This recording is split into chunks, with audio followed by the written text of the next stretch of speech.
Peace to all the gods and goddesses. Back again with the vibes of the divine. I am the god Shango, and today, get ready to take another deep dive into this electrifying world of the Young Thug Rico trial. Let's get into it, family.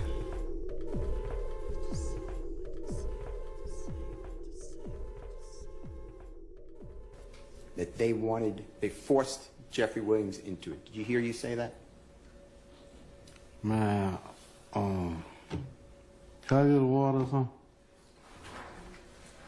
I'm so high right now, y'all. I'm about to go to sleep on y'all ass. I ain't gonna tell you no lie. Yes, you may. We're going to take a break soon. Hang in there. And while you were speaking with Mr. Steele and his investigator, did Mr. Steele tell you what to say when you came in here today? Mr. Steele, you've got... I'm sorry. Mr. Steele, you cannot comment, okay? Your Honor, I have an objection. There's no good faith basis to ask that question. I'm going to overrule the objection. All right. And I'm going to overrule Mr. Steele's objection. Thank you, Your Honor. I'm going to check as it seems facts that are not in evidence. I'm going to overrule your objection. Anybody else? Okay. I don't remember, man.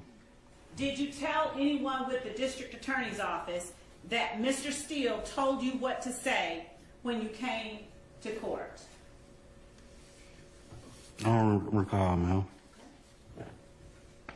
Do you recall your son noting, they're telling you what to say, just say it? I don't recall, man. Did you tell anyone with the district attorney's office that that occurred? No, man. It's Adrian Bean. You take your mask off Adrian. I got a cold, so this. Mr. Bean, you're welcome to leave your mask on if you choose to do so. Just make sure you speak right into the microphone. Pull yourself up as close as you can so we can all hear you through the microphone, through the PA system, okay? Can everybody hear me? I think we can. All right. Welcome, family. Going through day 39 through 45. The Bean interrogation, you know, that was wild. We heard a lot about that last week from some of the other people. Shout out to Steph JK starting off with a member donation, gifting memberships. I appreciate you. Let's get right into it then. I won't hold y'all up. What up, Christian Vasquez? Good morning, Mr. Bean. What up, Chan? My Black is Golden. How are you? What up, Steph? I'm okay, man. Really? Somebody music start playing. Continue, madam. Thank you.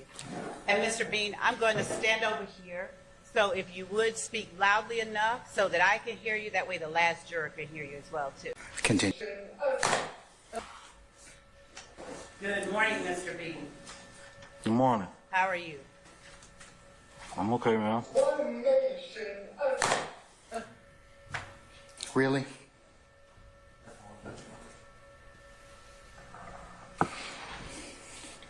Continue, madam. Thank you. And Mr. Bean, I'm going to stand over here. So if you would speak loudly enough so that I can hear you, that way the last juror can hear you as well, too, okay? Yes, ma'am. And you can adjust that microphone and put it closer to your mouth if you need to, okay? Y'all can't hear me? I can hear you great. You're doing good. Mr. Bean, is this the first time that you and I have met?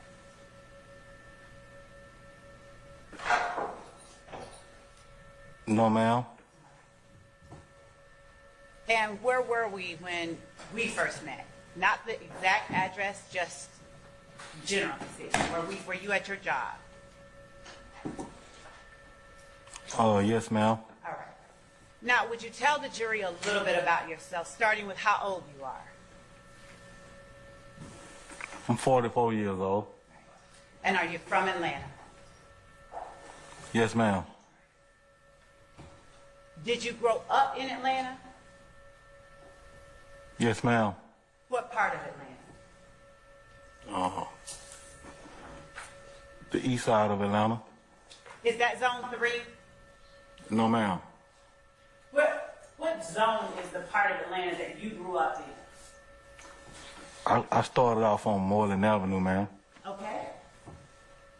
And how far would you say the area where you did grow up is from the Cleveland Avenue and Old Hateville area of Atlanta, for the people inside the courtroom that don't know?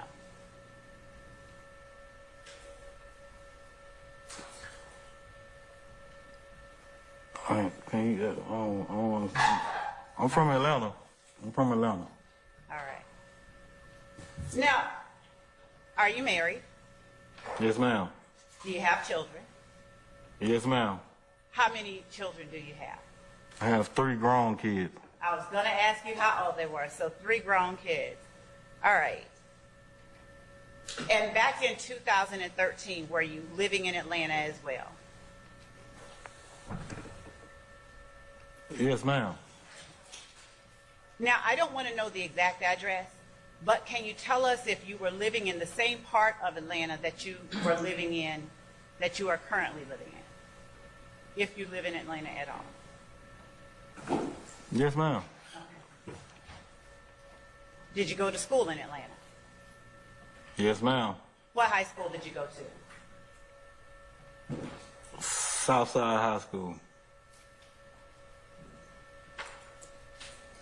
When you finished high school, did you go to work, go into the service, or do something different? I didn't finish high school. I didn't graduate. What grade did you go up to? 9th grade. And when you left high school, what did you do? I can't remember. Did you work? I really can't remember. So how old were you when you got your first job? I can't remember. What type of work do you work now? Yes, ma'am. What type of work do you do? I'm a foreman right now. Okay. So you supervise other people? Yes, ma'am. All right. How long have you had that job? We're at 2 years now. All right. Back in 2013, were you working at a similar... So look, she brushed over that, but he actually like a crossing guard or something like that. He worked for the government actually, but they trying to keep it under wraps, and she let him keep it low key too. If we didn't know, we wouldn't even know. job, or were you working at some other place? I don't remember. Convicted felon with a government job. 2233 Macon Drive. Are you familiar with that address here in Atlanta? No, ma'am.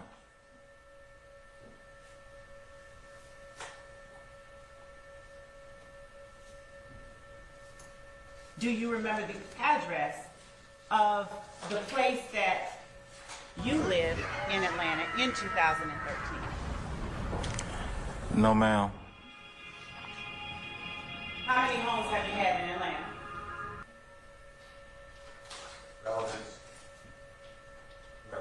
I'll allow it, Mr. Steele.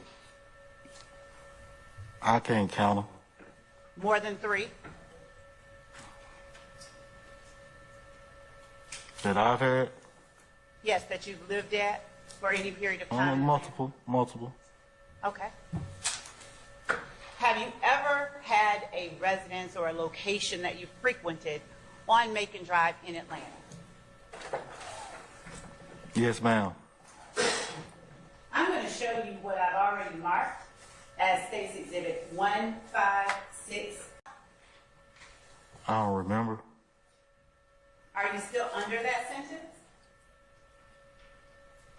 I don't remember. Do you recall getting hit by a car on September 11th of 2013?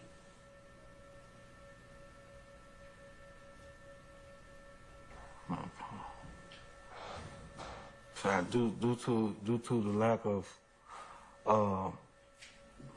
things that I was doing back in the days, I don't really have no knowledge of nothing. I put everything behind me from back then, and I just left everything. I've been kind of blacked out ever since then about everything that went on with me in my life back then. Okay. And what things are you talking about, Mr. Dean? I suffered from Molly. I don't know if y'all familiar with that. You You said you suffered from Molly? Yes, ma'am. Okay, go ahead. He said, I suffered from Molly. I don't know if anybody in the That shit courtroom was is a familiar disease. with that, but I took a lot of drugs back in the day, and it made a lot of things went wrong with me and my family. So I kind of like, you know, since I straightened my life out after coming home from prison, everything had just been white blank. I ain't remembering nothing that went on back then or nothing that had anything that going on with anybody else. I don't think I mean like not like a school crossing guard, but I don't know. We have to look at it later when Steele start talking to him. But not like a school crossing guard, It's just been just me and my life. like a And traffic trying to control. stay successful and free and just keep living the way I've been living in this city of Atlanta. Thank you. Now, how long have you been clean? And congratulations on being clean. Objection, Your Honor, relevance. I'm over the objection, Mr. Matthews. Been clean out for quite some time, 3-4 years now. Congratulations. And What up, Shot Diggy? I see you. Welcome, welcome. what, when you said that you were on drugs, how long were you on drugs? I bruised them. How long did you abuse drugs? From what year to what? I can't recall. Where did you get your drugs from? I can't recall. I'm over the objection, Mr. Matthews. When I asked you earlier if you recognize anyone in the courtroom besides me, would you tell the jury if you see the person that you called Jeffrey Williams, known as Young Thug, in the courtroom? Look around the entire courtroom.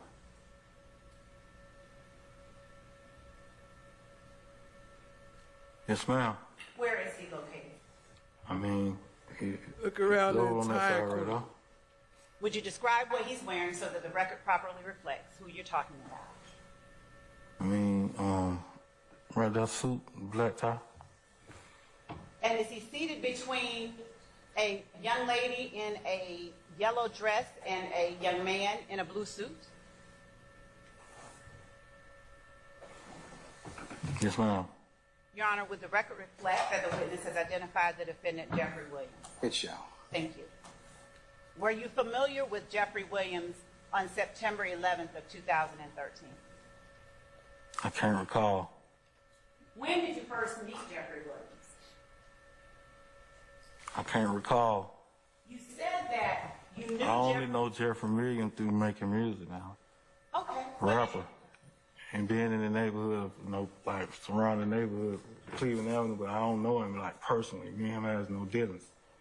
I don't hang with Jeffrey Williams.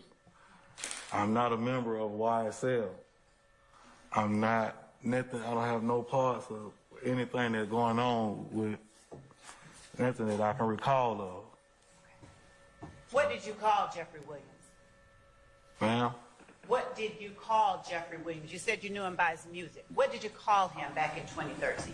the songs he had. Assumes facts that are not in evidence.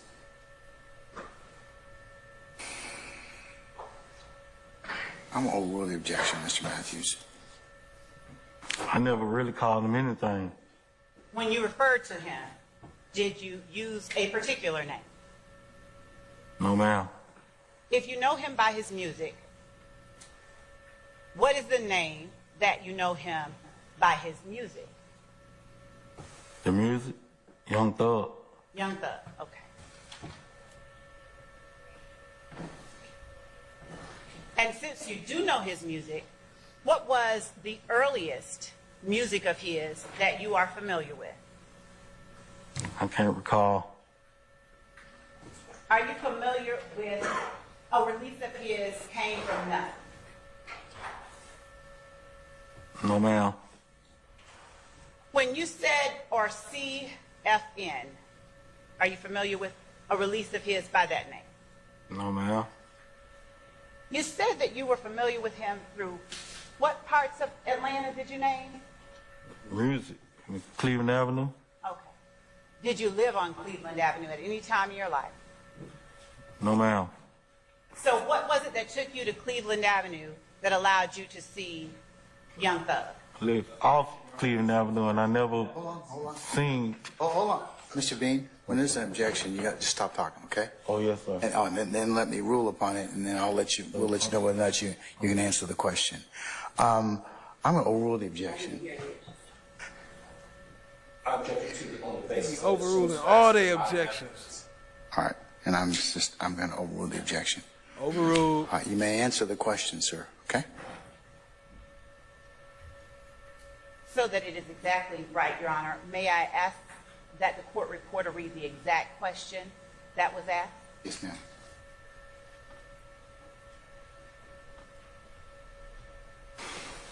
Mr. Bean, just listen to the court report. So what was it that took you to Cleveland Avenue that allowed you to see Young Thug? I never went to Cleveland Avenue to see Young Thug. So when you speak of knowing, And I never lived on Cleveland Avenue. I lived off in the neighborhood of Cleveland Avenue. I never stayed on Cleveland Avenue, period. how far from Cleveland Avenue did you live?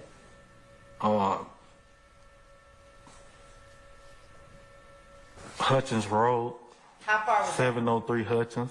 How far was that from Cleveland Avenue? I don't know distance. I can't recall the distance or how far it is in that. But it's in the neighborhood. It is not on Cleveland Avenue. And when you said you knew Young Thug from Cleveland Avenue and the neighborhood and the community, what did you mean by that? I said I knew him from Cleveland Avenue. In the neighborhood. Okay. I said I know him about his music. I never said I know him on Cleveland Avenue. And what's the name, did I? But I said I knew him by his music. Okay. So He's a rapper. By his music. That was my statement. okay.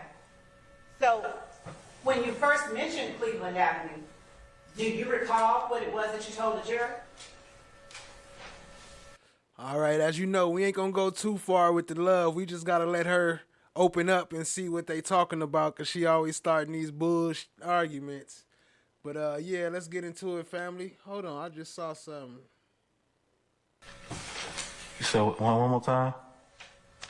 When you first mentioned Cleveland Avenue today, just a second ago, do you recall what it was you first told the jury? I didn't recall. I don't remember anything from like 2013 and that I really don't have no knowledge of. What about 2011? I don't remember. No, ma'am.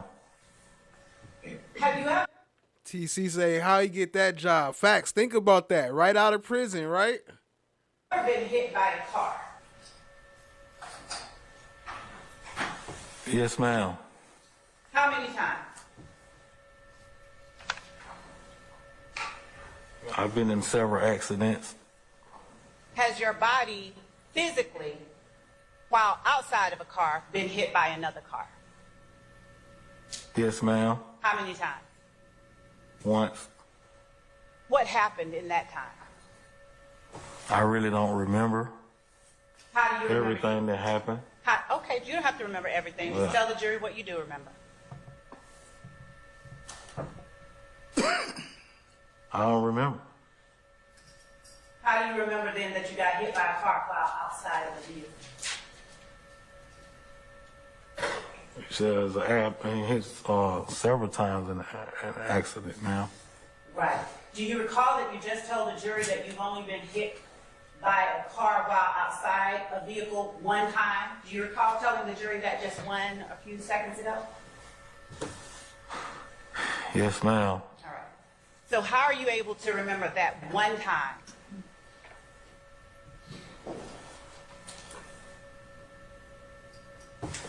I really don't. Why did you say it then?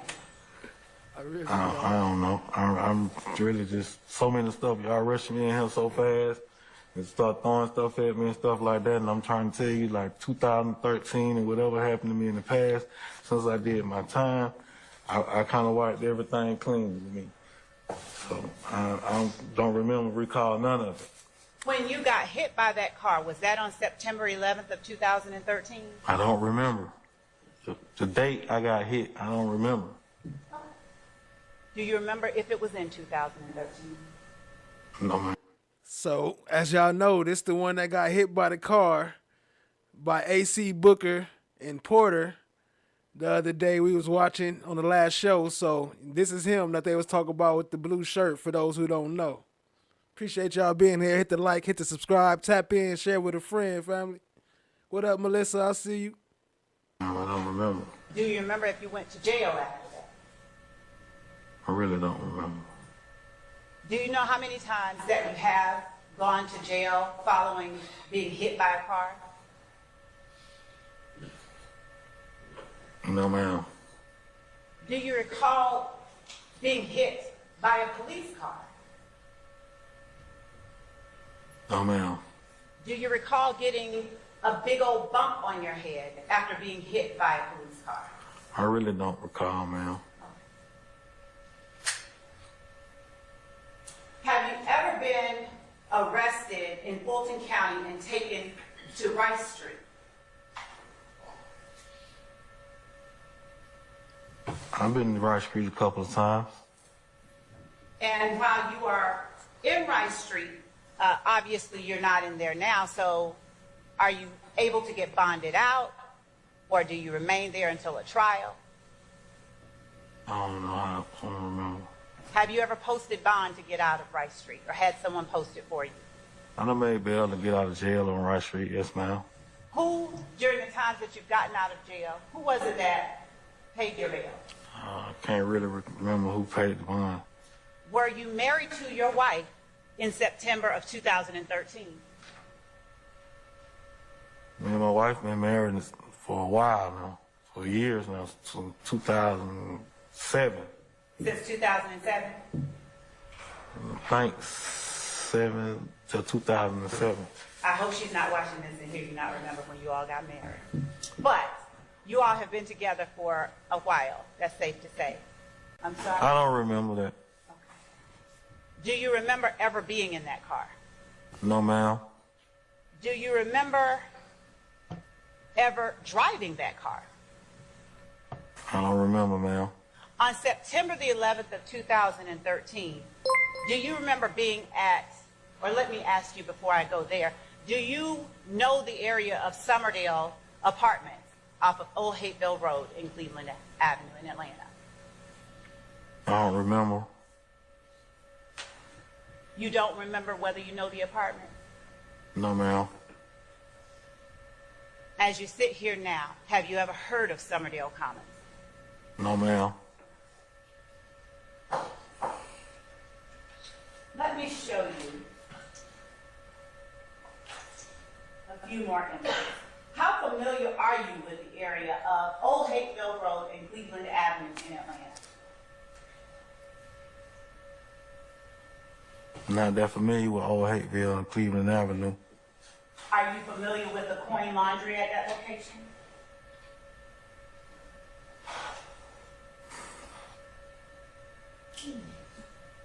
No, ma'am. Are you familiar with a Profile Institute of Barber Styling at that location? Or nearby? No, ma'am. Do you remember in 2013 talking to a detective, David Quinn? I don't recall. Do you recall being involved in an incident with Walter Murphy on September 11th of 2013? I don't really remember. Y'all know Walter Murphy, that's DK, the one who attorney was rubbing on his back. That's gonna be coming up soon too on another episode, not tonight, but DK coming up too. Do you know who Walter Murphy is? No, ma'am.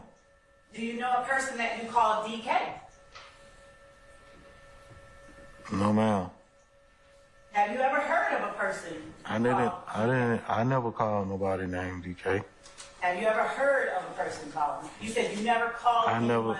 never just mentioned nobody named DK. Okay. My question to you though is, have you ever heard of a person called DK? No, ma'am. You asked me, did I call somebody named DK? No. I asked you if you've ever heard of a person named or called DK. Have you personally ever heard of a person who goes by DK? No, ma'am.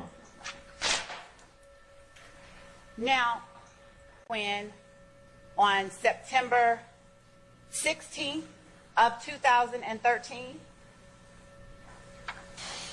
No, ma'am. I don't recall. do you recall Detective David Quinn coming to the jail to pick you up around that time? To pick you up from Rice Street? No, ma'am.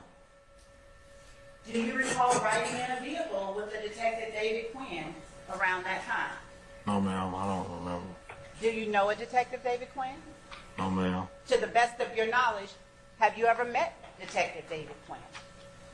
I can't recall. Do you know any detectives from the Atlanta Police Department as you sit here today? Objection, Your Honor. Relevance. I sustain the objection. As you sit here today, do you recall meeting on September 11th of 2013 any detectives from the Atlanta Police Department? No, ma'am. Did you drive did you drive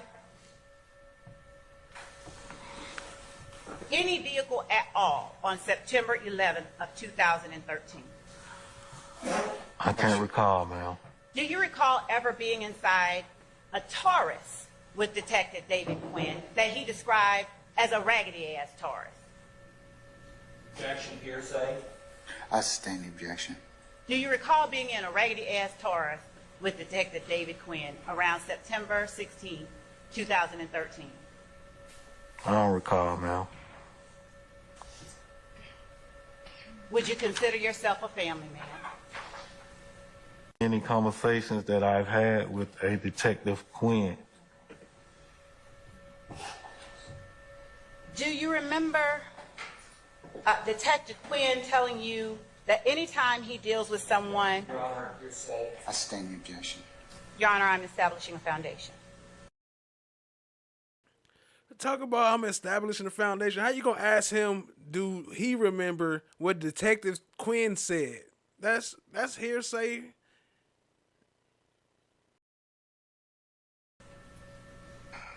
I'm still going to sustain the objection. I am orienting the witness. Still sustain the objection. You can rephrase it, though. Have you at any time ever been told by Detective Quinn or been taken out of a facility by Detective David Quinn? No, ma'am. I don't remember. Do you recall telling Detective David Quinn on September 16, 2013 that you had gone as far as the 11th grade in school? No, ma'am. By that time, by September 11th of 2013, had you gotten to the 11th grade? I don't remember. No, ma'am. No, ma'am. Now, at this time today, can you read and write? Yes, ma'am. And on September 16, 2013, could you read and write? I don't remember, ma'am. I can't read it. Right, though. Say that for me again. I can read and write. Has Detective David Quinn ever told you, said to you the words, you have the right to remain silent? I sustain the objection. It would be offered and asked, Your Honor, for its Well, it's been effect asked on the and- listener. It's been asked and answered already, though. Yes, Your Honor. Okay. Have you ever been told by Detective David Quinn that you have the right to consult with an attorney? Your Honor, same objection. I'm gonna rule that one. No, ma'am. Have you ever been told by Detective David Quinn that you have a right to have an attorney present with you during any questioning? No, ma'am. Are you saying to the jury you don't recall or that that never happened? I don't remember. Okay. Do you recall whether Detective David Quinn would have told you on or about September 16, 2013, that if you could not afford an attorney, one would be provided to you at no cost? I don't remember any conversations that I have had with a Detective Quinn.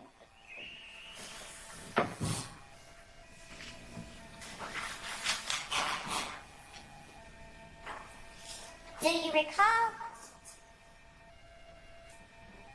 telling Detective Quinn about being in the back of a police car on September the 11th, 2013? No, ma'am. Do you recall whether Detective Quinn ever said to you that I don't have any charges on you, but I'm investigating a case? Basis or hearsay? Yeah. Yo, shout out to FFS.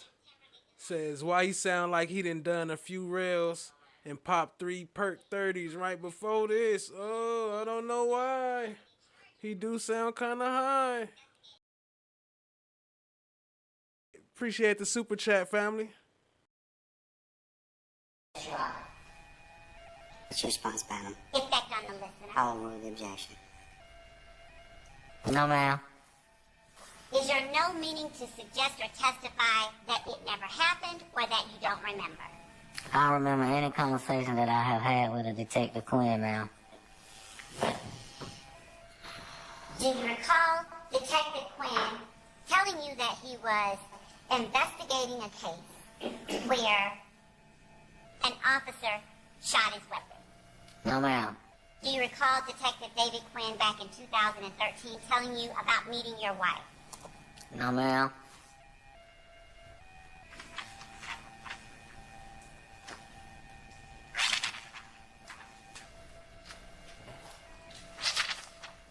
And that you were going to go hit Jamal Nim's old apartment.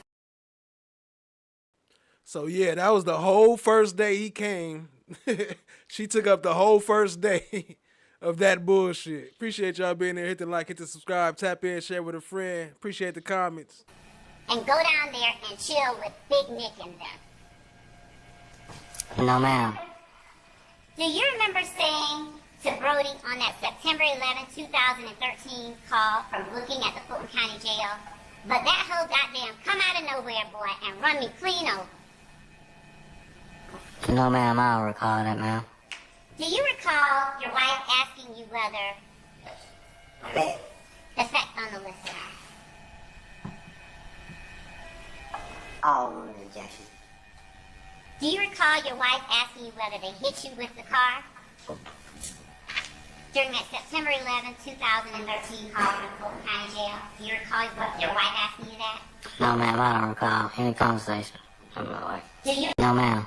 Do you remember telling your wife during a jail call from the Fulton County Jail on September 11, 2013 that you had a big ass knot on the back of your head?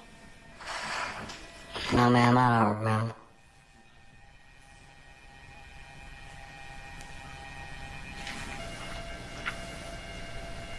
Thank you, Your Honor. And Judge, at this time I have no more questions for Mr. Reed. Okay. Counsels, you all want to just defer until tomorrow, I should say till Monday, since we have about 10 minutes left. So but I understand the time you want to hear. Yeah, it's your choice, Mr. Steele, but I was thinking that given, since we're going to break in about 10 minutes, you'd just wait till Monday. I will do whatever you tell me. All right.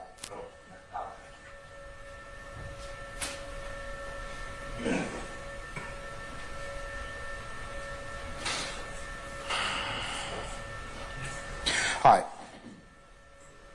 Mr. Bean, I'm going to have you come back on Monday. Just to be clear. He intends to try and introduce it because, again, we would argue that it's impermissible. It would be, as he stated himself, it's not permissible impeachment evidence. It is over. They are all over 10 years old. They're all closed cases. But, well, they're dead docketed, right? Okay, that's fine. They're dead docketed.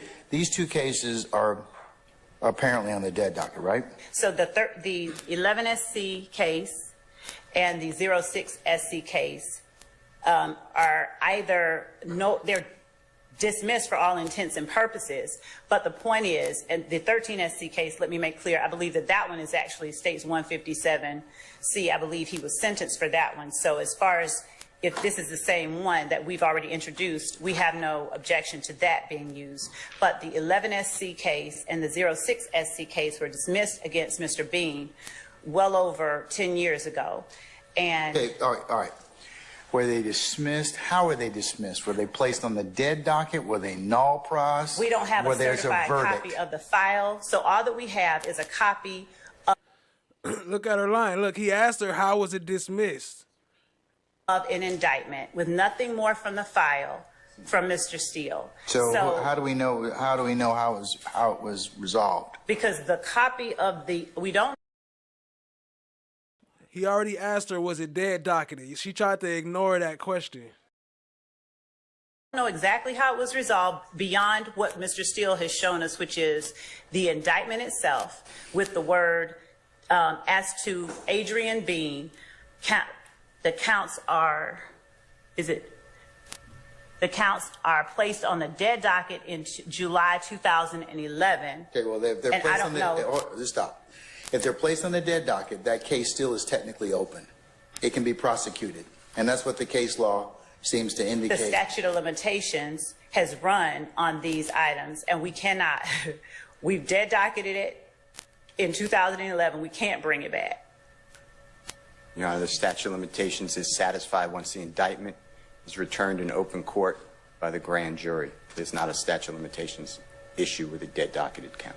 Again, Your Honor, since Mr. Steele has indicated that this issue is not right, my only request of the court is that before Mr. Steele mentions it, he, at least outside the presence of the jury, tells the court for what purpose he intends to try. Let me ask a question. Mr. Steele, do you have some basis to believe that the state has offered Mr.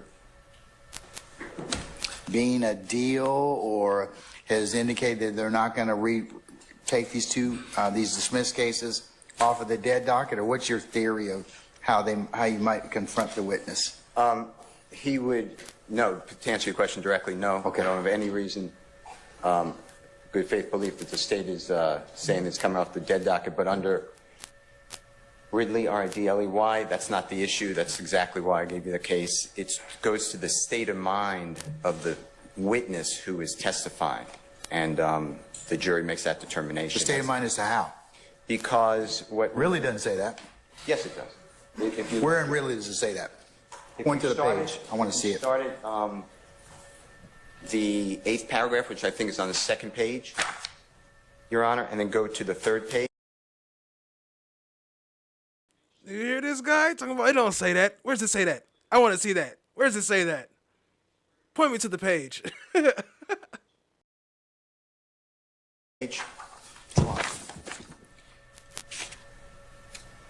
And it says in the very top left-hand, I'm going by my memory, but top left-hand corner, it should say whether the witness is testifying pursuant to a deal with the state is not crucial. I'm going by my memory. Yeah, that's right. Pretty close. Okay. To the right to conduct such a cross-examination. So it's a pending charge. This isn't about a deal. This isn't about conviction of 10 years of age.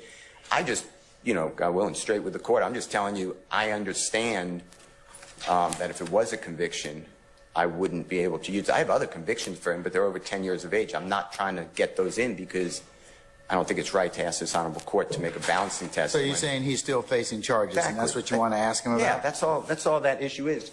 All right. And it has nothing to do with the statute of limitations. It has nothing to do with a conviction. I'm just doing what I think lawyers should do.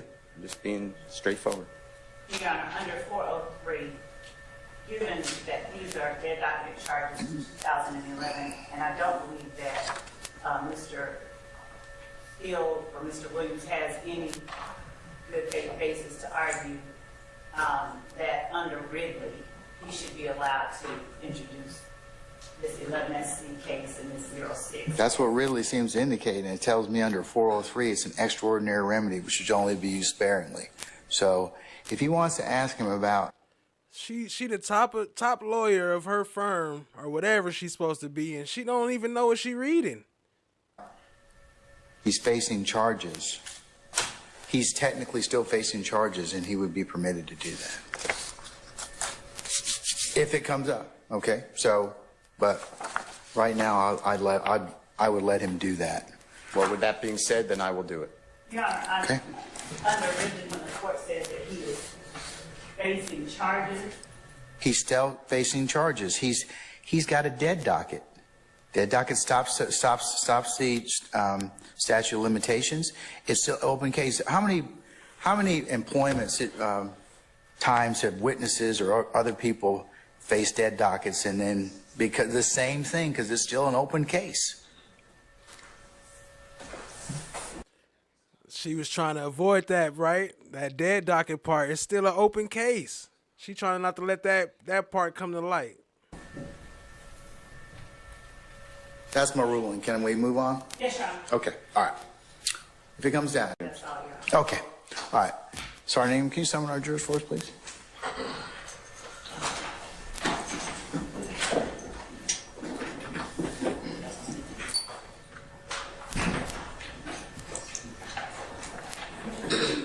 And Your Honor, Madam. Mr. Steele will not be attempting to play any hearsay. He won't be tendering any, is my understanding, without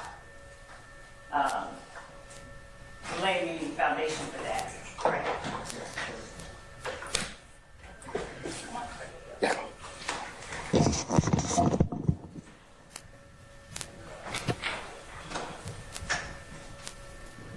You see what she did right there, though? She gonna jump up after he called the jury in, and then she still start arguing after the jury is already on their way in. You seen them get a little frustrated with her? Madam.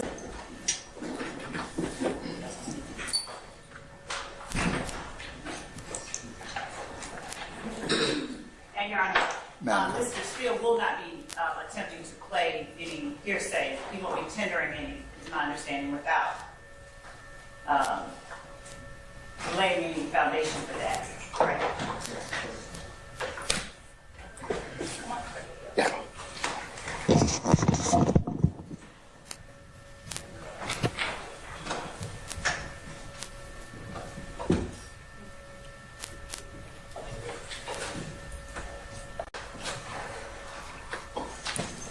All right, sir, you're still under oath, okay?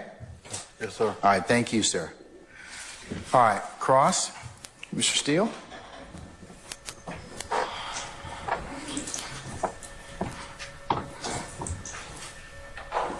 Thank you, Your Honor.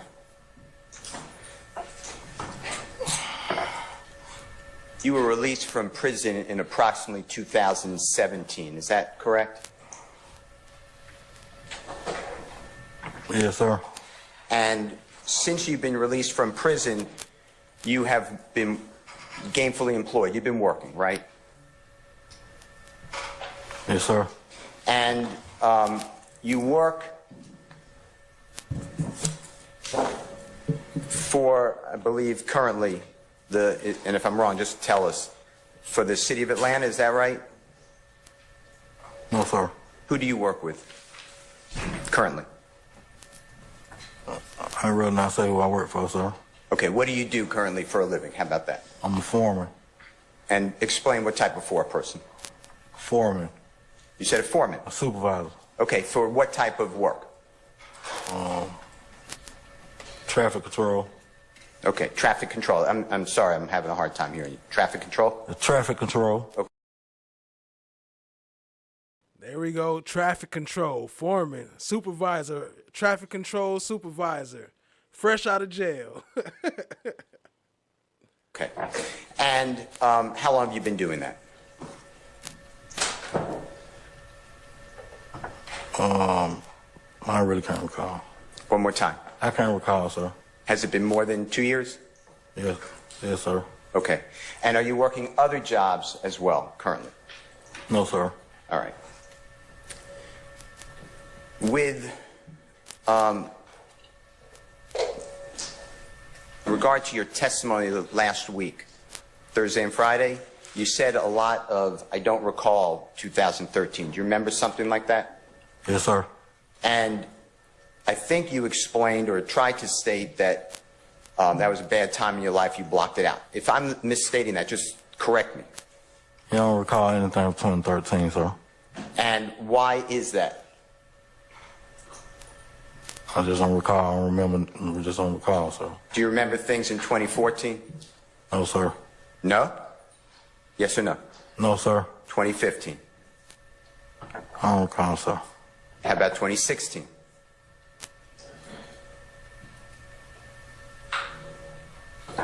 No, sir. 2017? See, he's setting them up because he say he don't remember from back then, but then he gonna be saying I don't recall from to today. So he asking them, do you remember 2015, 16, 17? I think this part of why he lost his job too. Like, you understand saying you don't remember none of this shit. Then how you even working? Like, how you even remember what to do at work? Because he did lose his job behind this. I just remember what I need to remember in 2017.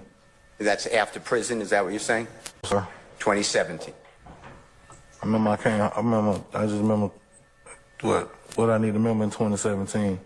That's after prison, is that what you're saying? I mean, I was released from prison in 2017. And is your memory good after 2017 released from prison?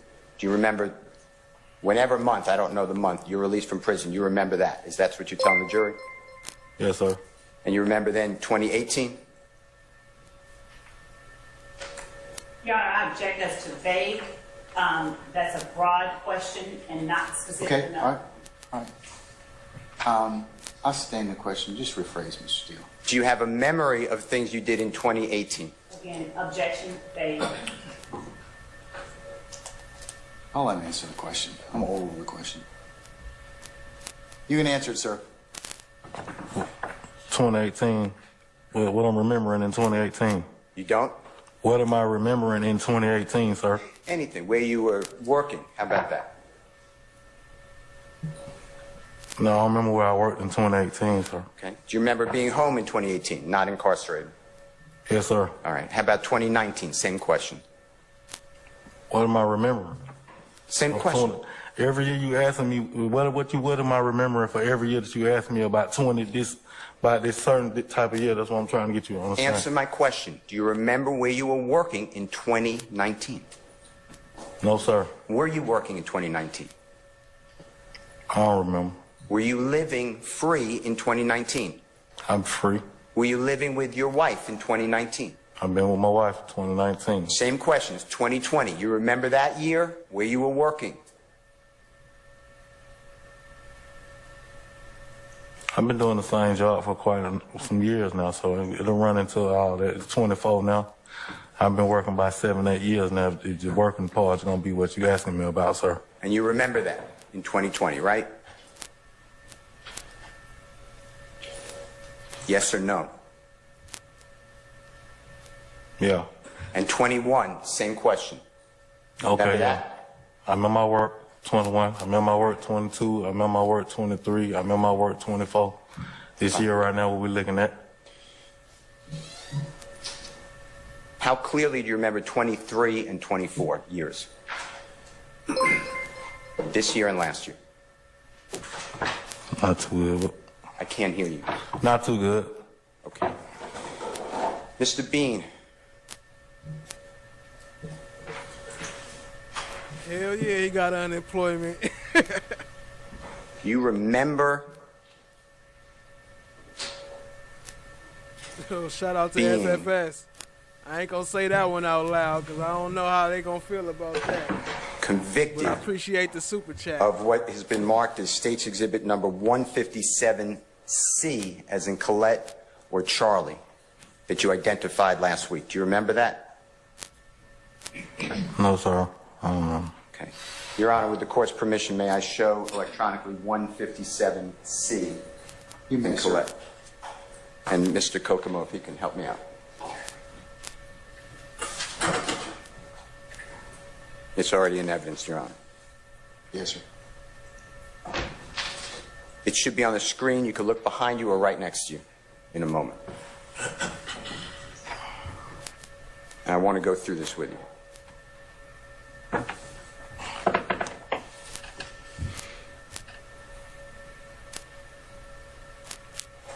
Okay, Mr. Bean, what's on the screen is been already admitted on March 1, 2024. This is the Superior Court of Fulton County, State of Georgia versus you. You see that on the left-hand side of that first page?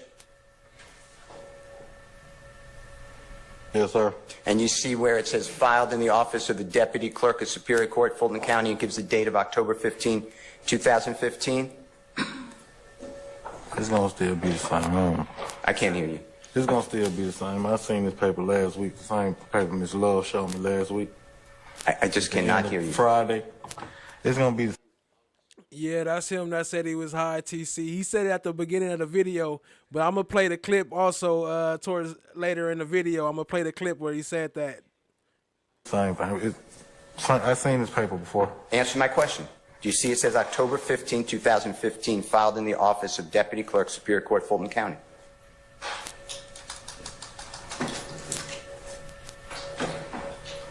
Yes, sir. And you see in the next column to the right, there's a rectangle, and it has your date of birth, June 22, 1979. True? True. Okay. And then if you go down on that page, with Mr. Kokomo's permission, you see it lists certain charges on the left-hand corner. You see that? Left-hand side? It goes from 1, 2, 3, 4, 5, 6, and then it skips to 9. You see that? Do you see it? I don't know. I can't hear you. I don't know. Do you see it? Is what I'm I can't asking. really see it. Yes? Okay. Where you think it? Yes, sir. Okay. And then it says for the sentence, 10 years to serve 3 years. That's in prison, right? Okay. Balance probated 7 years, right? Okay. And then it's Hey, real quick, that's a fact at Tasha.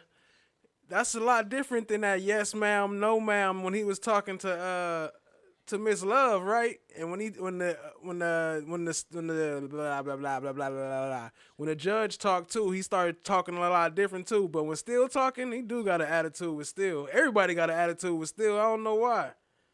I guess because he be cooking them up. says concurrent with, and it gives another indictment number. You see that? Okay. And that's indictment number 14 SC 130460, which we're going to discuss in a moment. All right? Okay? Yes? Aye. All right. Now, this is October 15, 2015, and the total sentence here is 10 years, right? I don't recall this. Well, that was your sentence. I don't recall this, sir. Okay. This is the same document you recalled last week on the 1st of March, right? I know this comment from earlier, but it fit again right on time. Shout out to FFS. We appreciate the donation, appreciate the super chat. He said he was suffering from Molly that year. It looked like he still is, according to these answers. Didn't recall. Appreciate the super chat, All right. family. Count 2. You see on the left-hand side, count 2, it says aggravated assault against a police officer, vehicle on vehicle. You see that? You see that? Yeah, I don't recall none of this paperwork right here, but you're showing me, though, Mr. All right, well, it's in evidence, so we're going to go through it. Again, you pled guilty under Alford, right? And the same sentence. 10 years is total sentence, 3 years in prison. The balance is 7 years on probation to run concurrent with count 1. Okay? That's what it says, right? Yes or no? Sir, you got to answer the questions, okay? Yeah, I guess it's on the screen. Yes, sir. Count 3 is again aggravated assault against a peace officer, and again guilty under Alford, 10 years to serve 3 years, balance 7 years on probation, concurrent with count 1, right? I never pleaded to this. All right, we're going to talk about it. We'll go through the whole document. The next one is count 4, 5, and 6, and that's armed robbery, aggravated assault with a deadly weapon, and possession of a firearm during the commission of a felony, and all those were no pros or dismissed. You see that? What up, Brandy P? Yes, I sir. see you. All right, and then the last one is count 9, fleeing or attempting to elude, misdemeanor, and again, guilty under Alford, 12 months to serve concurrent, run at the same time as count 1. That's what it says, right? That's what it says. All right, let's go to page 2 with Mr. Kokomo's permission. And these are the terms of the sentence summary. You see that right there where Mr. Kokomo stopped? You see in bold it says sentence summary. Sentence summary, yeah. Okay, and defendant is a word used for somebody charged with a crime, right? You know that? I didn't know that. Like a plaintiff is a state, or a defendant is a person charged, or in a civil case. Do you know what I'm talking about? No, sir. No? Okay. Well, it says the defendant is a judge guilty. Excuse me, I'm in the wrong place. The defendant is sentenced for a total of 10 years, with the first 3 years to be served in confinement, the remainder to be served on probation, right? Then it says or, and that it's not checked, to be served on probation. So you were sent to prison, right? You see that? You say so. Well, that's the prison you're talking about with the jurors that you said you got out in about 2017, right? Yes, sir. All right. And then if you go down to the next line, the defendant, which is just the way it's termed, but you are to receive credit for time served in custody as determined by the custodian. That's the Department of Corrections for the state of Georgia, right?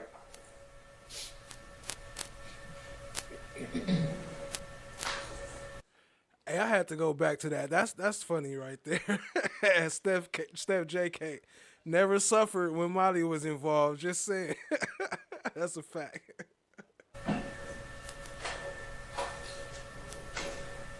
You see that?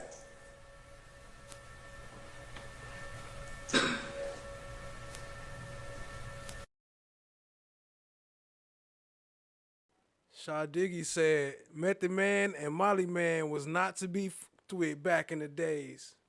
Wu-Tang Clan ain't nothing to fuck with.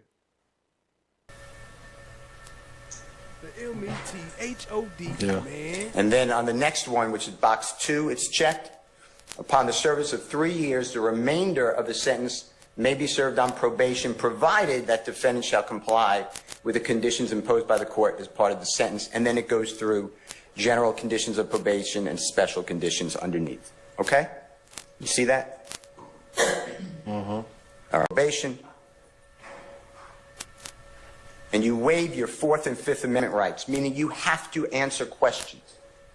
Right? Do you know what the Fifth Amendment is? Your Honor, I object as to the commentary about having to answer questions. I sustain the objection. Do you know what the Fifth Amendment Your is? Honor, I'd ask I that sustain the objection. To the Fifth Amendment? Ask him if he knows what it means. Okay. You waived your Fourth Amendment and Fifth Amendment rights. You see that?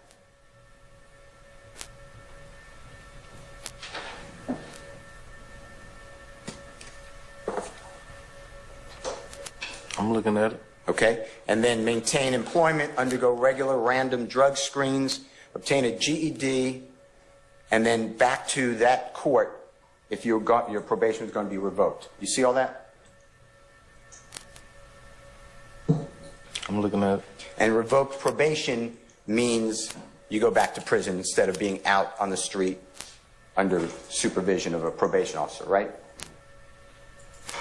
The gatekeeper. I guess so. You don't want to go back to prison, do you?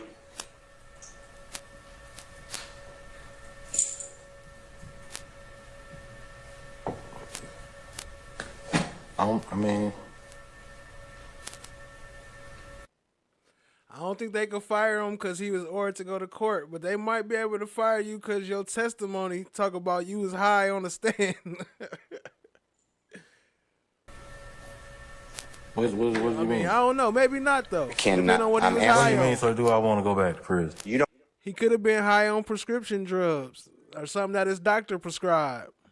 Want to go back to prison, do you? If I had to go, I would. I went to prison. Do you want to go back? I've been to prison before. Okay. Did you enjoy prison? Your Honor, objection. I sustain the objection. I mean, I did mine. I did my time. Underneath that, if Mr. Kokomo comes down,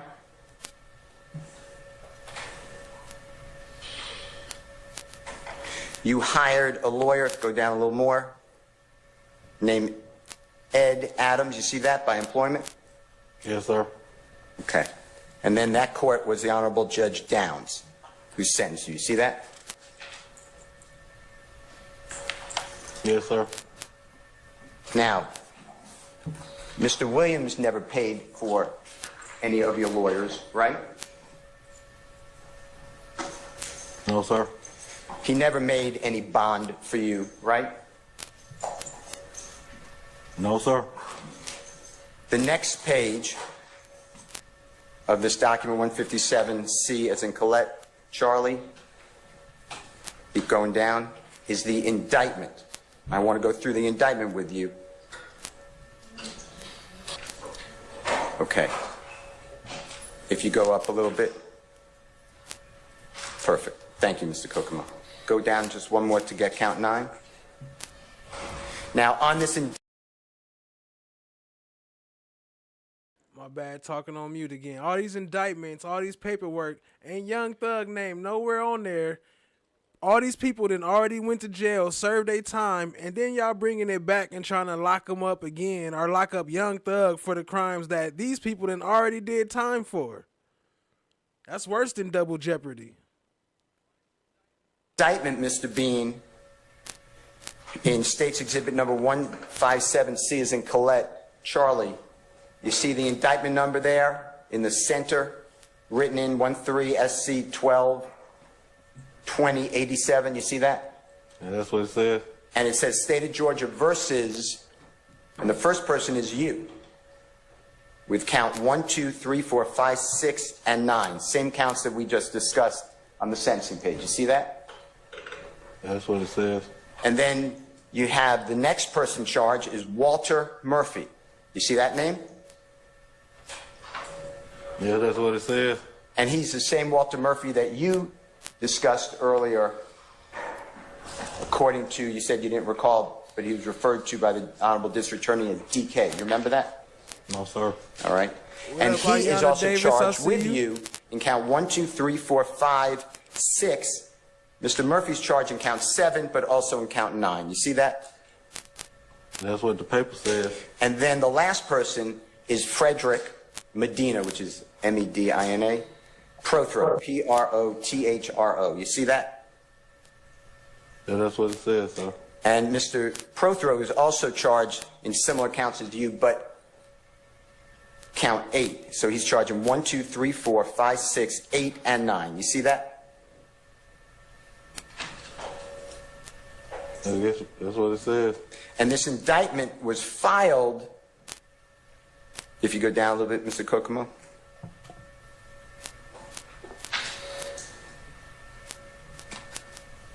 Originally, October 1, 2023. You see that? It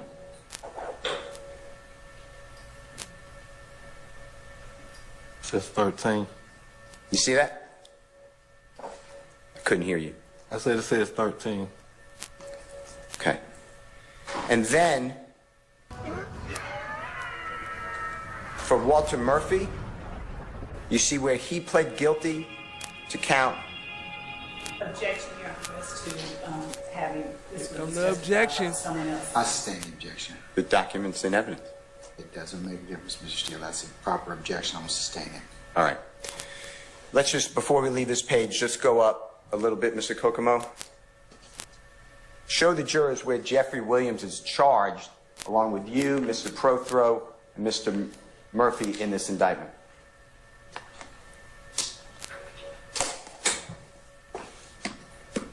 You showed me. I cannot hear you. You can see it clear as day. It's on the paper. You showed me. He's not there. He's not there.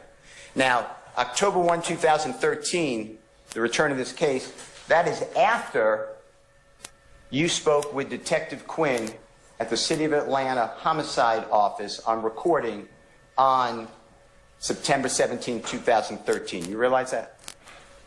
No, sir. All right, if you can scroll down, Mr. Kokomo.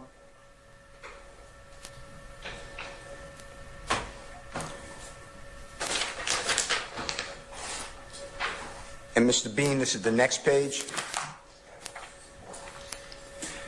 And you see in the top, I'll just talk about you. So I'm excluding the first column, Mr. Prothero, the second column, Mr. Murphy. We're going to the third column to the right on the top. You see where you originally pled not guilty with your lawyer, Ed Levance Adams, and your signature. You see that? Yes, sir.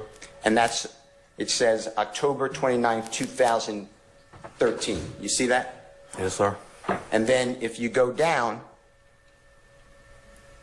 and it's on an angle on the side, or actually it's on the center right. You see where it says Adrian Bean with your middle name? You see that in the center kind of right?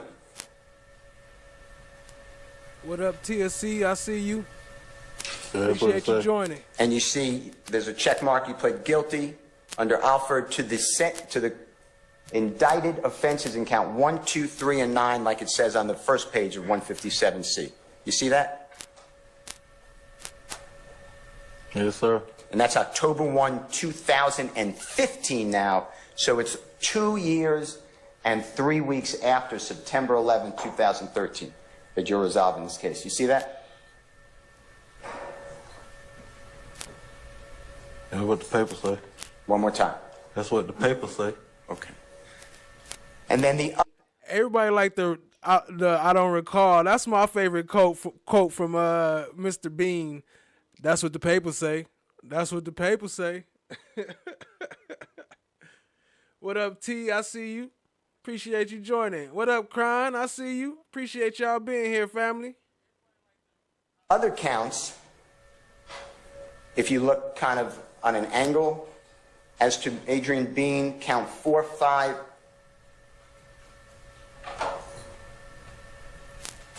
count 4, 5, and 6 is null pros. Null pros means dismissed, just like was on page 1. You see that? It's on paper. Okay. And you were driving that 2004 Nissan Altima vehicle at the time that you almost killed Officer Robertson-L, right? I don't recall, sir. Okay. You knew Officer Robertson-L before September 11, 2013, right? I don't recall, sir. And on this one count, you entered a plea under Alford, and we'll discuss what that means. 10 years to serve 3 years in prison, right? Yeah, I don't recall it. October 2015. Yeah, I don't really remember anything. All right, let's go to count 2. This charges, again, the grand jurors charge you, Mr. Murphy, Mr. Plethro, with the offense of aggravated assault against a peace officer. It gives a code section. You know what OCGA stands for? You do? No, sir. Okay. For said accused, that's you, Mr. Plethro, Mr. Murphy, in the county of Fulton, state of Georgia, on the 11th day of September 2013, same day. Facts at Steph JK. Another thing about Mr. Bean, I thought Mr. Bean don't talk. This like the opposite of Mr. Bean, right? Mr. Bean ain't supposed to talk. He been talking for days and years.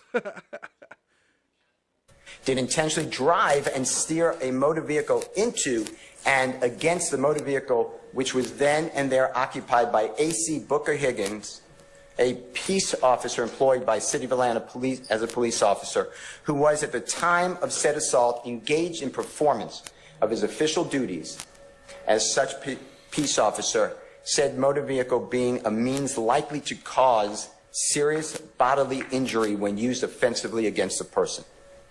You see that count? And that's what the paper said. And you pled guilty under Alford and were sentenced on that count, right?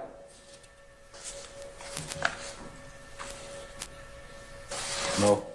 You didn't plead guilty No. to that count? No.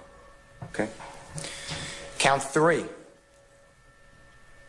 The grand jurors again charge you, Mr. Murphy, Mr. Plethro, with the offense of aggravated assault against a peace officer for said accused, County of Fulton, State of Georgia, on the 11th day of September 2013, did intentionally drive and steer a motor vehicle into and against the motor vehicle, which was then and there occupied by B. Porter, a peace officer employed by Atlanta Police Department as a police officer who was, at the time of said assault, engaging in performance of his official duties as such peace officer, and motor vehicle being a means likely to cause serious bodily injury when used offensively against the person. And you pled guilty to that and were sentenced, right? I don't remember. Okay. Then count 4 is going to be no process against you, but the charge is that you, Mr. Murphy, and Mr. Plethro were charged with the offense of armed robbery for that you all, in County of Fulton, State of Georgia, the 11th day of September 2013, did unlawfully with the intent to commit a theft, take from the person and immediate presence of Derek Dotson, United States currency, the property of Derek Dotson by use of a handgun, an offensive weapon. That case for you was dismissed, right? And y'all know we talked about Derek Dotson last time. We ain't gonna get into him yet, but that is the one that took his own life in prison after this case, uninvolved, of course. But we talked a little bit about him. Shout out to TSC. We appreciate the donation. All love and support. Just a heart, no comment, no question. Appreciate that, family. Much love, much love. Let's get into it. I don't remember. Or no process? I don't remember still. All right. Mr. Kokomo, just go back to the very first page of State's Exhibit 157 for a second, please.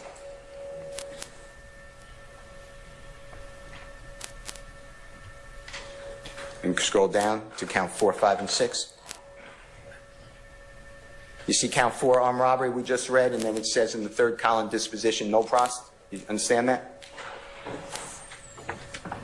The same with count 5 and 6. That's what the paper says. Okay. Let's go to count 5. What was dismissed against you? You were charged in count 5, along with Mr. Murphy and Mr. Plethro, with aggravated assault with a deadly weapon for said accused in County of Fulton, State of Georgia, on the 11th day of September 2013, did unlawfully commit an assault upon the person of Derek Dotson by shooting at, towards, and in the immediate direction of Derek Dotson with a handgun, same being a deadly weapon. Your case was dismissed. That's what you were charged, right? Yes, sir. The paper say. And then count 6. It's going to be the grand jury's charge you, Walter Murphy, and Mr. Plethro with the offense of possession of a firearm during the commission of a felony for that said accused, the 3 of you, in the County of Fulton, State of Georgia, on the 11th day of September 2013, did unlawfully have on and within arm's reach of accused person a handgun during the commission of a felony against and involving the person of another, to wit, armed robbery, and that case against you was dismissed, right? That's what the paper say. Okay. And then number 7 charges just Mr. Walter Murphy with possession of firearm by convicted felon. Count 8 charges Mr. Plethro, possession of firearm by convicted felon. And then count 9 charges you, Mr. Murphy, and Mr. Plethro with the offense of fleeing or attempting to elude for that said accused, County of Fulton, State of Georgia, 11th day of September 2013, did willfully fail to bring his vehicle to a stop after being given a visual hand signal to do so by E. Roberson L., a police officer employed. Y'all show some love to TNG in the chat. Top sponsor last stream. Appreciate the love, family. Show some loves. TNG. Appreciate you, family. By Atlanta Police Department in uniform, prominently displaying his badge of office in an appropriately marked police vehicle. And you pled guilty under Alford to that, right? I don't remember. The next page has 62279, and then Mr. Murphy and Mr. Plethro's information. And then if you go down to the witness list, You see the witnesses, Derek Dotson, and then the police officers, including Detective Quinn. You see that? Yeah, that's the paper say. Okay. Now,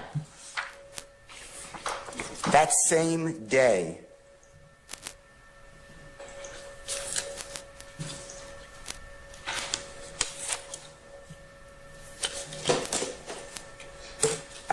you disposed of another case. You remember that? No, sir. Your Honor, may I approach? You may, sir. Show some love to FFS. He was also a top sponsor last stream.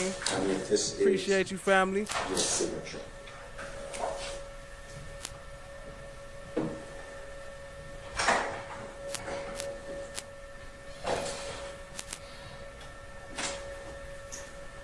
No, sir. I didn't write that. I didn't write that. Is that your signature? I didn't write down one of those. Is your lawyer, you recognize the signature of Ed Adams? That's your lawyer? I don't know how his signature would be, sir. Is that your lawyer? Yeah, Ed Adams my lawyer, but I can explain to you about his signature. Do you remember being charged and convicted of aggravated assault with a deadly weapon for an incident on September 7, 2012? Did commit an assault by shooting a person named Cameron Randolph. Do you remember that?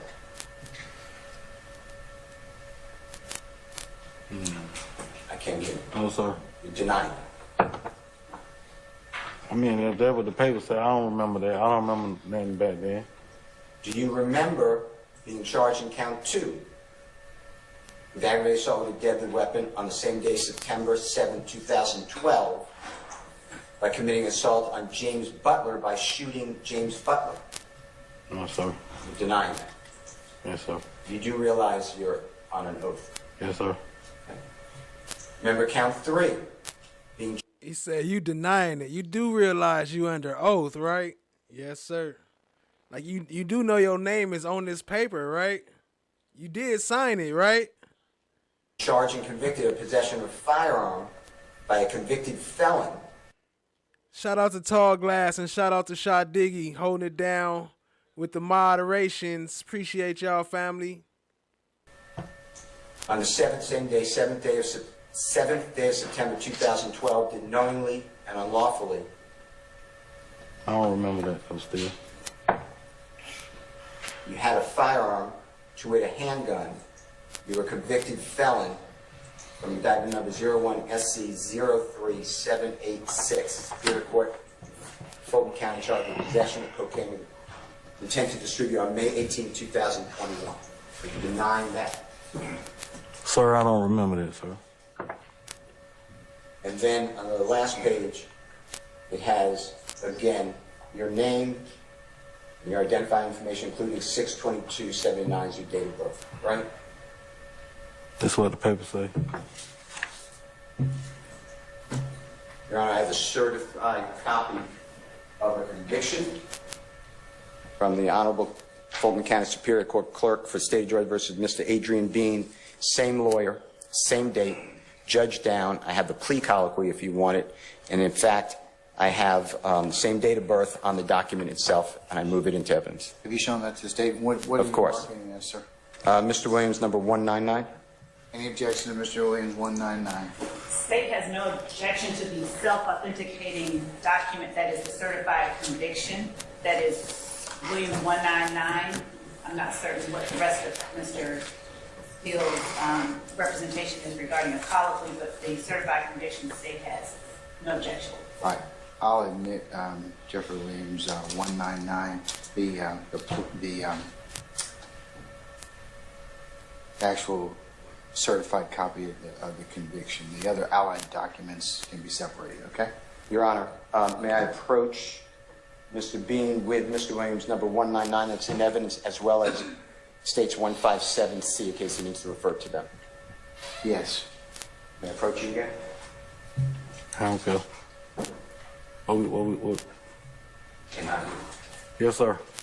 showing you, and I'm going to leave with you in case you need to see them. Just let us know if you're looking at them. This is Mr. Williams, number 1. And it is State of Georgia versus you, Adrian Bean. You see that?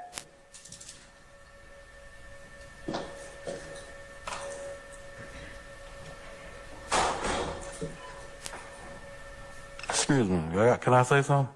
Not really. Answer my question, and then you ask the honorable Not court. really. Not Is really. that what the paper say? What'd you say, sir? I'm sorry. That's what the paper say? I said. And I said that's then what the this paper is say. for indictment number. You see under it criminal action number 14 SC 1306. Excuse me, 0460. You see that? Yeah, that's what the paper say. All right. And Mr. Bean, to the right of that, you see in that rectangle, it's the same date of birth for you, 6/22/79, right? 6/22/1979 has been stated to be my birthday. Yes. Okay. And then underneath it, we are going to go to the chart. Yo, shout out to T, aka TNG. Appreciate you, family. Y'all show some love to T again. TNG with the $20 donation. Much love and support. We appreciate you. We appreciate you 100 times. Appreciate that. For real, it helps, family. Much love. Shout out to T.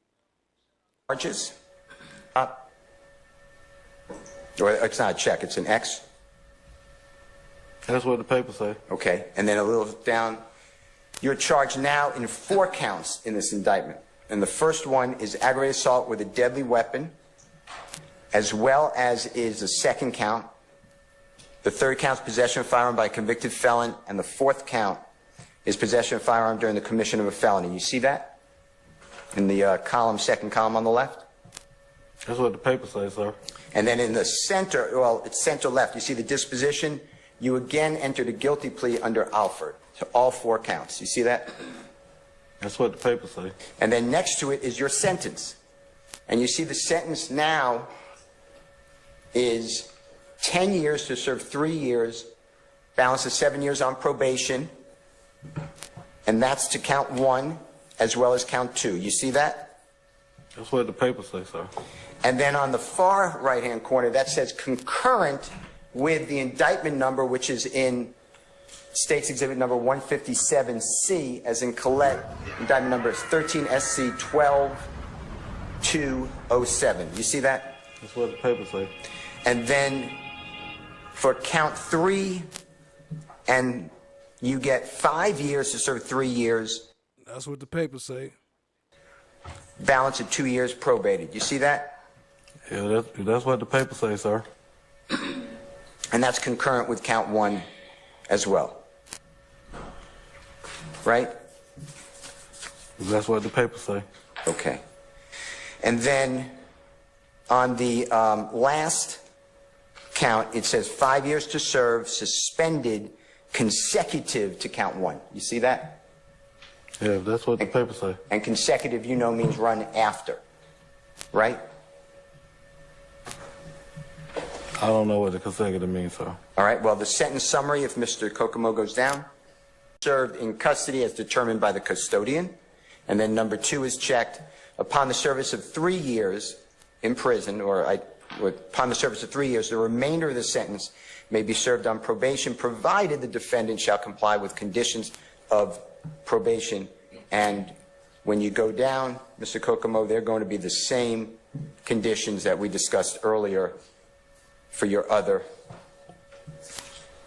conviction in State's Exhibit 157C. You see that? Yeah, that's what the paper say. All right. And then if you go down to the date, keep going down, please.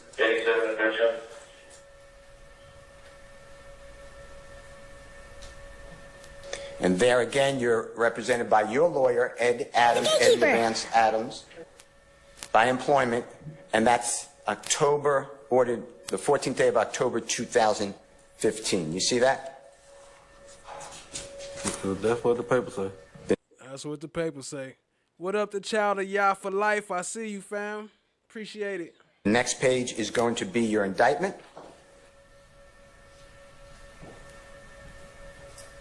And this is 14 SC 130460, charging you, Mr. Bean, with those 4 counts, 2 counts of aggravated assault, possession of firearm by convicted felons, count 3, possession of firearm during the commission of a felony. Facts, that Melissa. This indictment was returned on October 24th, 2014. You see that? Yeah, that's what the paper says, sir. And underneath that,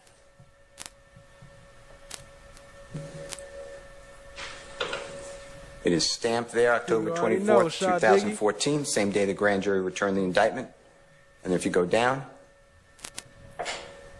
you had first, on December 22nd, 2014, entered a not guilty plea, and that's on the left-hand side with your lawyer.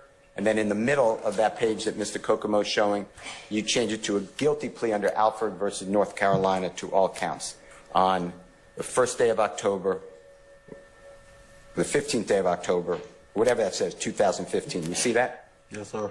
And then you see underneath it's filed in the office of the clerk of Fulton County Superior Court on October 15, 2015, the same day as you were sentenced on the other September 11, 2013 crimes, right? That's what the paper says. And then on the next page, it shows the grand jurors charged you, and then in count 1, this indictment is only you. You're the only person in it, right? How many times we're going to look at it? One more time. How many times we're going to keep looking at the same paperwork? You're the only one charged, right? I ain't charged. I mean, how many times we're going to keep looking at the same paperwork that you're showing me? You're the only one charged. Answer the question, please. That's what the paper says. And then it says in count 1, assault with a deadly weapon for said accused charges you with the offense of aggravated assault with a deadly weapon for said accused in the county of Fulton, state of Georgia, on the 7th day of September 2012, did unlawfully commit an assault upon the person of James Butler by shooting him with a handgun, same being a deadly weapon. You see that? That's what the paper says. Now, this is approximately... That's what the papers say. Look, so he got all these charges back to back. I think this one was even after the flying car incident, and he still got out. And with all these charges, how is he even free and then just fresh into a job? I don't know if it's government or not, but sound government to me. 4 days short of a year from then is September 11, 2013, when you were driving that red 2004 Altima, right? I don't recall still. The next... Sorry to hear the response. I don't recall still. The next count is count 3, charging you with possession of a firearm by a convicted felon in county of Fulton, state of Georgia, on the 7th day of September 2012, did knowingly and without lawful authority possess a certain firearm, to wit, a handgun, accused having been convicted of felony on indictment number 01 SC 03786, Superior Court of Fulton County, charge of possession with cocaine with intent to distribute on May 18, 2021. What up, lady loves life? I see you. That's what the paper says, sir. That's about 11 years earlier than September 2012, right? I guess that's what the paper say. And you told the jurors that you've been through the prison system several times. Didn't you say that today? Today? Didn't you say that? I said I've been in prison before. All right. And then count 4 charges you possession of a firearm during the commission of a felony for that you, or it says accused, excuse me, in the county of Fulton, state of Georgia, on the 7th day of September 2012, did unlawfully have on and within arm's reach of accused a person a handgun during the commission of a felony against and involving the person of another, to wit, aggravated assault, and you pled guilty to that, right? I don't remember. All right, and then on the next page, it shows the witness, it shows your name and information, or some information, again, giving you date of birth as 6/22/79, and then the witness list against you, and you see that Mr. Billingsley, Mr. Butler, Mr. Randolph, and then those police officers. You see that? Yeah, that's what the paper say. All right. Now, Mr. Bean,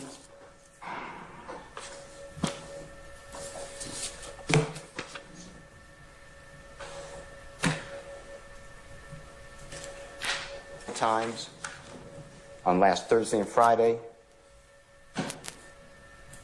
that you were given a choice.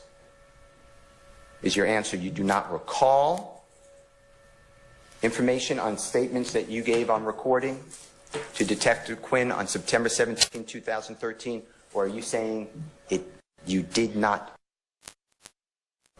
Yeah, I didn't recall.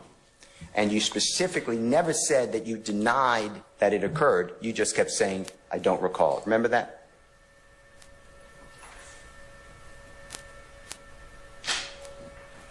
I Shout out to Ayanna Davis. Right there, he was showing his previous charges. One case was from 2015, and one case was from like 2012 or 2011 or something like that. I don't know if he got into all of them, but that's kind of around what he's showing right now. Appreciate you being here. Hit the like, hit the subscribe, tap in, share with the friend, family, with a friend, family. That's what I said. Now, you know and remember September 11, 2013. The I don't recall is not true. But they working their way up to the calls. We're gonna get it. We're gonna get into some of the recordings a little bit tonight. So that's what they building their way up to. You are not being honest to the juries. Am I right? I don't remember, sir. Do you recall meeting with Shady, me I see you. and investigator James Martin, private investigator, and we were trying to get in touch with you, and we caught up with you on Sunday morning, approximately 11 o'clock in the morning, on January 22 of 2023. You remember that? Yeah, I don't really remember, though. Do you remember saying, because we were in front of your house, I'll speak with you, but let's go to the nearby Kroger. Remember that? Something like that. I mean, I don't really remember the conversation, though. Do you remember Investigator Martin and me asking if we can record the conversation with you? Okay. Do you remember giving permission and said, that's fine? Okay. Do you remember me telling you, I only want the truth? Okay. Do you remember? Your Honor, as to this You have an objection, madam? objection as to Basis? hearsay, the questions have been posed. I think he's going to ask them, so at least, is that your intent, Mr. Steele? I have to lay the foundation. Yeah. Your Honor, I'd like to approach us to the foundation.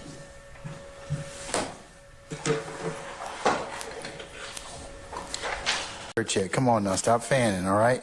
Okay, all right. Not that hot. All right, ladies and gentlemen, we are going to take a comfort break, and then we're going to go ahead and take lunch, okay? So we'll come back for 2 o'clock. We're going to go about an hour at that point in time, and then that'll be... Hold on, y'all catch that? He said we're gonna take a comfort break and then we're gonna take lunch. Back to back. We'll make some... I'll make some administrative announcements. Remember, for 2 o'clock, we're going to go about an hour at that point in time, and then that'll be the... we are going to take a comfort break, and then we're going to go ahead and take lunch, okay? So we'll come back for 2 o'clock. We're going to go about an hour at that point in time, and then that'll be the... We'll make some... I'll make some administrative announcements. remember after driving the 2004 Nissan Altima vehicle into the side of the building, the laundromat, do you remember being arrested? What up, Time? I see you. Appreciate you. I don't recall, sir. Do you remember that after being struck by the police car, you were then handcuffed and taken into police custody? Same day. No, sir. Do you recall then being taken to the hospital, Grady Hospital, for injuries? No, sir. I couldn't hear you. No, sir. You don't remember. Do you... Facts at Chan. She says, this is literally BS. All the menace to society are free. As in all the ones that's committing the crimes is free. but all the ones that didn't have nothing to do with all these crimes in jail. What kind of sense that make?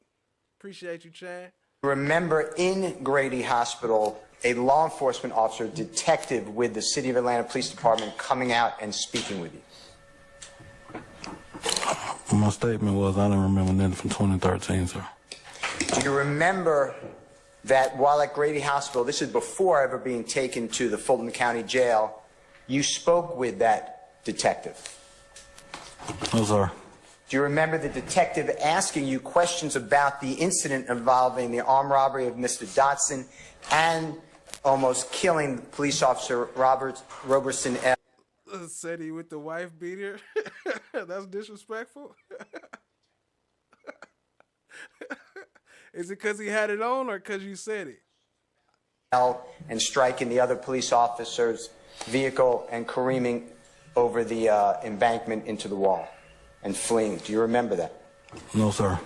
Do you remember telling that detective, specifically Detective Lewis, at that time, that there were 3 people in the Nissan red Altima vehicle? No, sir. Do you remember telling Detective Lewis, or whoever the detective is? You don't have to remember a name. This is a long time ago. That the driver was not you. No, sir. Do you remember lying that the driver was not you and saying that the driver was your dear friend, Fred Plethro? No, sir. Fred Plethro and you are good friends, fair to say, or were good friends? I don't recall, sir. You don't remember stating that Fred Plethro is like your brother? No, sir. You've been arrested and indicted with Fred Plethro in the past, right? Not only the September 11, 2013 case, but other case, right? No, sir. You deny that? Yes, sir.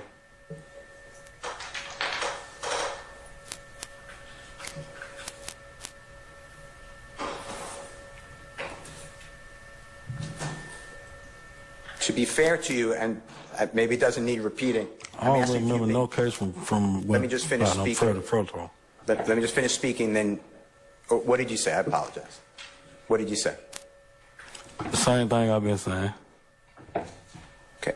I didn't hear what you just said about Fred Plethro. I don't remember no case with him. Okay. Being indicted with him. No, I don't.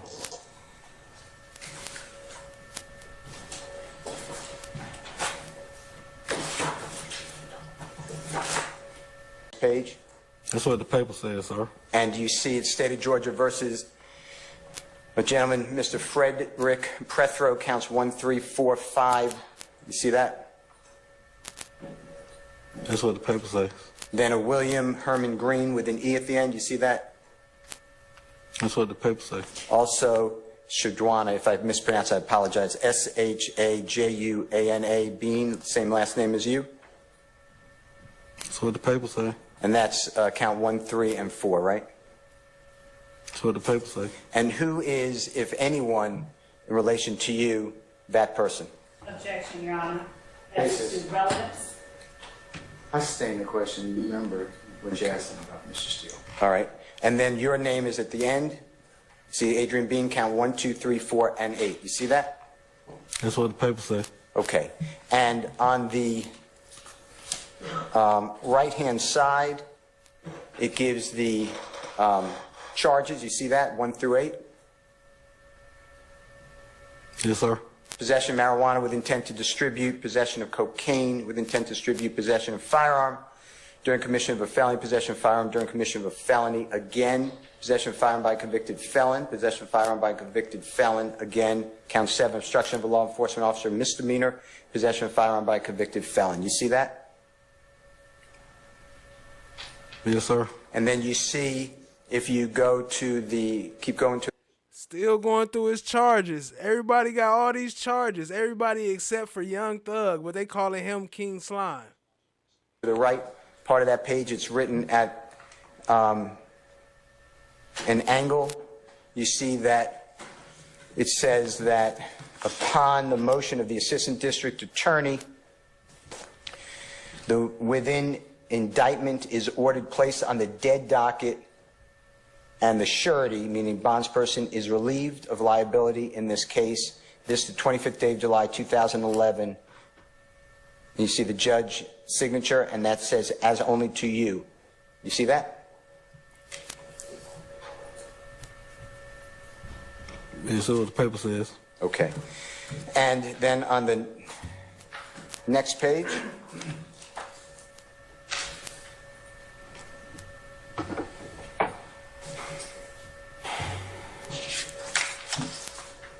it has people's guilty or not guilty. On the next page, which will be the third page of this document, these are the charges that we just discussed. And I'd like to just look at an evidence, and it's a dead docket pending case. Steele, same thing. She's objected. It's a valid objection. Remember what you offered it for. It's a dead docket. I'm sustaining the objection. Understood. Then turn to page, please, where it says, at the very bottom, witness list. Do you see that? Your Honor, once again, I object to Mr. Steele getting into the specifics that he's I trying sustain to the explain. objection. He is still under Now, Your Honor, play. I am showing that a witness in this case is Officer Robertson L. Robertson L. I'd like to impeach the witness that he didn't know who that was. Your Honor, that's not what you offered it for, so I'm going to sustain the objection. Remember what you told me you were going to offer, what you offered the document for. I'm admitting it for that reason and that reason only. Okay. All right. Mr. Bean. You hear a little attitude in his voice? I'm admitting it for that reason and that reason only. Like, calm down, sir. Remember what you told me. Does this... I'd like to impeach the witness that he didn't know who that was. Your Honor, That's not what you offered it for, so I'm going to sustain the objection. Remember what you told me you were going to offer, what you offered the document for. I'm admitting it for that reason and that reason only. Okay. All right. Mr. Bean, does this change your testimony in front of the jury that you've never been charged or indicted with Mr. Frederick Prethrow again? Or besides the September 11, 2013 case? The document you show says that. I don't remember. All right. And Mr. Prethrow was a close, dear friend of you in the early 2010, 11, 12, 13 period. True? Your Honor, I object to that compound question. I sustain this to form. You can rephrase, Mr. Steele. You considered Mr. Prethrow a close friend in year 2011, right? No, I didn't, sir. 2012? No, I didn't. 2013? No, I didn't, sir. I didn't remember. Did you say Go something? ahead. Did you say something? No, sir. Shout out to Steph JK. Appreciate you, family. Much love. Did you remember telling, and didn't you tell, Detective Quinn on September 17, 2013, that Fred Prethrow was like a brother to you? I don't remember any questions that I had with Detective Quinn, sir. Do you remember telling me and Investigator Martin on January 22, 2023, that Fred Prethrow was very close to you? I don't remember that either, sir. Okay. Why did you tell a detective with City of Atlanta Police Department homicide at the hospital before you go to the Fulton County Jail? Your Honor, I object that that's not an evidence, and I really object to that. This is asking a witness about something that isn't in evidence and will not. I object, and I really object to that. At the hospital before you go to the Fulton County Jail. Your Honor, I object that that's not an evidence, and I really object to that. This is asking a witness about something that isn't in evidence and will not.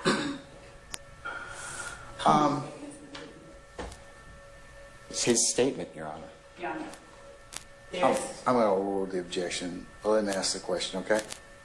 We'll see where it goes from there. Why did you tell the detective at the hospital, Grady Hospital, on September 11th, 2013, that it was not you, but your dear friend driving that Nissan vehicle? there are no facts that are in evidence. There will be no statement put in evidence. So I object to facts not in evidence. Did he make the statement, Mr. Steele? Yes. Mr. Steele does not have any such statement. And there is no evidence that will say this. There's not evidence of that statement, or he doesn't have that statement, but there is evidence of Brady, because y'all hiding the shit. Like, it's obviously it happened. That's why you jumping up and objecting so much, because y'all trying to hide some shit. That's obviously Brady. Brady Bunch. I see it. Yes, sir. Let me ask it this way. Do you have a good faith basis? Yes, sir. All right, I'm going to overrule the objection.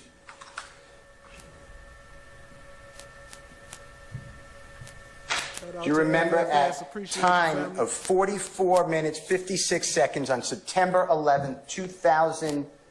That's wrong. That's wrong. I apologize. Do you remember on September 17th, 2013, on the recording with Detective Quinn at 44 minutes and 56 seconds telling Detective Quinn that, yes, sir, I lied to the detective when they first came and talked to me, and I told them, and that's probably the lies you're talking about. I told them Big Fred was driving, and I was the driver. Big Fred was the passenger. Do you remember saying that? No, sir, I don't remember that, sir. Why did you tell Detective Quinn on recording at that time, stamp that I just said, that your dear friend is driving the car that almost killed a police officer? I don't recall that, sir. Why did you tell Detective Quinn that you typically use your cousin's name when getting arrested so you don't get arrested and they pull up your history? I don't recall that either, sir. Why would you use a cousin or any other person's name so you could get out of trouble but get them into trouble? Why would you do that? I don't recall that either.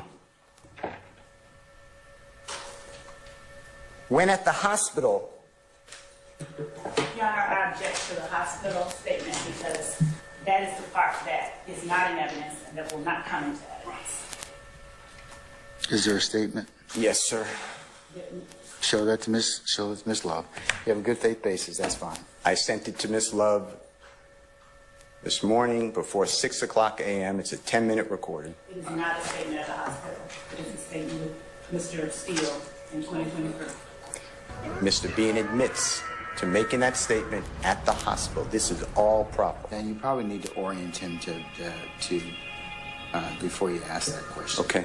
Your Honor, can Mr. Kokomo come forward with headphones and play the 10-minute recording for Mr. Bean then? I think you need to ask him some more questions in order to do that. Okay.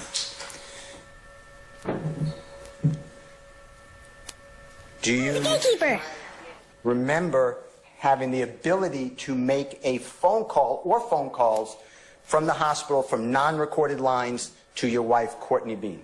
I object to facts not in evidence. There's, Your Honor. I sustain the objection. Why don't you lay a little more foundation, sir? Have you, when you were prosecuted for this case that you're here about driving that you pled guilty about driving you pled guilty under Alford for driving the vehicle, almost striking the police officers. We discussed that in 157C, State's Exhibit. That's what I'm talking about, okay? Yeah, that's what For the record. You You understand have to answer for the record, okay? Yeah, I'm All out. right. You Yeah, understand? I seen some on paper, but I don't remember. Okay.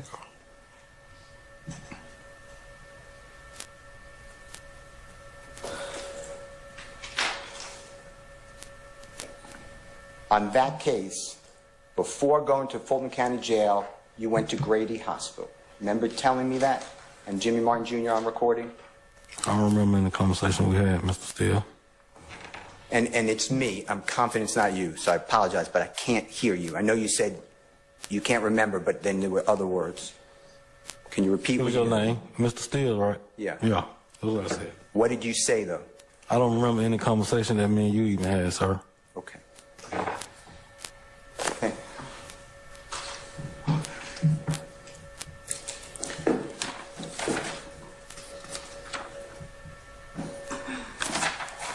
Do you remember on Sunday, January 22, 2023, approximately 11 o'clock a.m., Facts ass shot. Nah, you can't vote him out. You heard Whitaker. He's still our chief judge.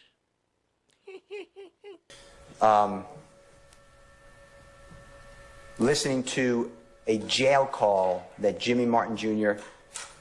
played for you in my presence at the Kroger restaurant near your Kroger grocery store near your home.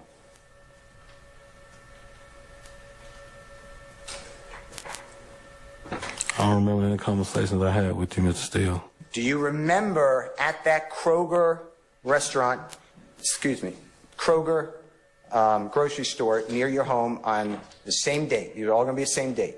Sunday, January 22, 2023, approximately 11 a.m.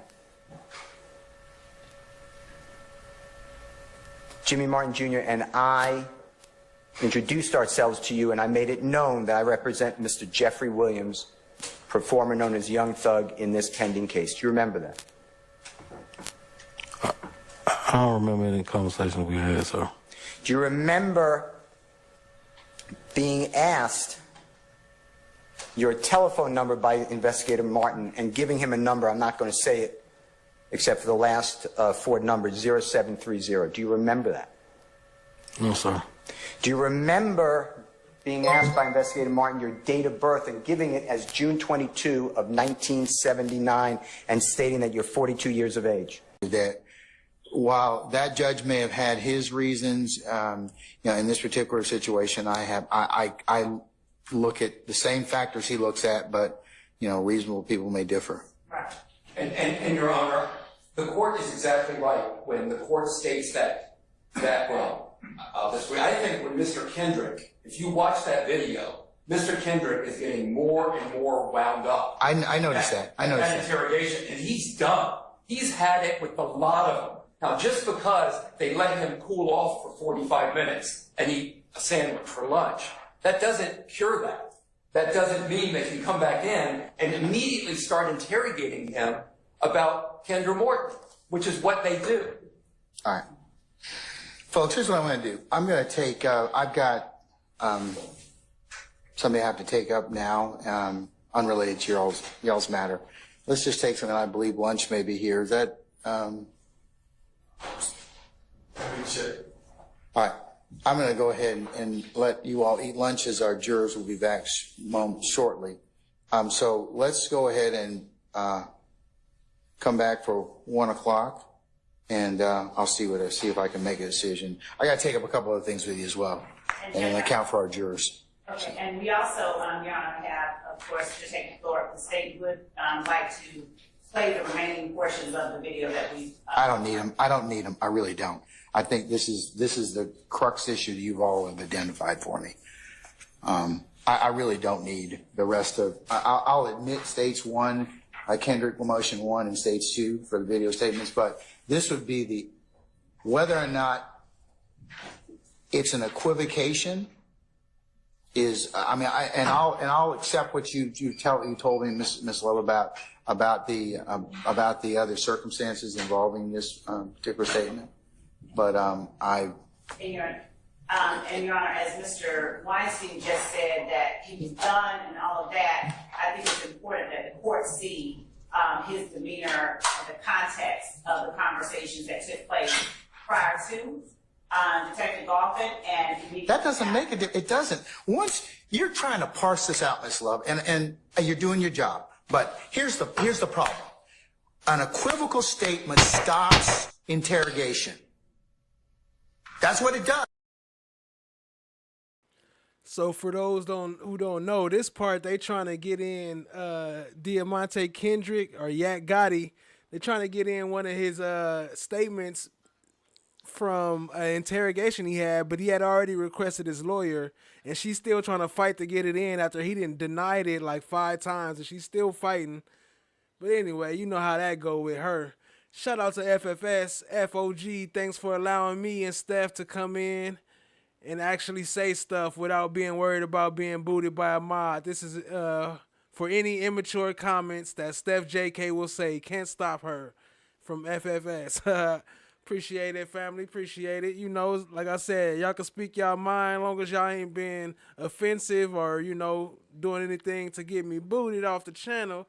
Then y'all good. You can speak your mind. Your opinions are welcome. Appreciate it, family. Let's go. Gotta have a place to enjoy ourselves and have a little fun within these tough times and stressful times. So, you know, as long as we ain't offending or directing it towards anyone, as long as you ain't being too pacific, you good. Appreciate you, family. We don't get to look behind it. Well, did you really mean it? Did you kind of Detective Golfin and that doesn't make it. It doesn't. Once you're trying to parse this out, Miss Love, and you're doing your job. But here's the problem. An equivocal statement stops interrogation. That's what it does. We don't get to look behind it. Well, did you really mean it? Did you kind of sort of want to do it? I mean, the Supreme Court's been very clear with us, both the United States Supreme Court as well as our Supreme Court, in telling us, if you make an equivocal statement, that questioning must stop. And like I said, Ms. Love, I think the problem or challenge you all are having in this particular circumstance is your third-party detective really he inserted himself in something and caused the defendant to invoke his right or basically terminate the interview and say, hey, I want to talk to a lawyer. So at that point in time, he's for a lack of a better word, he has messed up. That's the kind word of a way of putting it. He's messed up the interrogation at that point. And Your Honor, just so I'm crystal clear with the court, we're not only asking for that October 6th interrogation to be suppressed, but also the following on the 12th. Because let me please just finish. And then I'll let you talk, I promise. Because Mr. Kendrick did not initiate that October 12th. He was brought to that room for the interrogation. So there's been no initiation by Mr. Kendrick on the 6th. He did not initiate that conversation on the 12th.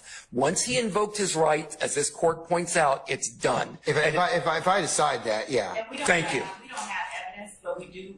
We have actually a witness. Mr. Weinstein's statements as to who did what on the 12th is not evidence, and we do have the witness to present that to the court. Well, that would be an independent basis. So, right? Is that what you're telling me? Yes, I'm telling you that, yes, Mr. Weinstein is asserting a thing, but we would put up evidence as it relates to. Well, as long as it's not attributed to the defendant's statement, if I decide that, then, of course, I'd look at it independently. Of course, that would be the rule. All right. Let me come back at 1 o'clock, and I'll talk with you all a little bit more at that point in time, okay? In particular, the court has viewed a portion of those particular statements relative to the periods of time at 2:16 p.m., continuing for approximately 3 minutes or thereabouts. Also from 2:56 p.m., continuing to about 2 or 3 minutes. And the court specifically has heard in the first video at 2:16 or thereabouts, near the end of that colloquy with the detectives, I need to talk to my lawyer. I don't want to talk no more. And at the second video,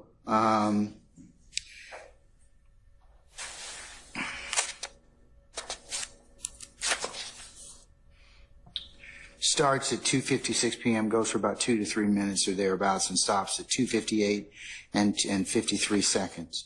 Your Honor, may I address the court? No, I want to make my ruling, okay? I haven't presented any evidence. I can take this on argument, and that's what I'm going to do.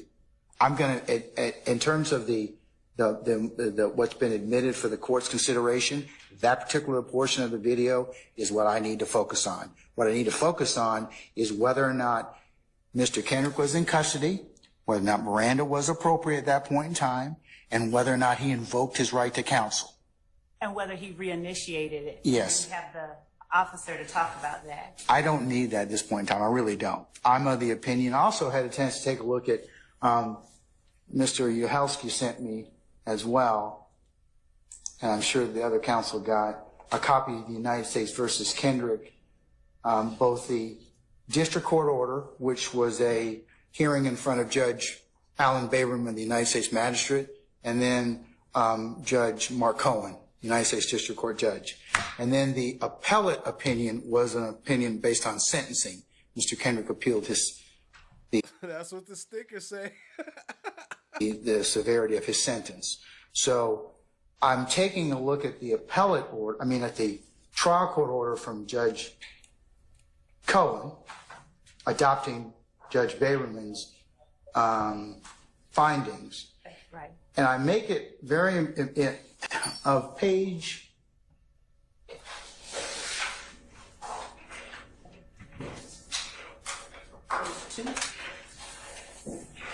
1308. The complaint name in both are left out.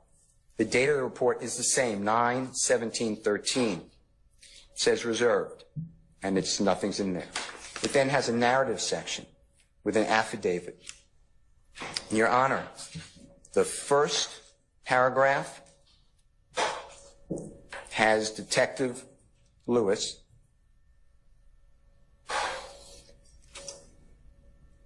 going to, the two people going to the hospital with injuries, Investigator Calhoun and myself.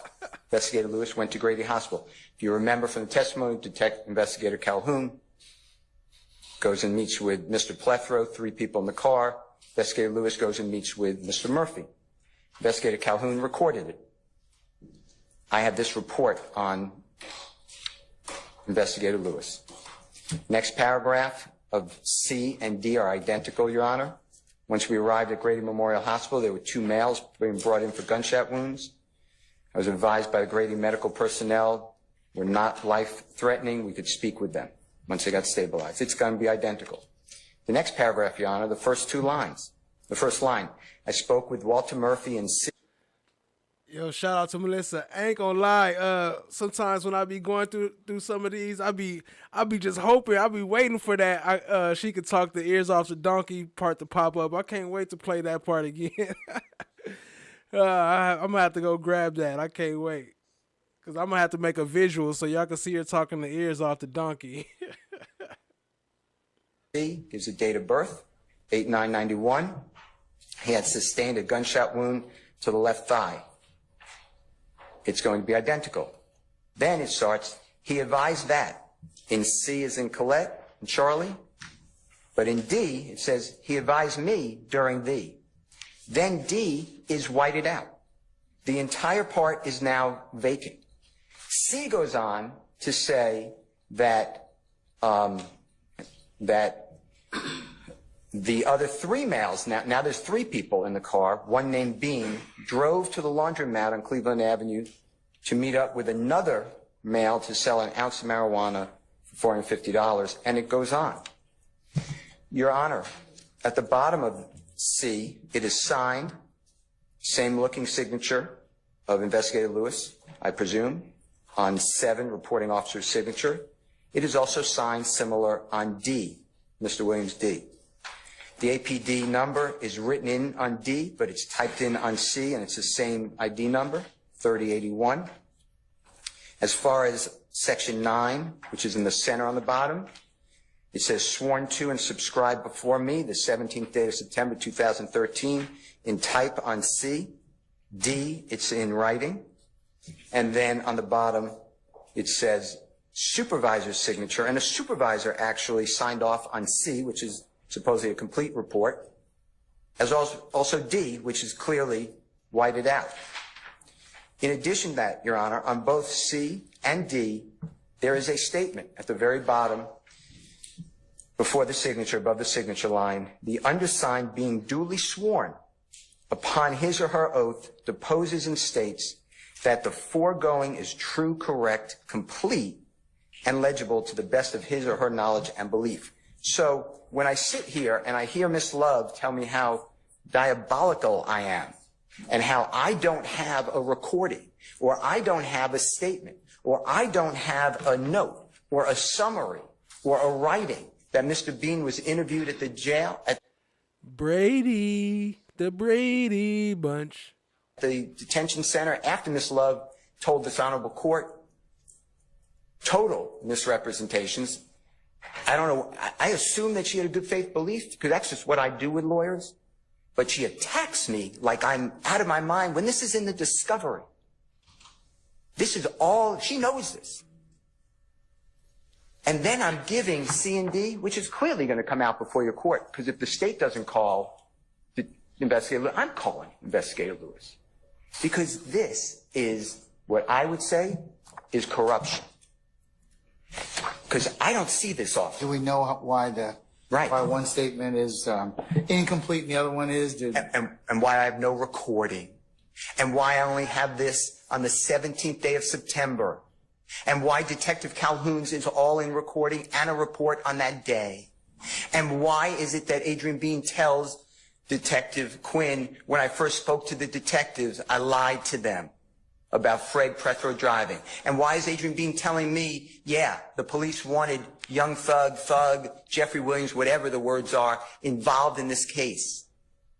And why is it that Adrian Bean is on a jail call with his wife?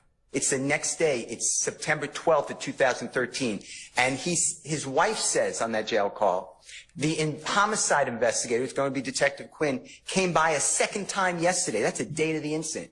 And he told me that the driver, people think the driver's a woman wearing a wig, but it's really a man.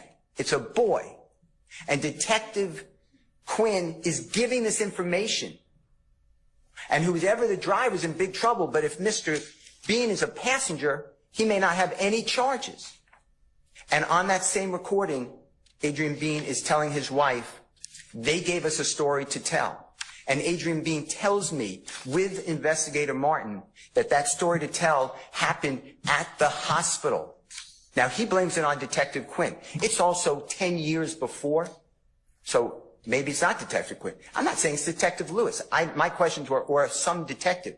But his point is, it's a detective that introduced Jeffrey Williams to this. And then you could go through the crime, which I'm going to do, the crime scene photographs.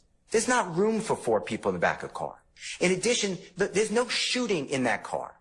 Like the police did it and they cleared, and I'm not saying Robertson L. was not justified. I am not saying that. But Robinson L. discharges firearm multiple times and it crashes through the very rear window on the passenger side of that 2004 Nissan. Those bullets go somewhere. Mr. Murphy is shot twice, one in the lower ankle in his right leg and one in his left leg, upper thigh, which strikes an artery. That's why there's so much blood from him. Fred Plethro is shot through the headrest. Now just imagine a 6'3" young man sitting in the ways of those bullets. They can't get around him. There is no one else in the car. And the state is blaming me for this. This is outrageous. And I can ask every single question the way I ask it, and I ask it properly. And Adrian Bean, for all that he's worth, the jury makes a determination. And what Miss Love is trying to do is obstruct the truth from coming out, because she knows all this. That's why last time I was a fibber for telling the court that he went to Grady Hospital. When she realizes it's patently true, now I'm a fibber because no one spoke with him, and I'm just supposed to believe that these officers took him down and they had him on wraps and no one spoke with Adrian Bean. I apologize to the court. That's also a jury. Juries make those determinations. In addition to that, this case should be dismissed. This is outrageous. I'm going to do that once I get it into evidence before the court, but I'll do it now since it came up and Miss Love is attacking me. And this evidence is wrong. I also ask continuously for all these videos. I don't get it. And then months later, I'm getting a video on the shooting at the movie theater.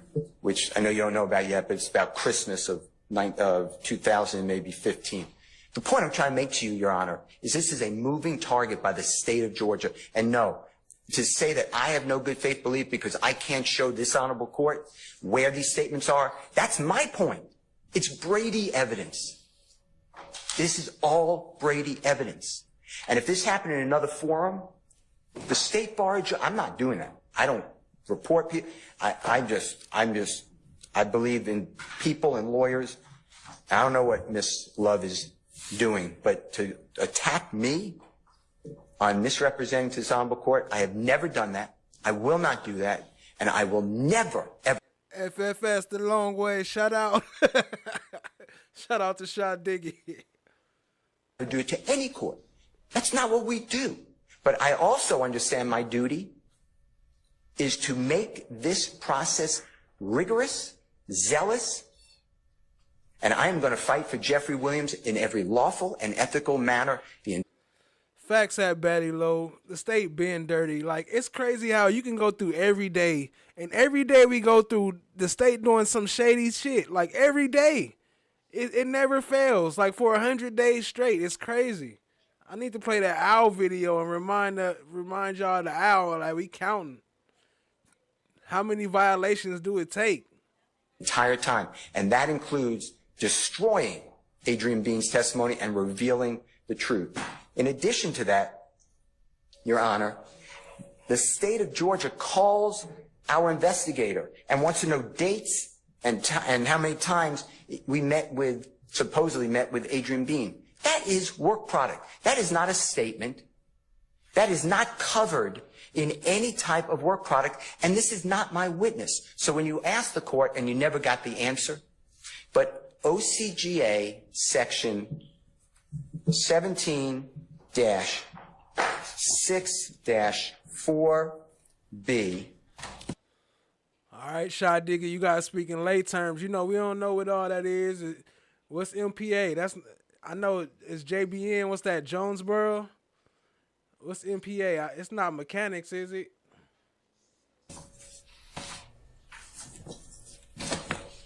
It states the speak in reciprocal layman's discovery, terms. which Mr. Williams did opt into.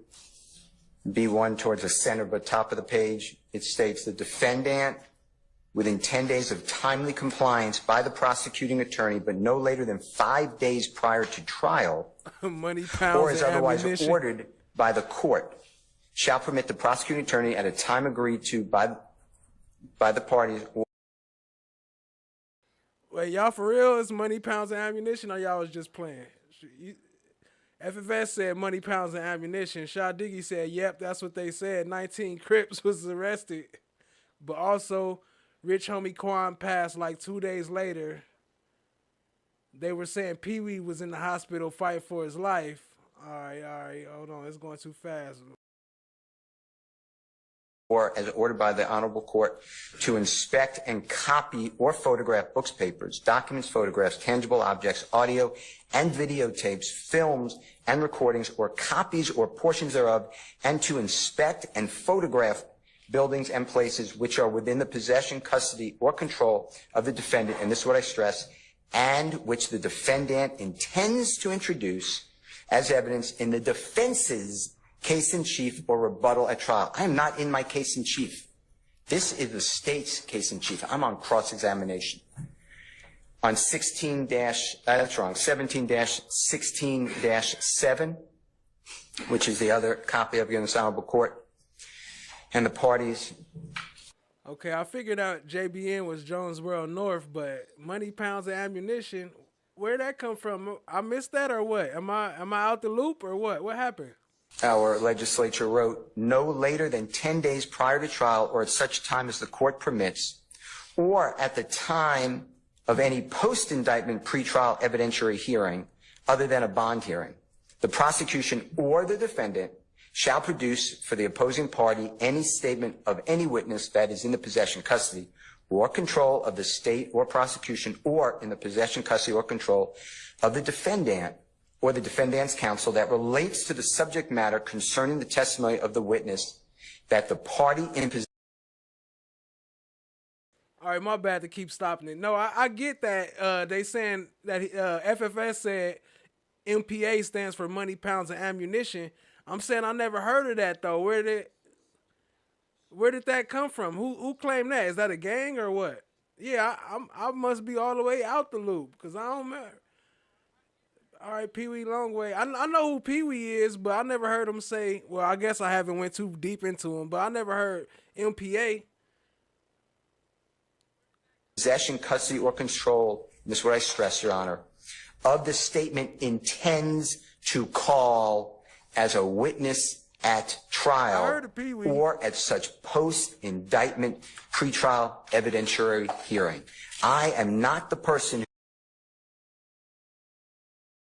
All right, I might as well pause for a minute because I ain't even listening to what Steele's saying, and we got to tap into what he's saying. Let me clear this up real quick. So I know YSL Duke, right? So that's the Crip, right, from YSL. So I guess he from MPA. That's what y'all saying? Brick baby, Brick. Okay, I'm gonna have to look more into that. I know who Pee Wee is though, but I just ain't really looked deep into his history or none of that. I know he a Crip, but I never heard what hood he was from or none of that. Who intended to call as a witness at trial or any such post-indictment pretrial evidentiary hearing, Mr. Bean. The state called him.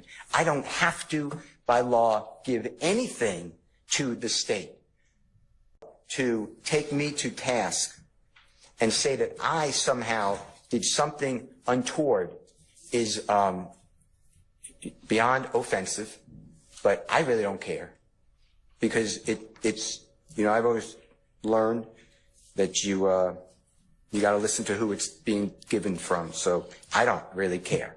But what I do care about is we have delayed the trial for Miss Love. I was cross-examining Mr. Bean last time. I wanted to cross-examine him now. I have every reason. I've impeached him. He said that he did not tell me or Mr. Martin things on that recording. He did not, or he doesn't remember. I've laid the foundation. The Honorable Court wants me to lay the foundation. I laid the foundation. I intend to play the recording with him. I'm also going to play the recording with Mr. Bean and Detective Quinn.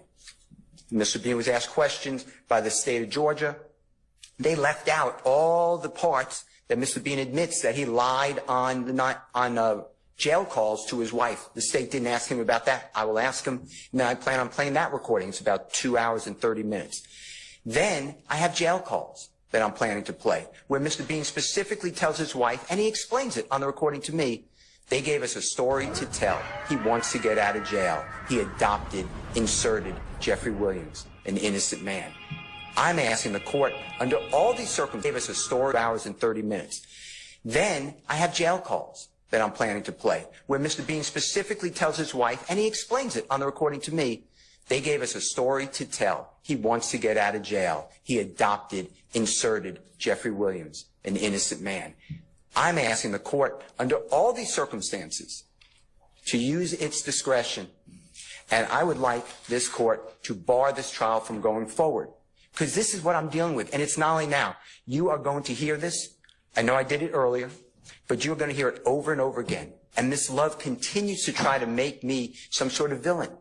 From her opening statement and defies the court order, don't mention that I'm represented anybody, don't mention any appeal, she puts it on the screen.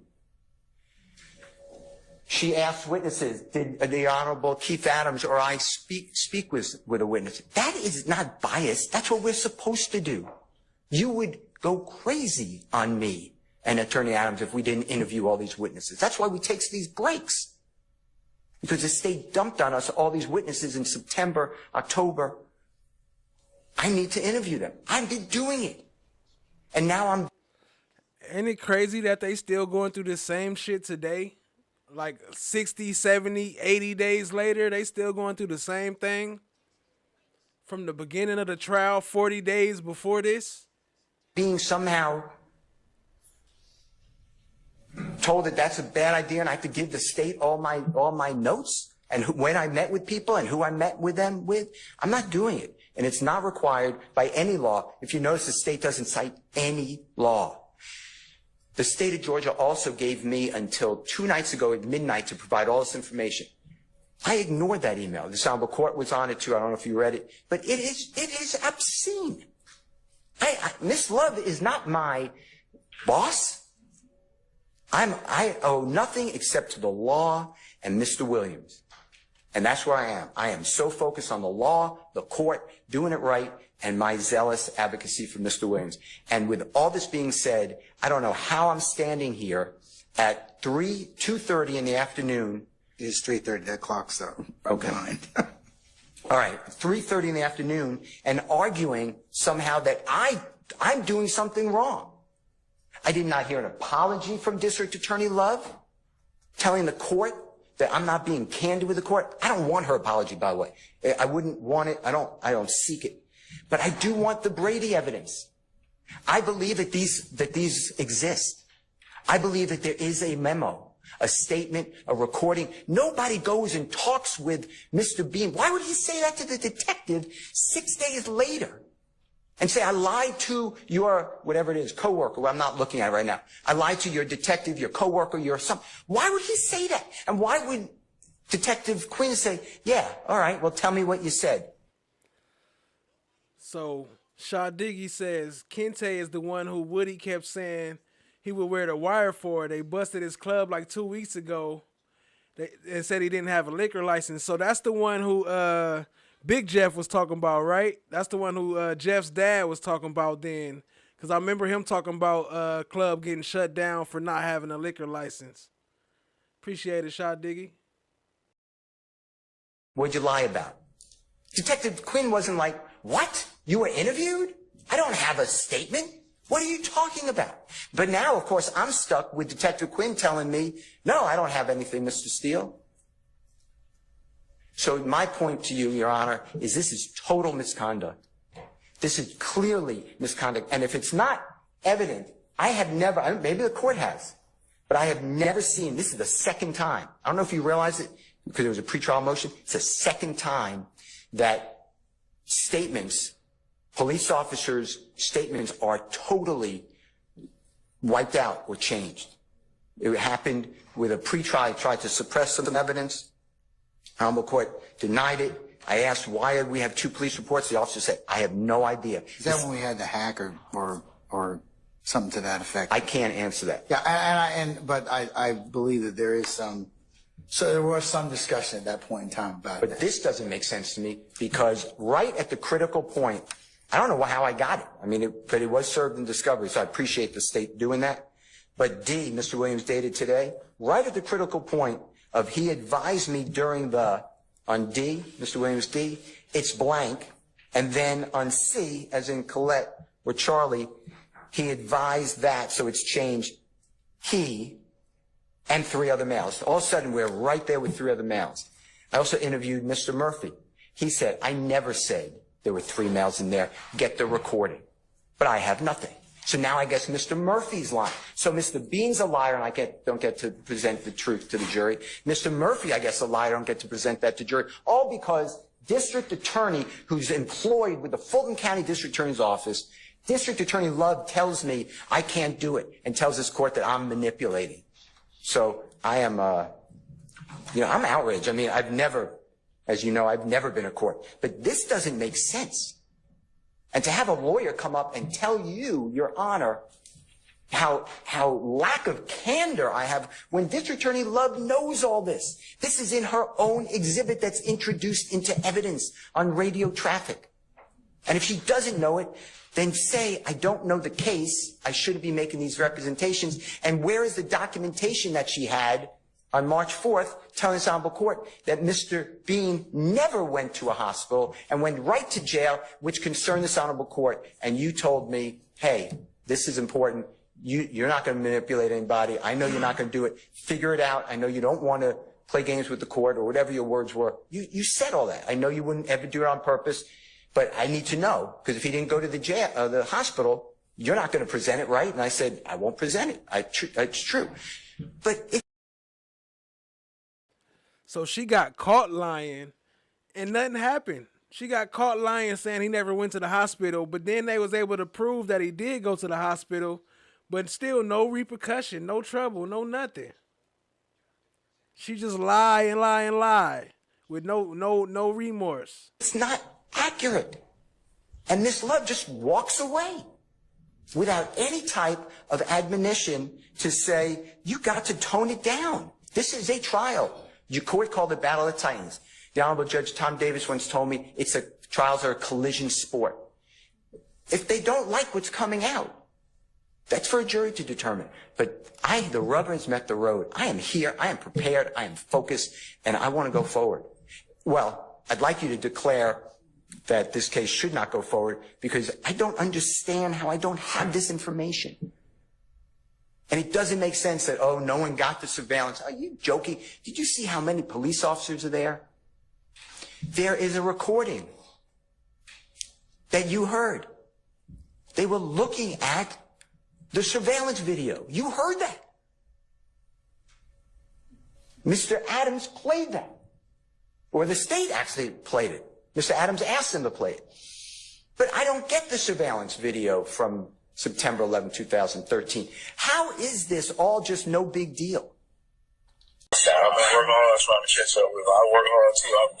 I just started working 2 jobs, so I'm a work working day and night. So Yo, shout out to Tall Glass. She says, who do they think we are on day 42? This is making my blood boil again. We on day 129. The same thing is happening. That is why the judge doesn't want to look back. This alone is a mistrial. I think she meant alone. This alone is a mistrial. So exactly. This is why Whitaker is like, nah, we're not going over all that. We know he didn't effed up the whole trial. We're just going to start over fresh, which is why I said before, it's like they getting a whole new trial. It's like a whole trial. Y'all just going to brush over all this mistrial stuff they did before and just start fresh with a new trial? What? Shout out to Tall Glass. Appreciate you, family. appreciate you. Certified swagger, certified supervisor, you know what I mean? And I was doing dishwashing at night. And this right here that we playing, this is the call between Steele and Bean, Mr. Bean, in 2023. That's why he was asking them, do you remember these years? Because 2023 is one of the years he said he do remember. You know what I mean? I'm real whoop to be going in 23 to be going through anything that got something to do with court of law or anything like that. I'm real whoop for that. It's just that it's going to come up. You did go to prison for 3 years, got 10 to do 3. Right. But I know what you explained, but just explain again what truly happened. I know you took over. I don't even know. When we went in the court, me, Ross Murphy, and I think one day we come to court and they said, case dismissed, said the victim had killed himself or something like that. So I'm like, you don't got a victim. I'm talking about your other case. You went to, yeah. But that had something to do with my children. That ain't got nothing but your children, I want to be fair to explain what happened. What happened with my kids was I had a Polaroid. You had a 10-year-old and a 12-year-old that was choked. One of them punched in the stomach. It was my kids. And I went around there and held with the guy calling it by myself. So what he talking about right now, his son, one of them got punched in the stomach by a grown guy or something. So he ended up going over there and shooting both of them. So that's the previous charges he got for shooting somebody, was he shot somebody for hitting his kids. And I got caught up in it, and I explained to the judge what happened, and the judge sentenced me to 7 And you caught up with the person that you killed. Yeah, I shot both of the guys that, in the midst of and how long on them. The one was 28, and the other one was 31. They was jumping on the 10 and 12-year-old by that basketball goal in the neighborhood, which was my kids. Right. So, everything that went on me, it happened with me and my kids. You know what I'm saying? It had nothing to do with none of that.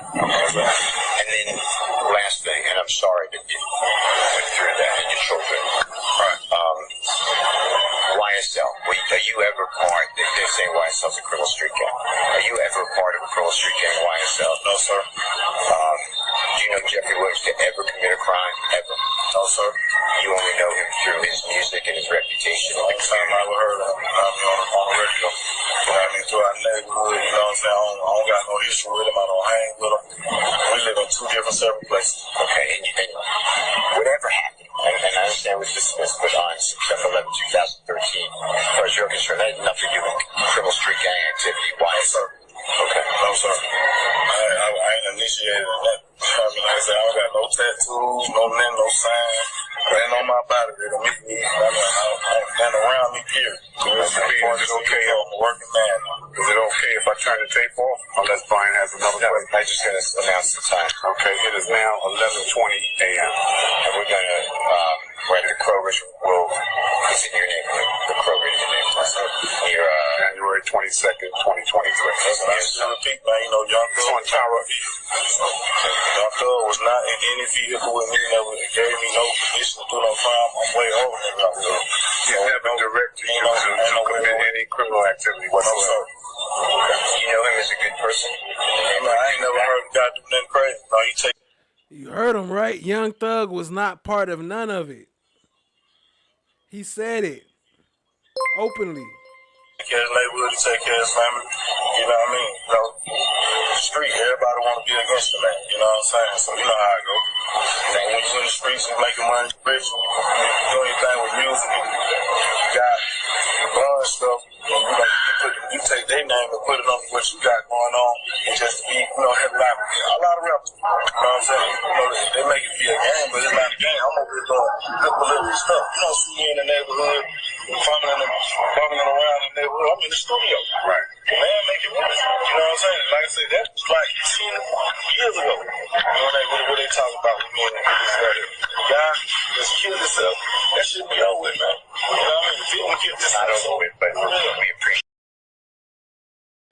You heard him say the guy that just killed himself, right? He talking about what you call it, Dirty Red. What they talk about with me and this other guy just killed himself. That should be over with, man. You know what I mean? If he don't kill It's not over with, but we appreciate it. All right, thank you. We're going to shut the recording off. It is now. It is 11. Keeps going off the time. 11:22 a.m. Cutting it off. When we were last together on March 4th, Monday, March 4th, 2024, you stated that to several questions you either didn't recall or you did not remember certain statements made on. Yo, shout out to FFS again. Much love, y'all. Hit the FFS in the chat. For the donation. Argumentatively, still would destroy love. He was about to go balls deep, all up in there. Appreciate that, family. January 22, 2023, to investigator Martin and myself. Do you remember that?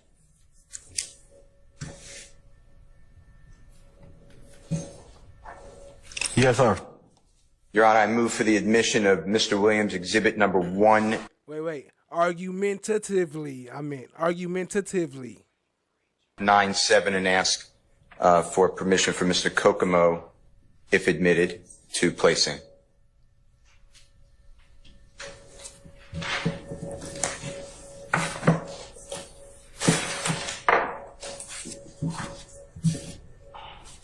Any objection to Defendant Williams 197? Your Honor, I believe that he has to lay a foundation, and there is information at the very end that I would believe would open up the door to the state putting in information that Mr. Williams may not like.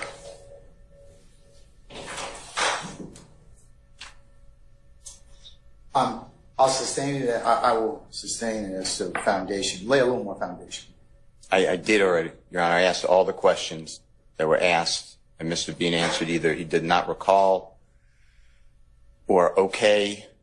At the very beginning, okay, then it became did not recall, and then sometimes he said no. I remember you just asking me a question about something from last week that I said. From last week, I don't recall.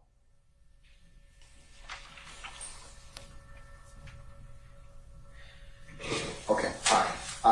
I'm going to admit Williams 197 over objection. Before we get to the part that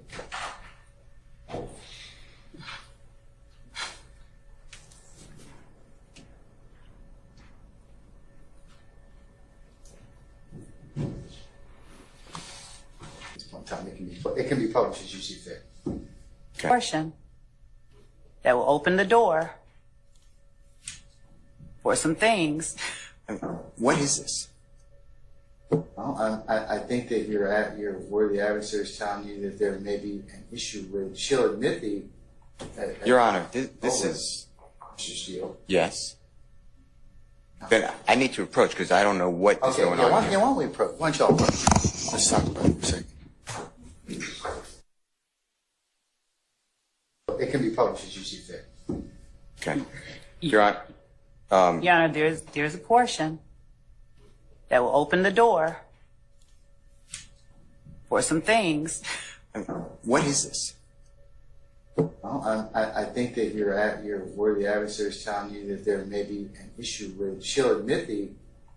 Your Honor, this is. Mr. Steele. Go ahead. This is Brian Steele. I'm giving y'all the investigator Jimmy Martin Jr. We represent Mr. Jeffrey Williams, also known as. I heard it. And on January 22 of 2023, you did remember things from September 11, 2013. I really did. I really did. Didn't. Do you remember on direct examination being questioned by the prosecutor? You were asked a lot of questions about a statement that you gave 6 days after September 11, 2013, which is September 17, 2013. You remember those questions? I don't recall the conversation that happened in 2013 to anybody. Okay. Do you remember being asked those questions? No, sir. Which one? About whether you said to a Detective Quinn on recording on September 17, 2013, you were asked those questions. You said, I don't recall. You remember all that? Yeah, I don't recall the conversation that I had with Detective Quinn in 2013. Okay. Well, just for foundation, the district attorney did not ask you certain parts of that conversation. I just want to ask you and see if you remember. Do you remember telling Detective Quinn on September 17, 2013 at the Atlanta Homicide office here nearby this courthouse that you lied to the detectives when they first came and talked to you? Do you remember saying that? I don't recall any conversation that I had with a Detective Quinn in 2013, sir. It doesn't have to be, and I know that's a long time ago. So we don't have to use Detective Quinn. I'm just saying any detective. Do you remember? I don't recall any conversation I had with anybody in 2013, sir. All right. Do you recall telling Detective Quinn on the same date, September 17, 2023, that you lied to the detectives when you first spoke with them and you put your friend Big Fred as the driver of the car? And when I say the car, I'm talking about a 2004 Nissan Altima maroon color. I don't recall that conversation, sir. Do you remember telling Detective Quinn on September 17, 2013 that you told, at 4533, that you told a few, and I'm just not going to say it, but bull blank lies? Did you remember that? I mean, basically, y'all keep asking me, do I recall this and recall that, remember this from 2013? I don't remember that from 2013. Hold on, I like when he go off right here. What up, Texas T? I see you. keep telling y'all that. You, and I'm just not going to say it, but bull blank lies. Did you remember that? I mean, Basically, y'all keep asking me, do I recall this and recall that, remember this from 2013? I don't remember that from 2013. I keep telling y'all that. That has been my statement since I got here. Your Honor, I've been telling y'all, people constantly hit me with this, keep constantly asking me this and that and third about what's going on in 2013 or whatever. I don't remember. I don't know nothing about 2013. All I can tell you is, y'all got my name on a recorder, my phone number on the recorder. These people threatening me. They calling my phone. Your Honor, I almost lost my job. I got a lot going on behind this here. I put all this behind me, sir. Everything that had going on with me, I put everything behind me and kept moving on about my life, sir. Your Honor, I can't continue to keep going on like this. I don't remember nothing from 2013, sir. Mr. Bean, you have to answer the questions, okay? I'm constantly keep telling them and constantly keep telling y'all I don't remember nothing from 2013. I'm going to ask you because I have to lay a foundation.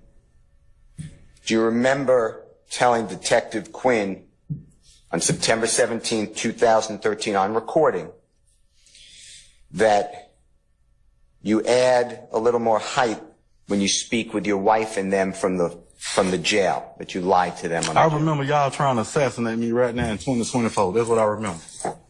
That's what I remember. All this going on right here on this, got me up on this stand, talking about this and that third, all this extra stuff that's going on. Your Honor, am I on trial, Your Honor? Sir, you just have to answer the questions, unfortunately, at this point in time, okay? That's all I can tell you. Am I on trial?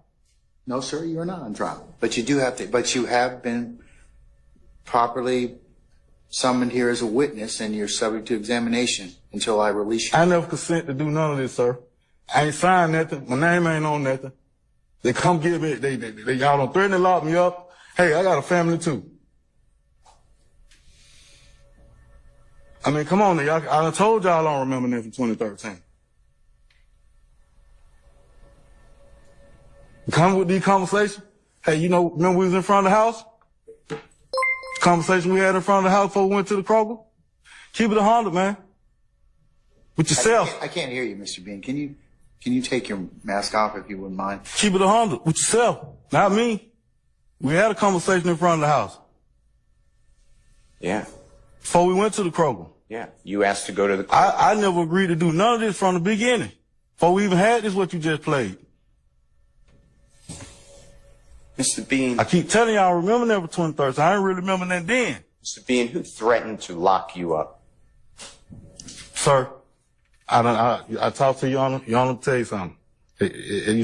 Sir, answer. I'm on trial for anything. Can I be? Shout out to FFS with another one. I never told the truth a day in my life. Woody told you that. He told you he never told the truth until this statement right here. Excuse me, Your Honor, for something, because I really don't understand what's going on. I don't remember. My head hurt something. I remember that for 2013. I didn't really remember that then. Mr. Bean, who threatened to lock you up? Sir, I talked to Your Honor. Your Honor, tell you something. Sir, answer. I'm on trial for anything. Can I be excused, Your Honor, for something? Because I really don't understand what's going on. I don't remember. My head hurt. They keep asking me questions about this. Keep asking me questions about that. About 2013, I don't remember. Can I be excused, Your Honor, for something? Because I really don't understand what's going on. I don't remember.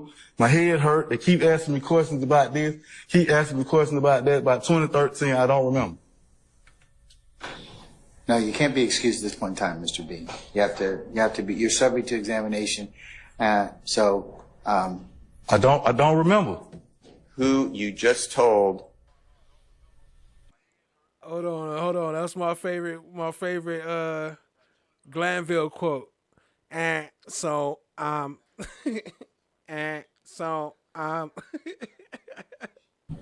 The jury. Subject to examination. Keep asking me questions about that. About 2013, I don't remember. No, you can't be excused at this point in time, Mr. Bean. You have to be. You're subject to examination. I don't remember. Who you just told the jury, the Honorable Judge Glanville, and all of us that you've been threatened to be locked up. I didn't consent to come get on this stand to be a witness, first of all. Who threatened you To lock you up means go to It jail. wasn't no threat. The subpoena go out. They say you don't show up, they gonna lock you up, you go to jail or whatever, and all this little extra stuff like that right there. I ain't here to point fingers at nobody, say nothing like that. That ain't my job. But you just said It ain't for me to mention what nobody got going on in their life. I got my own problem. who threatened you. You just told the jury that you've been I threatened. done had all kind of threats, man. Y'all just explored my whole phone number on to the world. People calling my phone right now threatening me, texting my phone. I ain't had no sleep. I've been up all night since yesterday, 7 o'clock, from 7 o'clock yesterday. Oh no, it's coming up. My favorite part. Still getting called. Still getting Texas. Texas T. Still getting Texas. To 6 o'clock this morning. Still getting calls. Still getting texts. That's my personal line y'all just gave out. On live to the public, to the whole wide world.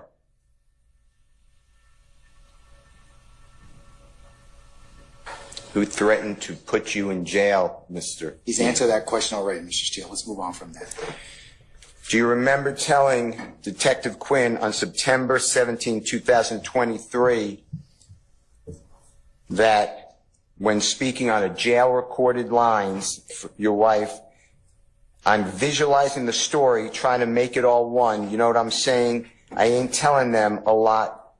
A little shenanigan be bold blank. You remember saying that? Ms. Love already asked me 1,001 questions. I told her I don't recall nothing from 2013. I don't even recall the conversation really that me and you even had. If somebody else push up on me, ask me questions, let somebody else come to. I give them a story too. Everybody gonna keep asking me questions. I'm gonna move on with my life, man. I ain't got time for these games. Y'all done assassinated me, man. Hey, it's about time for some actions now. It's about time for some actions now. Yo, shout out to FFS. Let me catch up with the last two. He just dropped another one. Better knock that bass out your tone, my guy. And let me see. Hold on. He just dropped another one. Appreciate the super chat, family. Let me go ahead and skip on down to that other one. He just dropped one. Say, he don't recall, my guy. He's suffering from Molly. I was suffering from Molly. Y'all might not know what that is. I was suffering from Molly. Appreciate the super chats, family. Do you remember? I'm all on all these blogs, all these channels, my face all over the news, everything like that. Keep on asking questions. I'm telling you, I don't recall. Okay, well, I just have to ask you these questions.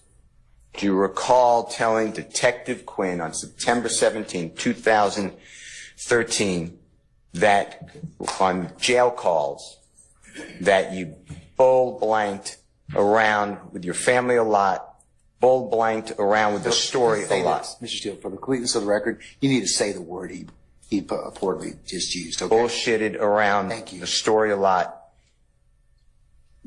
Remember saying that? I don't recall, sir.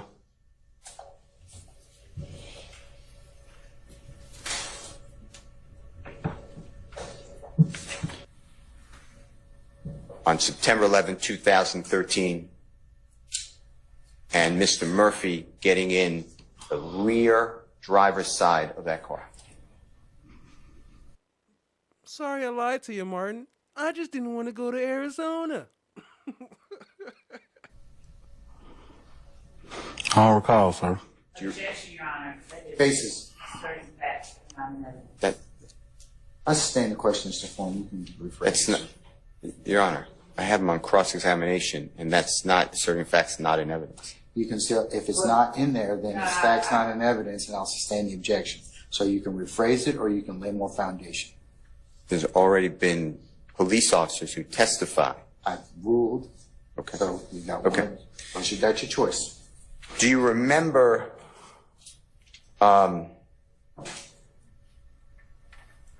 Big Fred? Do you know Big Fred? Fred Prethro? I answered that last week, sir. The answer is yes, right? I answered that last week. I told you I don't recall. The high one coming up soon. It come up on day 45. Day 44 is only one part. It's real short. And then on day 45, that's when he say I'm so high right now. Last week. Appreciate y'all being here. Hit the like, hit the subscribe, tap in, share with a friend, family. You asked me that same question. Y'all got it. Do you remember being on 2 different indictments with the gentleman, Fred Plethora? Some paperwork that you showed up here with me, but I ain't had nothing to do with that paperwork that you showed me with it, whatever you talking about. Remember stating you and Fred Plethora are very close? I ain't had nothing to do with that. I don't recall that. How big is Fred Plethora in 2013? Tall, height, and weight? You tell me, sir. Okay. You ready? Your Honor, I will play State's Exhibit number 176A with the court's permission. At what time period or what mark? Starts at 0. Okay, all right, go ahead. This is, if you're asking, I apologize, September 17, 2013. Thank you, sir.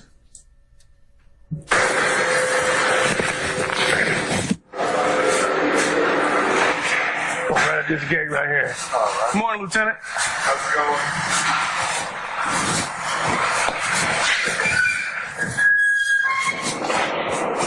That's my raggedy ass tourist straight ahead. Why you play that? You don't like This is a free car. I'm not mad at it, you know. Free gas. Pick the groceries up. Missed the part earlier. You heard Love kept asking him, were you driving a raggedy ass Taurus? Did you drive a raggedy ass? Were you in the car with, and Detective Quinn said, a raggedy ass Taurus? Take the kids to the side. Mr. Bean, I asked it to be stopped, Your Honor, at, okay, we'll get a time if that's all right in 1 second. Mr. Being the voice of Detective David Quinn. No, sir. Okay. Your Honor, I'll announce the time if you could continue.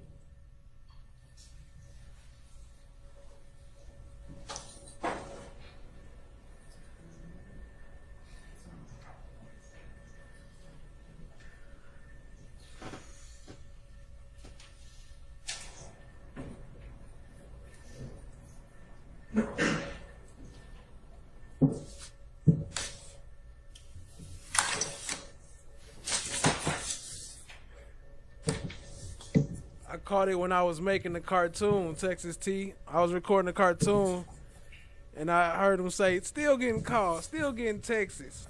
Yeah, so y'all go check out that. That's the Bean cartoon right there on the side. Check that out.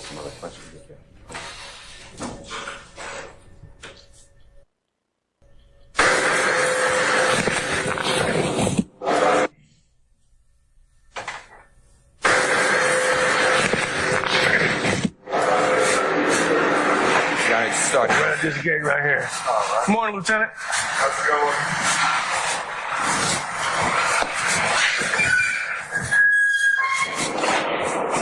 That's my raggedy ass tourist straight ahead. Why you play that? You don't like that? This is a free car. I'm not mad at it, you know. Free gas. Pick the groceries up. Take the kids to the soccer games on the weekend, which is against the rule, but you know, we don't make no money. But you get used to that.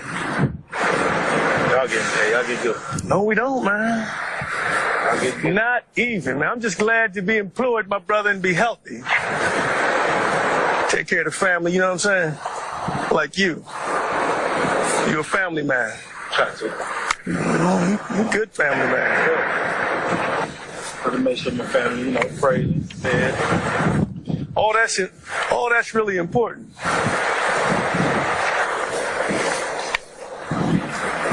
His number is on there. I'm not sure if it played in here in this video that I made, but his number is on there. I ain't breaking shit. Huh? So what? Yeah, they a bitch, but I don't usually take nobody with me when I do my shit, you know what I mean? So I gotta do that. I'm gonna sit you up front though. I ain't gonna treat you like no stranger. Now, I don't have tinted glass on this car. Some people don't like riding. We're going back to the office. My regular car's in the shop. Got your sandwich. It's only a short ride. In fact, let me put that in the console so you don't mess up nothing. Make sure, let me know you're comfortable or as reasonable as you can be. comfortable, reasonably comfortable, we call it, under the circumstances. It's going to be a short ride, but I'm going to take them bad boys off you. All right. America's scenery don't want nothing to happen to you. That's why I must buckle you in. I don't want nothing to happen to you either. Damn, not do what the fucking... All right, here we go.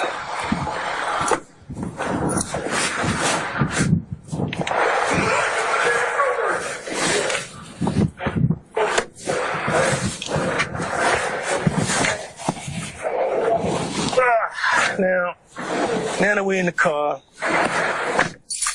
I'll kind of let you know what's going on. Get some air going here. This car has... How many miles I got on this bitch now? Oh, this one's only 58,000. I must have went around once already. All right. I'm Detective Quinn, right? I work homicide, right? I work homicide, all right? For the city of Atlanta. Have you ever seen me before? Ever? The one thing I do whenever I deal with somebody that's come up in one of my investigations. I can't wait till we get to Detective Quinn. We're going to have some fun with him. Or as they know him out there, they call him Bowleg. But yeah, Detective Quinn, he quite a character. Appreciate y'all being here, family. Hit the like, hit the subscribe, tap in, share with a friend. Investigations like you have. I've been assigned an investigation where I believe you have significant involvement. Now, in homicide, we don't just work murders, right? We work a lot of special investigations, too. They seem to think we know a little bit more about shit, and they assign certain cases to you. I got assigned one such case. The case, you're not charged in anything as far as what I'm investigating, but it involves a police-involved shooting, where a police officer did some shooting last Wednesday, 9/11 of this year, 2013. Now, in order for me to, I'm just trying to find out if I'm on the right track on the information I'm working up. You don't have to say nothing. As a matter of fact, I'm just going to read your rights because I want you to know before we even start talking. But I've got some information here. There's certain people that have said some things, people that may or may not have been with you. I want to make sure your story's down with the one that's actually looking and working into this shit, working the case up. I know he say, she say. I want them straight up folks. As a matter of fact, I met your wife out at the scene that day. Okay. Not the scene, but at the trap. I'm going to call it the trap because I'm old police. You know what I'm saying? Down there off Macon Drive. That's what I call it. Because, you know, I'm from Zone 3. So, you know, when I say I'm from Zone 3, I've been out here since like 1985. I mean, I'm old police. I mean, I got a dope record, but I'm through with the drugs. Well, I'm not saying it's your trap. I'm saying it looked like a trap to me where I met her. It ain't no. Yo, Tall Glass, I see you requested points. The points is off stream right now, but I'm allowing all points. So any chat prompts, they welcome for everybody here. So appreciate y'all being here. Let's get it. Right. But it just looked like it to me. But anyway, all right, number one, they call it the Miranda warning. Number one is you have the right to remain silent. You understand that part? Yes, sir. That's important. This is what, anytime I deal with somebody and I'm taking them out of a facility, out of their house, you're in custody. I make sure I read all these. I let you read it as I'm reading.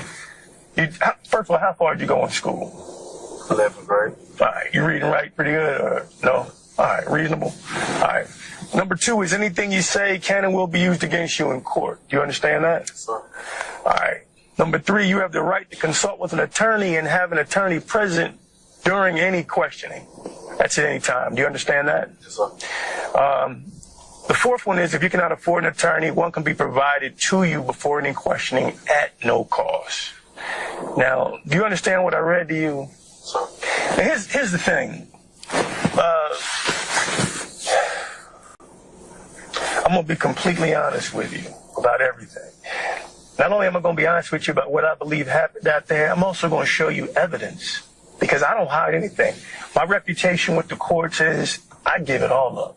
I'm not one of them cops when the warrants get written up. It's all kind of like innuendo and vague shit. I write it all down. And it really is a selfish reason why I do it. That way I remember it, because I go to so many trials with murders. This isn't a murder. But I got to investigate the police officer's actions out there. That's why they called me out. Now, based off his actions, I got to make sure he had a legal right to be there doing what he did. That's what I got to do. So, I just want the complete truth from you about what happened that day, and then I'll bring you on back in. It's on you. I mean, because I'm going to tell you what we got, because it's not a secret. A lot of it was on the news. You know that. As a matter of fact, were you in the back of a police car when I got there that day? Yes, sir. Did you see me talking to the police that had you in the car? Yes, sir. Okay, because I don't have any charges on you. I'm investigating a case where I believe you have significant involvement, but I'm still working. There ain't no hurry. You know what I mean? You're not charged with anything from me.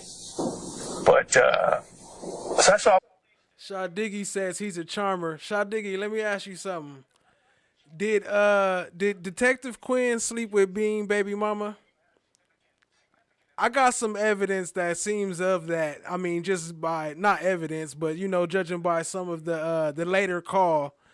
But let me know what y'all think. I don't know. I don't want to assume stuff. So allegedly, do you think he allegedly slept with Bean baby mama?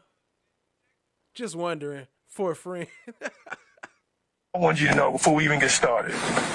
So, your wife seems like a nice lady, though. I'm straight up too. I'm 35 years. I'm gonna tell you a little bit about myself. I ain't gonna go to school. Okay. You know what I mean? And I don't believe in lying. You know what I mean? That's why I went ahead and gave him my name, told him who I was. You know what I mean? Even though I knew I had through one. But we're not gonna talk anything about other cases. Make sure. See, but see, I don't want to know nothing about other issues. That's your personal business, and I don't pick. Straight up. Right. Whatever.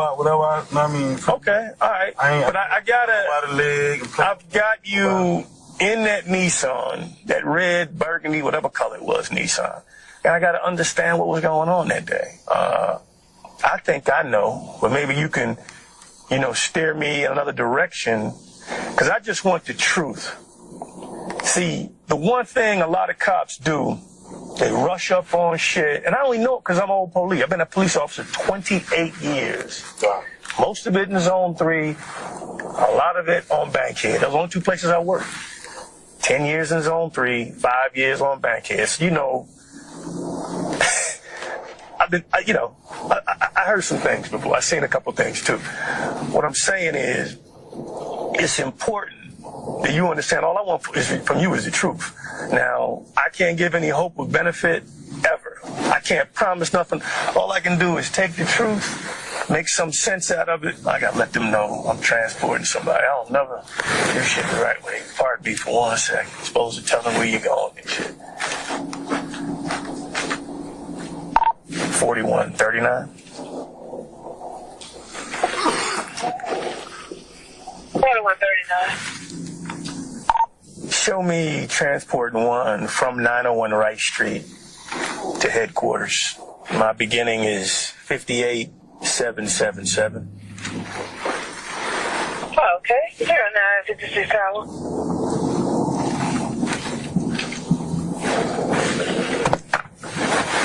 Now,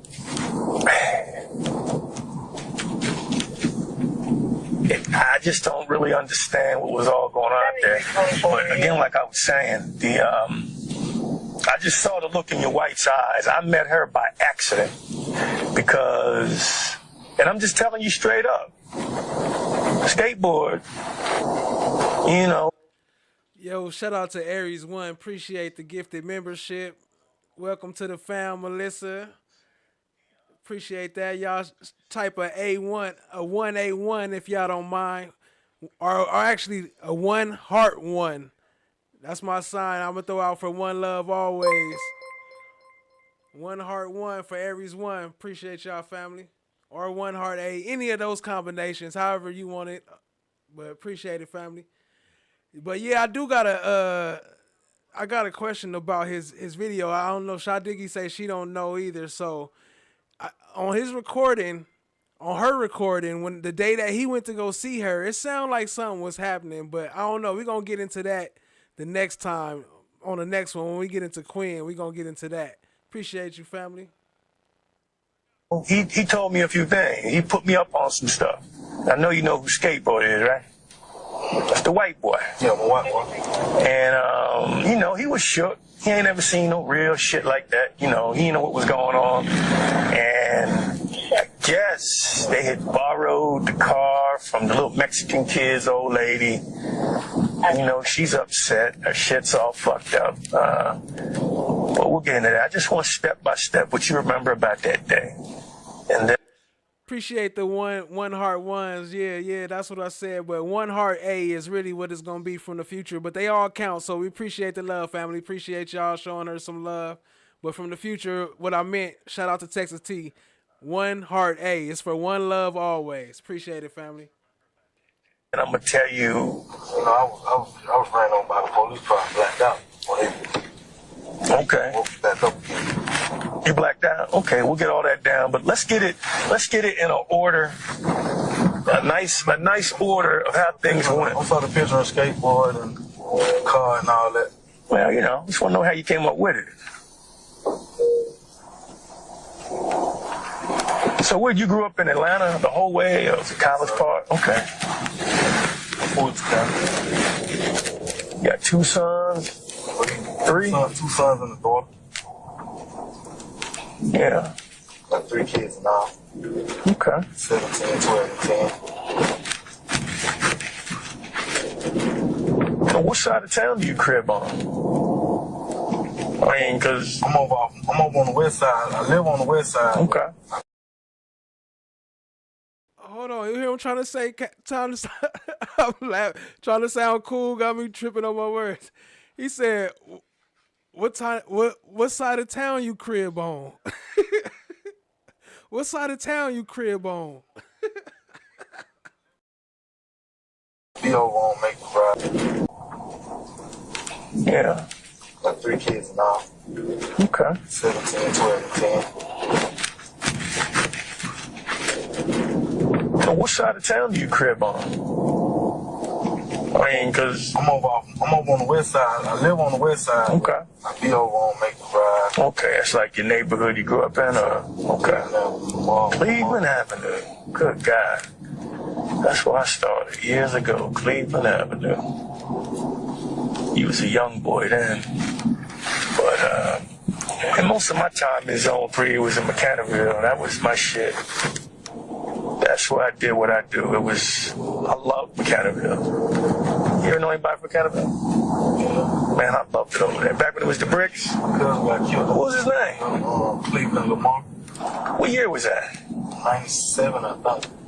And then homicide. Then I was over on Bankhead. Then, yeah, it was a bloody. Keith Meadows been doing homicide. He was the Major Meadows. I know Keith.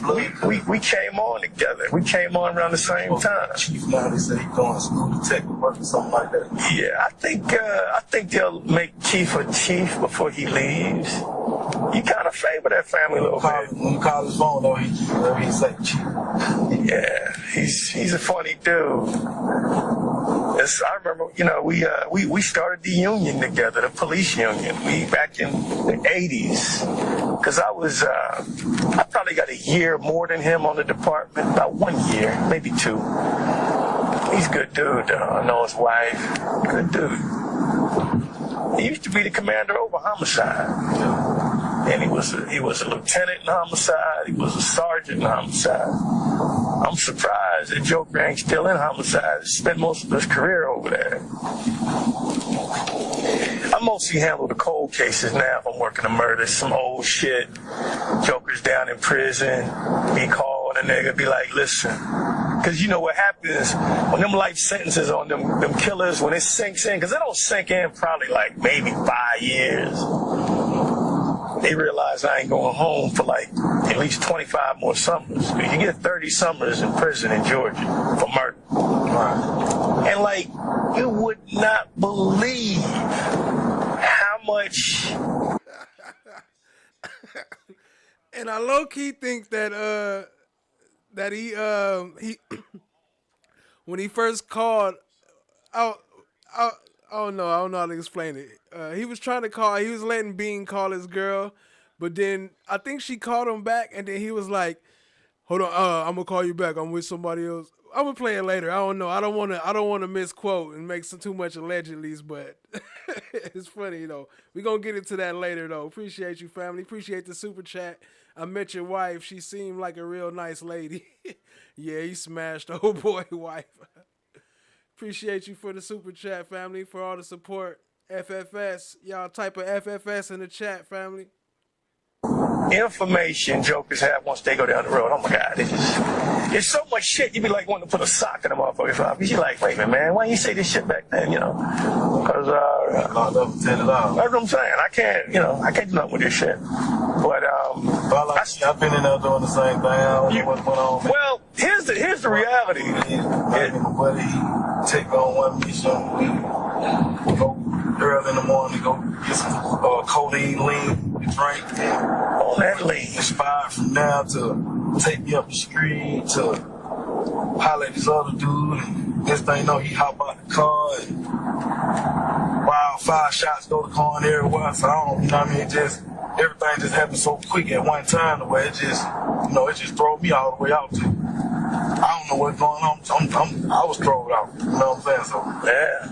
That's why I was letting them know. I really don't know what's going on. Everything happened so well. That's all I want is what you said. That I'm gonna tell you what they said. I'm talking about. I mean, just for the record, how many motherfuckers in the car that y'all got from skateboard? Four. So that means somebody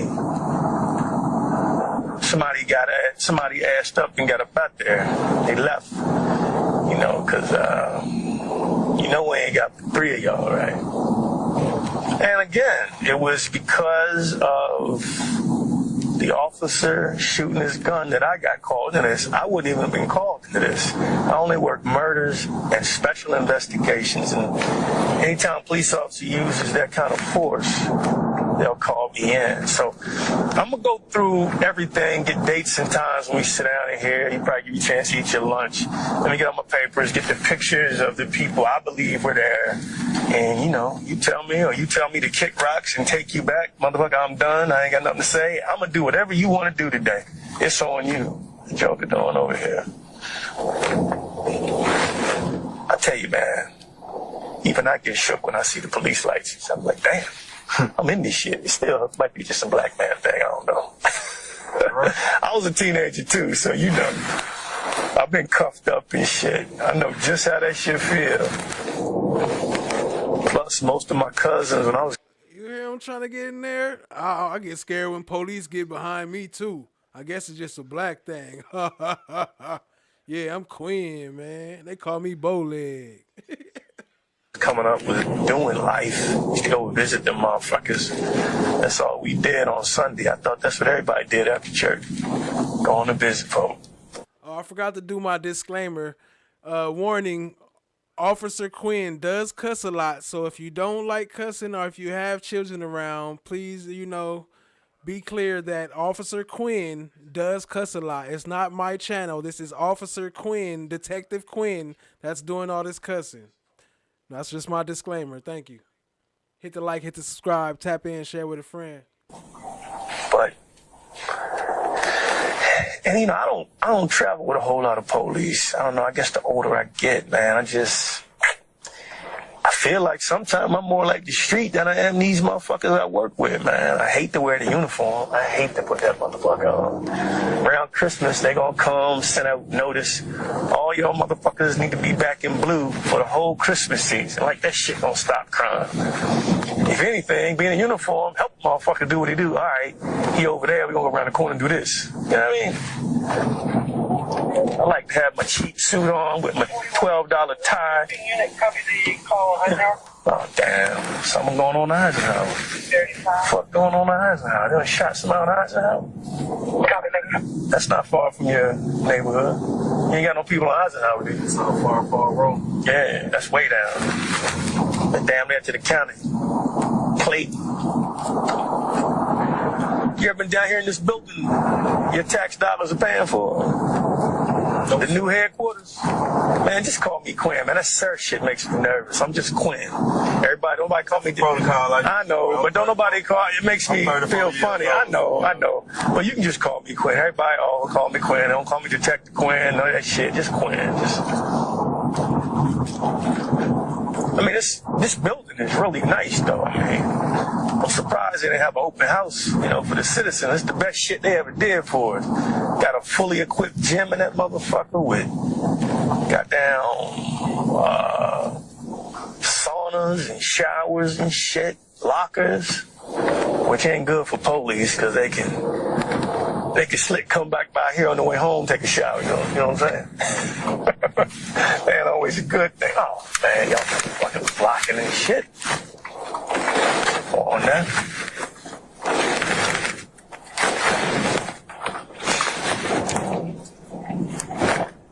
Wanna be motherfuckers, man.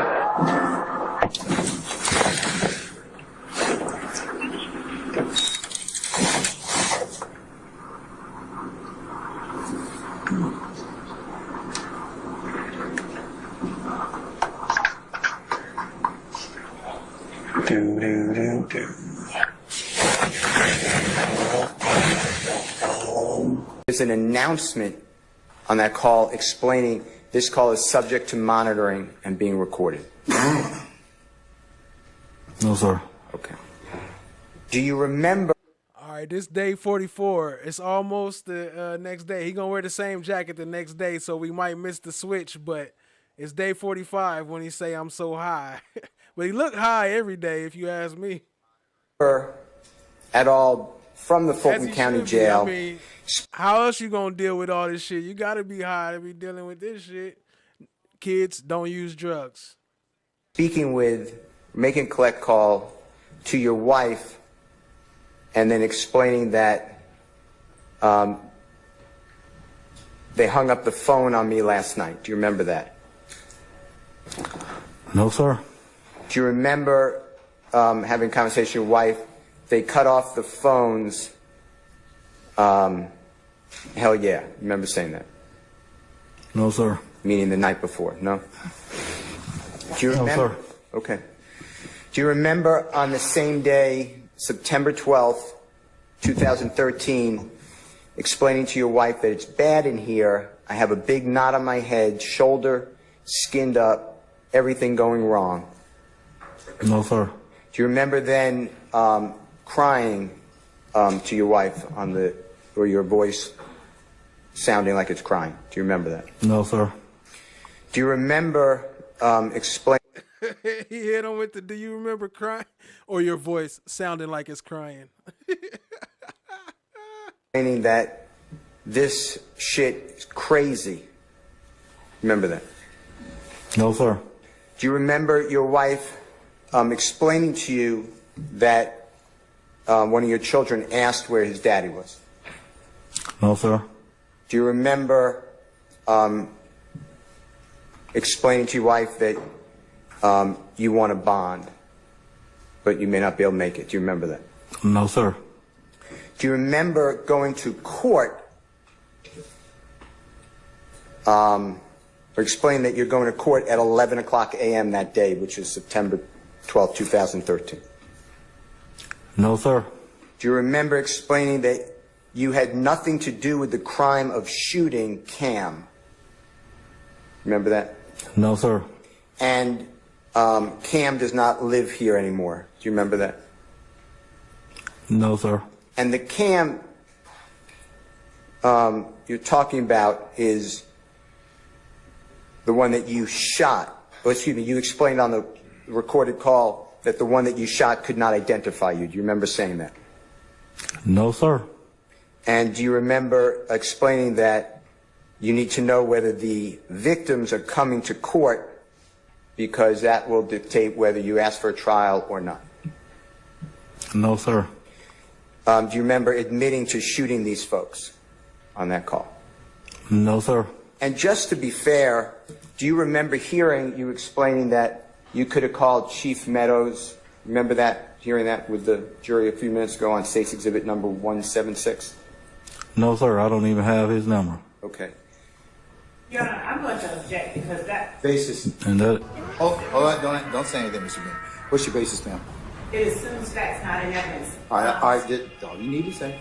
I'll sustain the objection. Okay, it was on the recording. But not at the time. I'm sustaining the objection, Mr. Steele. That's fine. Name a little more foundation or withdraw the question whenever you pleasure. Okay. Do you remember showing the jury and speaking with the jury about the fact that you pled guilty under Alford to shooting two people, and it's in, may I approach you a second, Your Honor? You may, sir. Sorry. Yeah, Melissa Peters, Quinn, and Velasquez, they got a show, ATL Homicide. And they was on 48 Days. But yeah, we got some more of that coming up. We played a little bit of Velasquez on our last live, and we got Quinn coming up on the next live. In evidence. For explaining that one thing turned into another, and Big Fred wasn't. Also coming up, for those who want to know, I'm chopping up a video for with all they different stories. You know how we've been watching all they different stories of all the different things that happened that day. So we're going to combine them and put them all together so we can see them chopped up together and see all the lies like a collage. Wasn't even supposed to be with us. no, sir. Do you remember explaining that, discussing that Big Fred was in the vehicle? No, sir. It's all in the same recorded call. I'm asking the same questions. Do you remember saying 12 looking at his dumb ass? Do you remember saying that on the call? No, sir. Remember saying DK got in on your side of the car? No, sir. Remember police bullets came close to your head? No, sir. Saying that. Remember saying DK got shot in the leg? I don't recall, sir. Do you remember explaining to your wife during the same call that you're the victim of a robbery and the perpetrator took about $22,000 from you? No, sir. Do you remember saying to your wife that you could have given another person's name and walked away? No, sir. Do you remember telling your wife, excuse me, do you remember your wife explaining to you to get the drugs out of your system and you explaining that you could clean yourself out? You remember that? No, sir. Do you remember discussing bond and trying to save money for bond? No, sir. Do you remember again discussing your court today at 11 o'clock? That day? No, sir. Do you remember explaining that you go to court for a probation revocation on Wednesday, September 18, 2013 on some sort of driver's license charge? I don't remember. Do you remember talking about moving the shit? I don't remember, sir. Do you remember your wife discussed that the homicide detective came back again last night, which would have been the September 11, 2013? No, sir. Explaining? I don't recall, sir. Where did wipe? No, sir. Explaining that a bitch, excuse my language, is driving? Do you think this might be a stopping point for us today, or what do you think? Love, do you think this might be a Okay, pay attention right here. Look, so he cut him off in the middle of his conversation and asked him, "Is this a good stopping point?" Still gonna say like, "No, I'm ready to go," and keep going. He gonna call for a break, and then after the break, gonna end the day. Look at you could tell he tired though. He wore out. He was ready to go. Hit the like, hit the subscribe, tap in, share with a friend. It helps when y'all hit the like, family. When you hit the like, it helps the channel grow, helps me keep making this and keep it going. So appreciate y'all, family. stopping point for us today, or what do you, Mr. Steele and Miss Love, do you think this might be a stopping point for us today, or what do you think? That's fine. It's going to go on. I did not get the response. He hasn't said anything yet. Your Honor, it's going to be a significant cross-examination from here, so if that answers your question. Okay. Did you hear in the car when it's crashing, shot in them? So I'm wondering, do you think Thug shot DK in the back? Is it possible? I mean, in the back? I thought it said he shot in the back. He shot. I thought Fred. My bad. I might have edited it different than I thought, but that's what happened. I think it's gonna show later. Fred shot in the back. I'm sorry, Fred shot in the back, but he's up front. So I'm saying, did Thug? I can't say Thug or DK. How many shots did you hear in the car when it's crashing over the wall? How many shots did you hear in the car? Because the police ain't near y'all. You got away. No, I'm saying I heard one shot. I heard one shot. But I can't say it was a shot. He said, I heard one shot. Pow, pow. I heard one shot. Pow. Because it was in the car. Because the police ain't near y'all. You got away. No, I'm saying I heard one shot. I heard one shot. But I can't say it was a shot because it was a. And on the phone call, he said, I heard boo, boo, boo, boo, boo, boo, boo. A lot of confusion. That was a crash. All right. I can't say this person, that person shot him or who shot him. All I can say is I heard a loud noise, but all it was going off with the impact of the crash to the wall. So I can't say. All right. I know DK couldn't have shot him because he more worried about. You feel what I'm saying? He more worried about his shit, his situation. He acted like he had a stack on him. On everything. Your Honor, it's 1:18:28 stop. Yes, Sir, do you hear Detective Quinn inquiring of you whether you heard any shots inside the vehicle as you were driving the car and fleeing from law enforcement? Do you remember that? Or did you hear that? I still don't remember. I heard you playing stuff. I still don't remember. And you told him, I don't know if anyone fired a weapon inside the car. There was a crash. There was a lot of noise. I'm not saying I'm quoting you, but that's what you...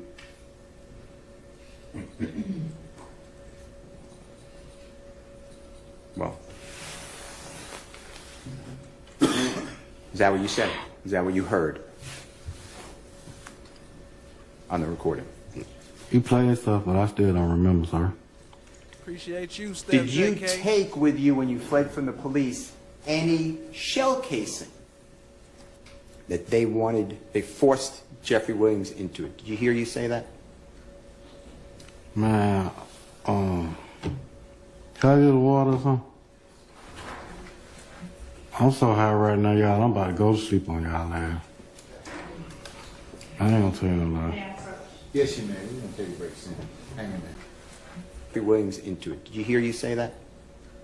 There you go. Man, can I get the water or something? I'm so high right now, y'all. I'm about to go to sleep on y'all ass. I ain't gonna tell you no lie. Yes, you may. We're going to take a break soon. Hang in there.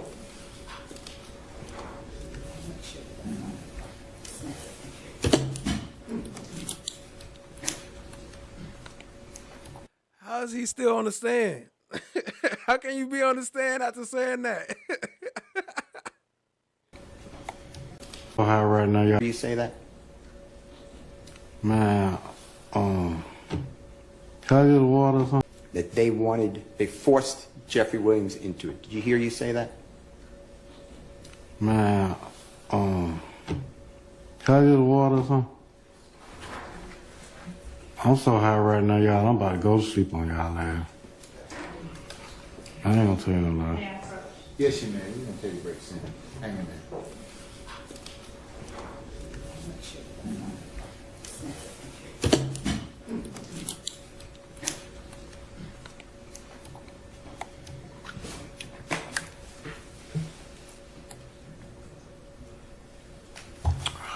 It's an announcement. You think that's why he lost his job right there? You think that was the last straw?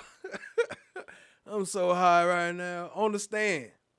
That call explaining this call is subject to monitoring and being recorded. No, sir. Okay. Do you remember at all from the Fulton County Jail making a collect call to your wife and then explaining that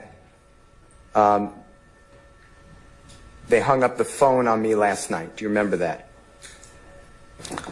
No, sir. Do you remember having a conversation with your wife? They cut off the phones. Hell yeah. Remember saying that? No, sir. Meaning the night before, no? Do you remember? No, sir. Okay. No wonder why this nigga don't recall nothing. He high. He don't even hear what you saying. I don't recall. I don't remember. I don't know. I was high yesterday too. Do you remember on the same day, September 12th, 2013, explaining to your wife that it's bad in here, I have a big knot on my head, shoulder skinned up, everything going wrong? No, sir. Do you remember then crying? Right, Shaw Diggy. High off life, kids. Do not do drugs. If any kids are listening, do not do drugs. He is high on life. Off life. One of the two.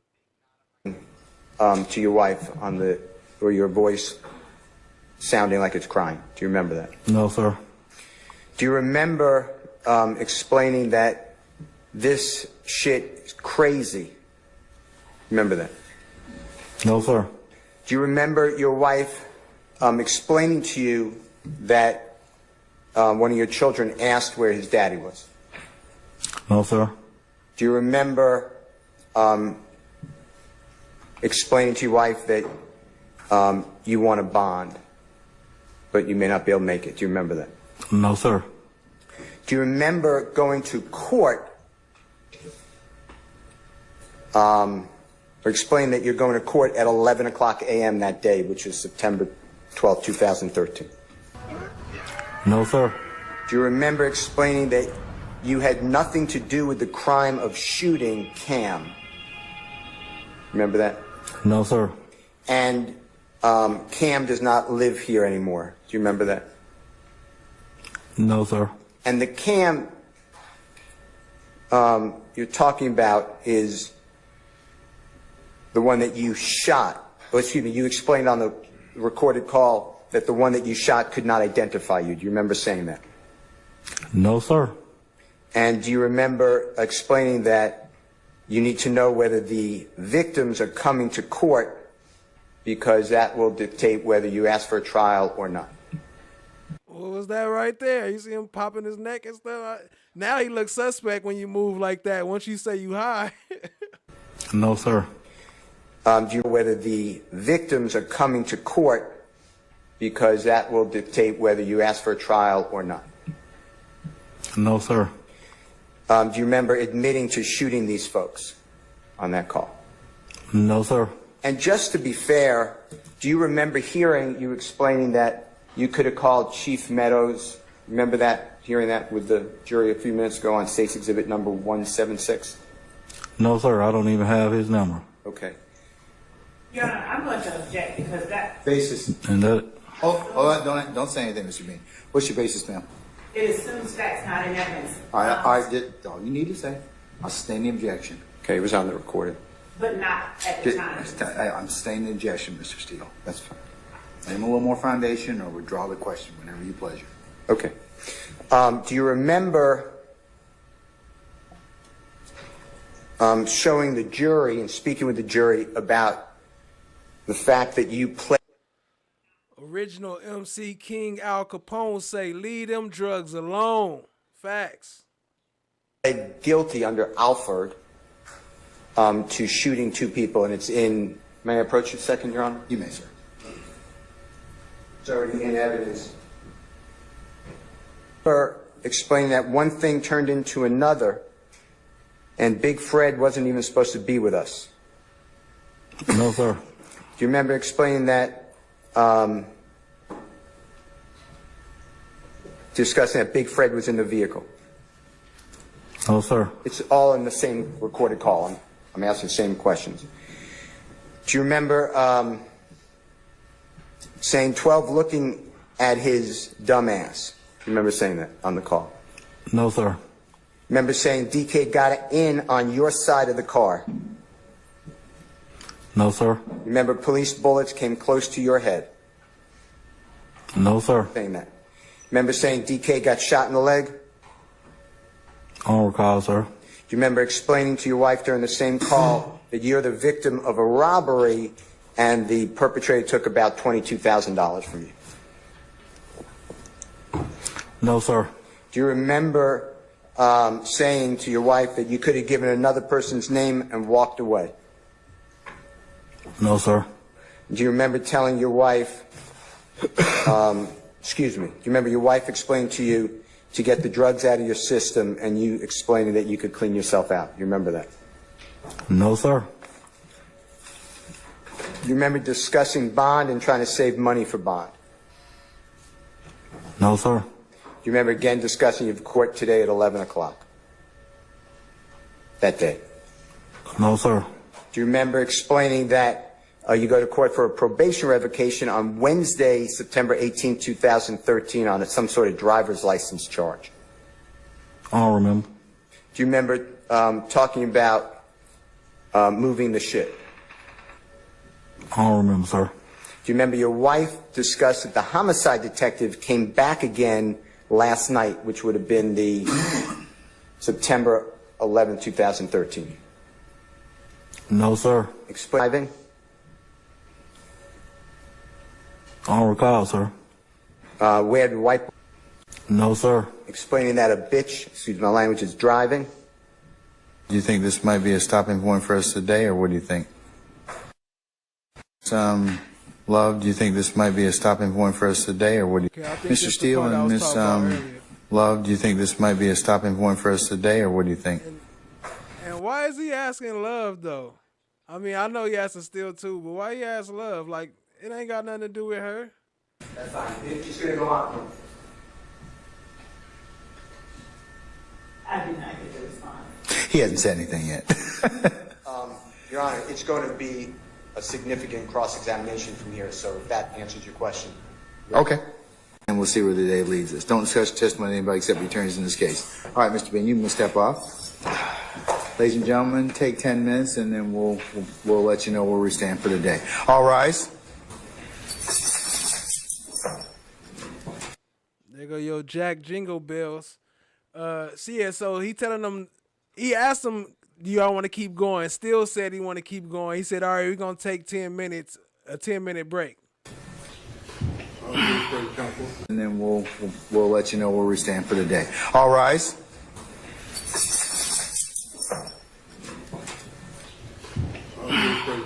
All right, thank you, Sergeant Ingram.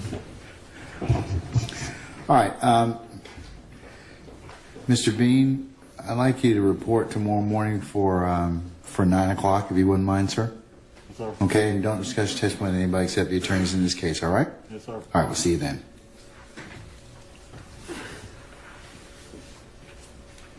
As soon as they came back, he sent them home. Try your own shit. I don't give a This the next day. You better obey. Because, like, nigga, you just stay here. We went to Ken Shop first, right?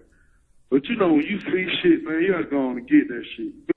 This the next day. I think it's gonna play the call where he was crying, but I think it's coming up. Appreciate y'all being here. Shaw said get him some milk. FFS said every day I need 1.5 ounces. You know what I'm saying? Gotta go on and get it, bro. I said the same thing. Man, when you see it, you gotta go on and get it right then. Man, we got them going back to the Ken Shop. Okay, they coming out of Ken Shop right up by the Chevron. Boom. Damn, man, they ride. I see them be I turn around, I don't follow them nigga. I follow them nigga all the way up there on Summerdale.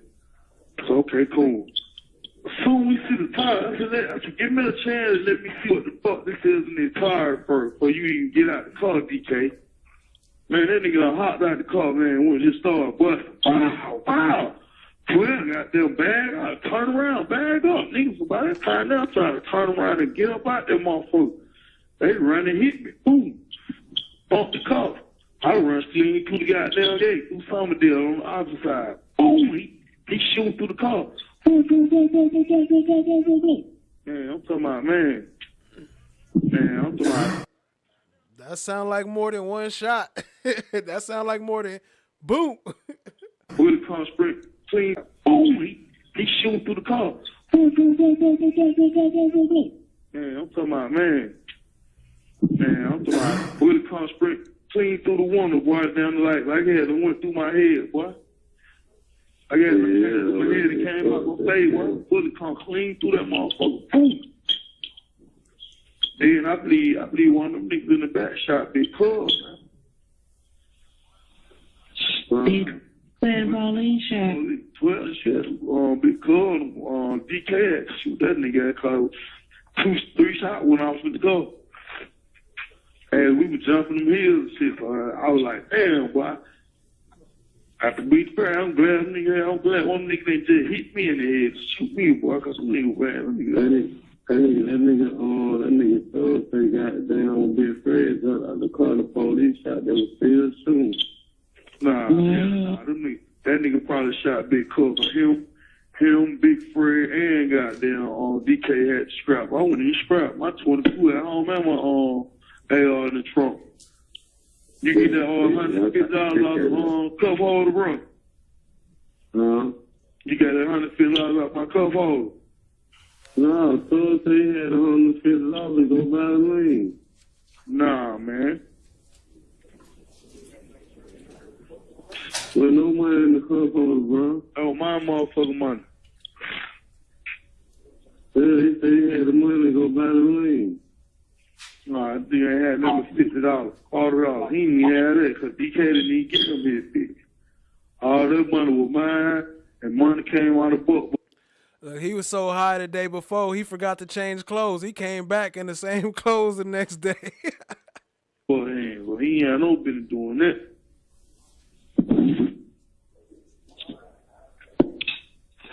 He really.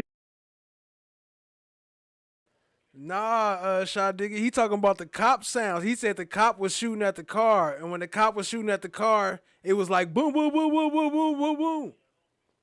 And one of the shots almost shot him in the head. He made Buck goddamn come off 100. I told him, hell nah, and he got them go 50, you go 50.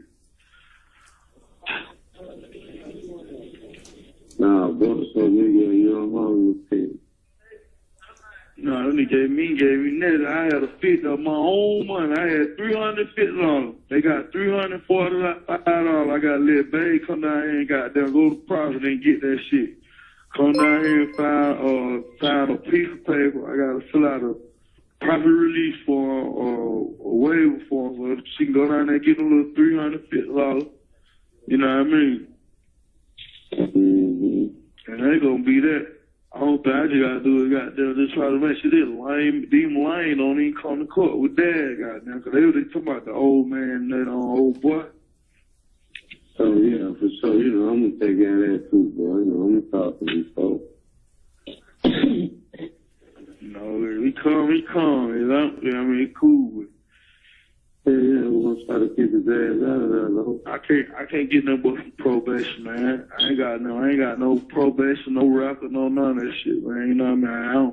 I don't shoot, folks. Yeah, we trying to get your ass out, man, so you get a bond, man. I don't rob, I don't do none of that shit, so you know what I mean? I don't have none of that shit on my rock, so I'm good. Yeah, man, I've been talking to Thor, man. Thor ready, man. Who we? Mm-hmm. Oh, y'all left.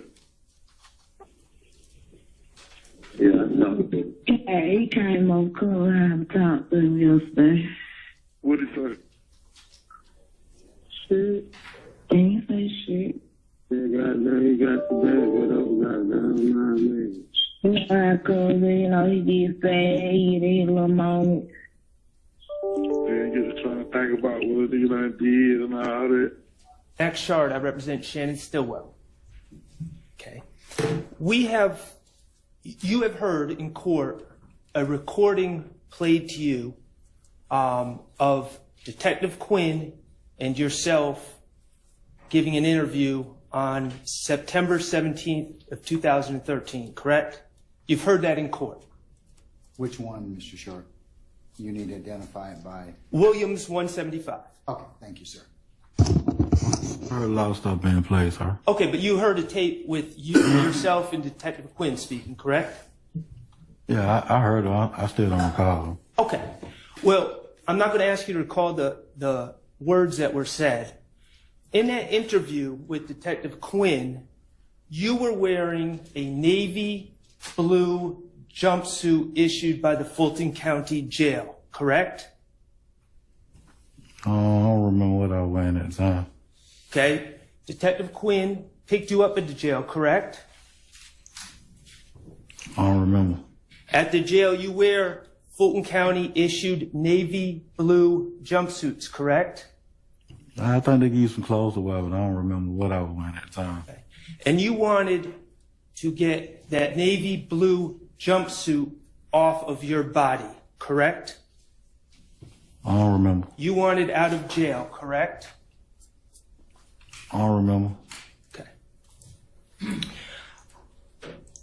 Now, you've been asked who subpoenaed you to testify in court, and you've indicated that you don't remember, correct? I don't know who subpoenaed me. Do you really not know? Is that the truth? You really don't know? I mean, state. Okay, so, all right. So your understanding is the state subpoenaed you, correct? Yes, sir. Okay. And there, the state is the side that called you and told you when to come to court, correct? Yes, sir. Okay. And the state is the side,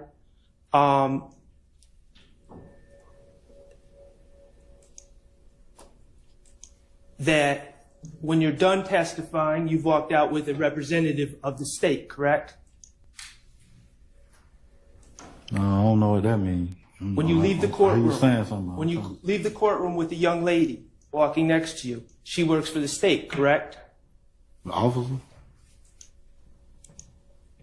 Do not, sir? The officers that's already in the courtroom, and I walk out of the courtroom, I'm going about my business. Okay. I don't got nobody with me. Fair enough. When you were testifying on Friday, March 4th, you testified that someone threatened to lock you up if you didn't come to court. I had answered that question, though. Okay, well, I want to ask you that question. I want to ask you a follow-up question.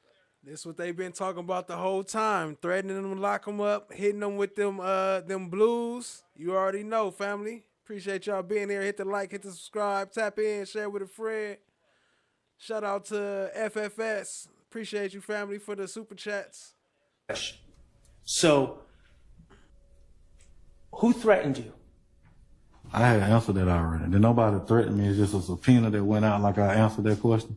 So, and if you don't answer to that subpoena, then I guess so whatever want will go out and then whatever. So however it work, I don't know how it work. Okay, so your testimony today is no one has threatened you.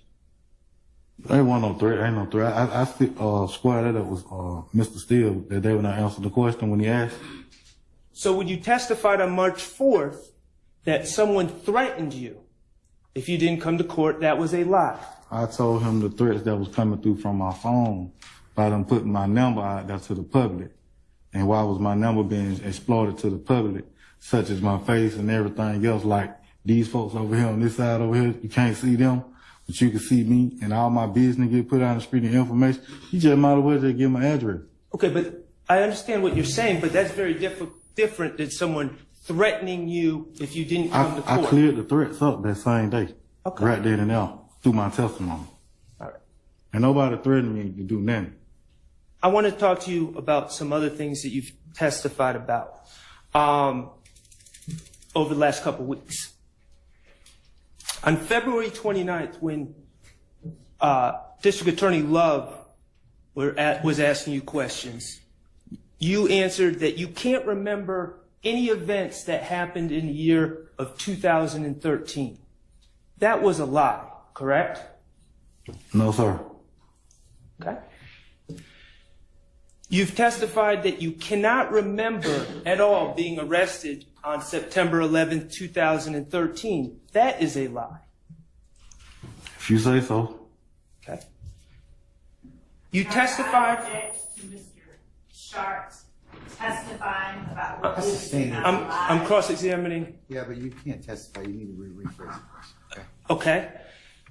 You've testified that you do not remember going to Grady Hospital on the evening of September 11th, 2013. That is not the truth, is it?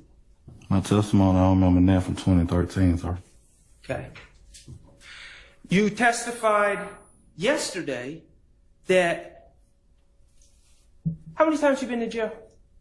Objection, Your Honor, as to the relevance regarding how many times. You testified yesterday that you did not realize that jail calls are recorded. That was a lie, correct? I don't recall. I don't recall. That was a lie, right? Lie. Yeah, she gonna be like, you badgering. He like, nah, it was a lie, right? That's a fact, right?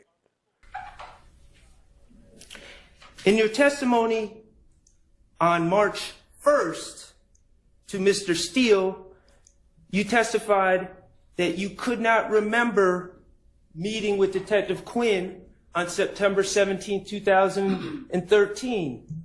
That was a lie, correct? I don't remember that in 2013.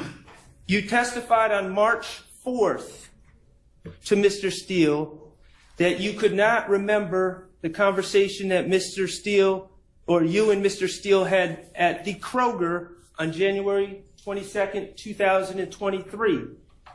Your testimony that you did not remember that meeting was a lie, correct? I'm going to object to this continued characterization. She always objecting. We almost up out of here, family. I do got a little bonus after the ending, so stick around after the trailer run, after the end run.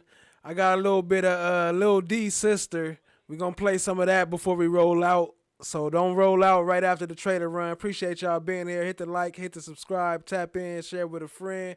Stick around for the bonus, family.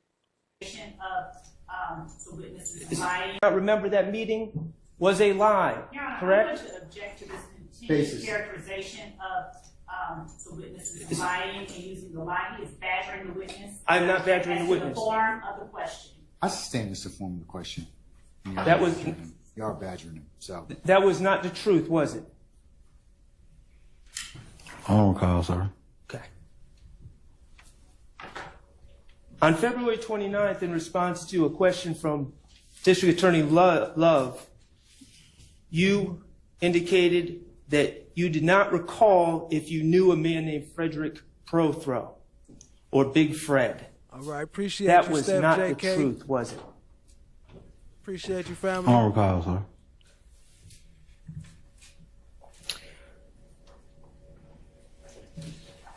When Mr. Steele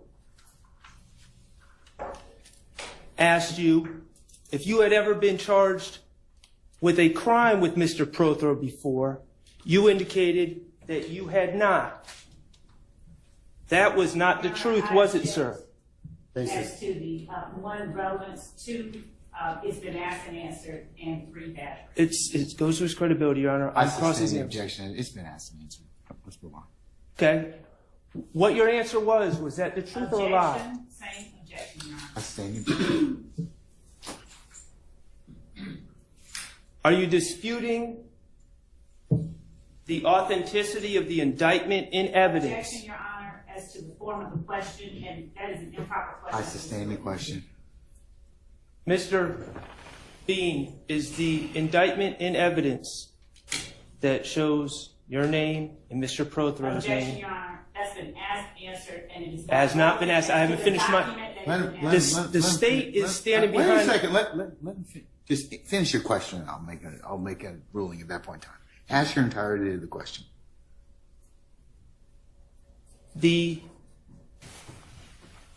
document in evidence, the indictment, with your name and Mr. Prothro's name on it as charged individuals, is that some sort of forged document? Objection, Your Honor. He has no foundation. I'm asking. All right, Steph JK, appreciate you. Shah Diggy got the battery. She says she's still charged up. We still got a little more to go. Let's go, family. We keeping it rolling. Question.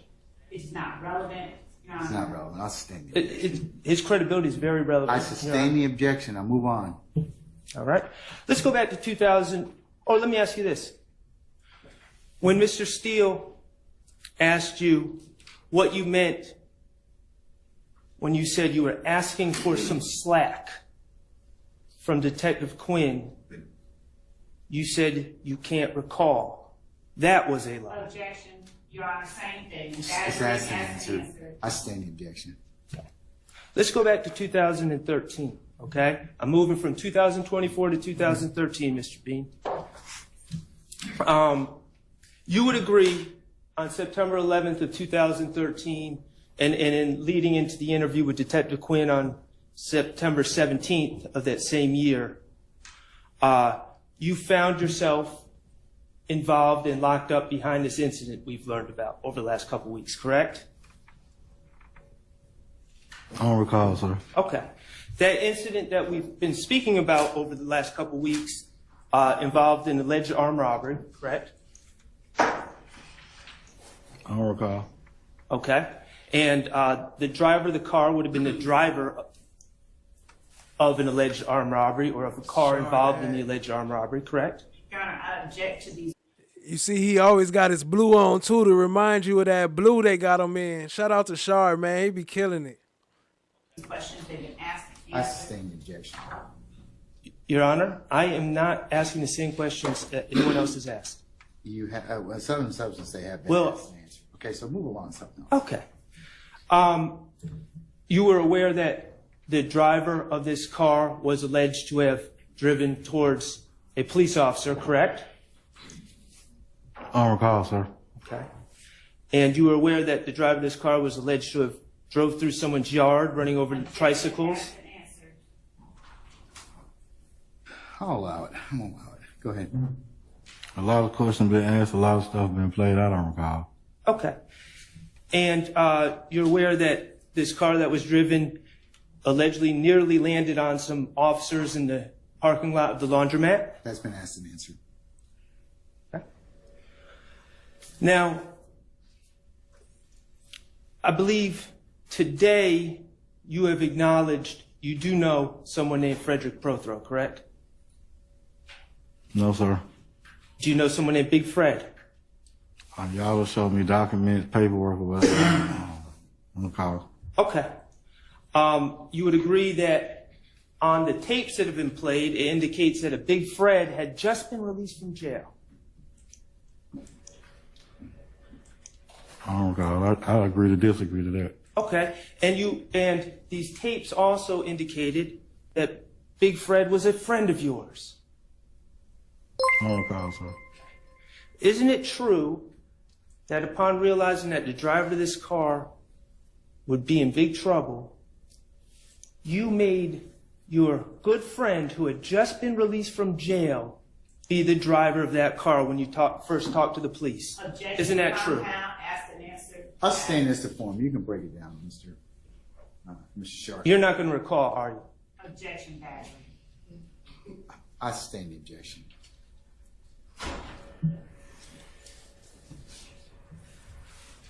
You also told your wife over the jail calls that Big Fred... Wrapping it up, FFS says, hey, does anyone here know how to go on IG Live, but on accident? Asking for a friend. Thanks in advance. Yeah, you just push the button on accident. That's my advice. Was driving this car. Thanks for Isn't the that super true? chat, family. You lied to your wife about this. I don't recall, sir. Okay. Your Honor, I'm going to object. One that states mischaracterizes evidence. So it's I'm gonna overrule the objection, ma'am. You also told your wife and your brother-in-law on the jail call that you were the victim of the armed robbery, that Derek Dotson was robbing you. Isn't that true? objection, Your Honor. No, I'm gonna overrule that objection. Isn't that true? What'd you say again? You told your wife and your brother-in-law that Derek Dotson was trying to rob you, that you were the victim. I don't remember, sir. Okay. And I can't make out the last name, but... Improper impeachment. Objection. I sustain the question. Did you give your very own cousin's name when you were arrested, sir? I sustain the objection.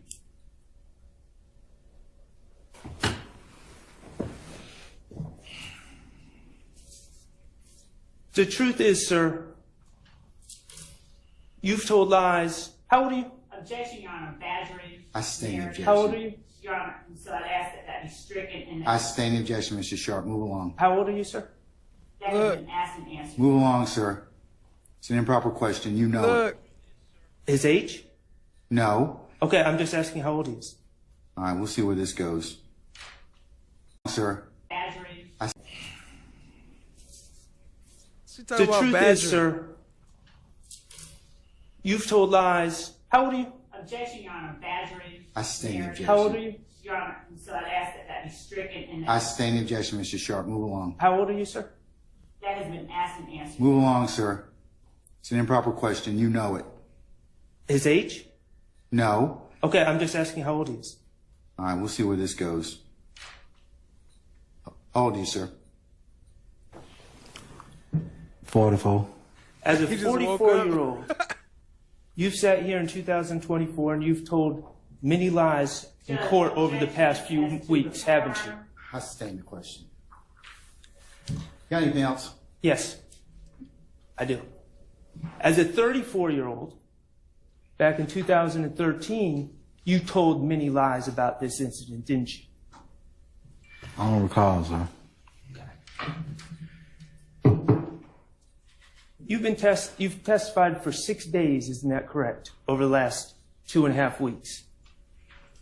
I don't even remember how long I've been up here. You have completely wasted the time of these Hey, jurors. Mr. Sharp, stop. I'm going to sustain the question as to form. I have no further questions. All right. Anyone else?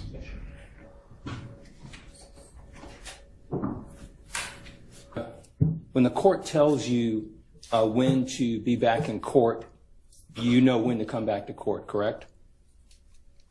Yeah. When the court asks you what day to come back to court and what time Steph, you might as well hang around. We only got like 6 or 7 more minutes. You might as well just hang around and wrap it up with us. to come back to court, you know when to appear to court, correct? Not all the time. Okay. You know how to get to your Sometimes I have to call somebody to see when I gotta go to court. You know how to get to your home, correct? I know how to get home. You remember how to get to your house, right? I know where I live at. You remember how to get to the courthouse, right? I know where the courthouse You remember what courtroom to come into, correct? I was brought here. You remember how to get to the witness stand, correct? I walked. So there's certain things you remember, and then there are other things you don't remember, correct? I mean, the stuff you just asked was simple. That's simple. Do I know how to get home? Do I know where the courtroom at? Do I know how to walk and get up on the stand? Asking, do you recognize your voice on a tape recording, would you consider that to be simple? I don't recall. You don't recall whether or not your voice, hearing your voice is simple? And out of 11 or 12 years ago, man, I can't tell you what done been documented, what done been accessed, what done been played with. I don't recall none of it. So is your testimony to the ladies and gentlemen of I don't this jury? recall none of it. So is your Out of testimony? 10, 11 years, I don't recall none of it. So is your testimony to the ladies and gentlemen of this jury that you don't remember your own voice when you hear it on a recording? I don't recall, sir. That's not my question. My question is, you don't know your voice whenever you hear it on a recording. I hear y'all playing stuff, but I don't remember. The truth is you remember what you want to remember, right? So you say? And you conveniently don't remember what you don't want to remember, correct? So you say? No, that's not what I'm saying. I'm asking a question. I mean, you're saying stuff. You agree with that's me, not though? what I said. You agree with me, right? I don't agree. You don't disagree with me, correct? I don't agree. So what I'm saying is correct, right? I don't even know what you're saying, really. That's all I have. Thank you. I stand the objection. Anyone else? All right. May Mr. Bean be permanently temporarily excuse the witness? All right. Mr. Bean, I'm going to permanently excuse your witness. That means you're free to go about your usual duties and avocation. Just don't discuss your testimony with anybody except the attorneys in this case, okay? Sir, yes, sir. All right. Thank you, sir. And while you were speaking with Mr. Steele and his investigator, did Mr. Steele tell you what to say when you came in here today? Mr. Steele, you've got... I'm sorry. Mr. Steele, you cannot comment, okay? Your Honor, I have an objection. There's no good faith basis to ask that question. I'm going to overrule the objection. All right. And I'm going to overrule Mr. Steele's objection. Thank you, Your Honor. I'm going to check as it seems facts that are not in evidence. I'm going to overrule your objection. Anybody else? I'm the gatekeeper. I don't remember, man. Did you tell anyone with the district attorney's office that Mr. Steele told you what to say when you came to court? I don't recall, man. Do you recall your son noting, they're telling you what to say, just say it? I don't recall, man. Did you tell anyone with the district attorney's office that that occurred? No, man. No. Why didn't you, as an officer of this court, tell me? And that's not what the point is. The point is, you as an advocate, is you should have told me. I got a problem with you now. I got a problem with you now. I would suggest you don't say anymore. Now you want to have it both ways. You can't do it. Both sides have an equal responsibility under the rules of professional responsibility. All right, have a seat. All right, let me go ahead and cue up the bonus. We ain't gonna play the outro just yet. I'll play that after. Let me go on and cue up the bonus. Appreciate y'all being here, family.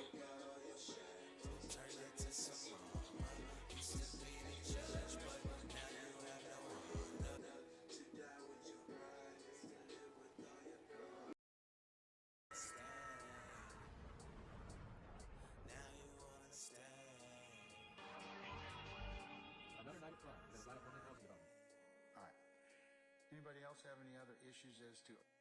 Uh-oh. Fulton County has. Yeah, that's what they say. So basically, they did serve him a subpoena for 2023. It's around November, but it had expired because it was with Judge Glanville. So he had been letting them know that, hey, I'm in and out the hospital. My health is a real issue with me. And he been like letting them know what's going on. But yesterday was like over the top. They went to the girlfriend job. She works on an army base. They're handcuffing her, going to her house, destroying it, looking for him. And the only thing they had to do was just ask her where he was at. And he let them know, basically, hey, I'm in the hospital. I discharged myself for you guys. You can come get me.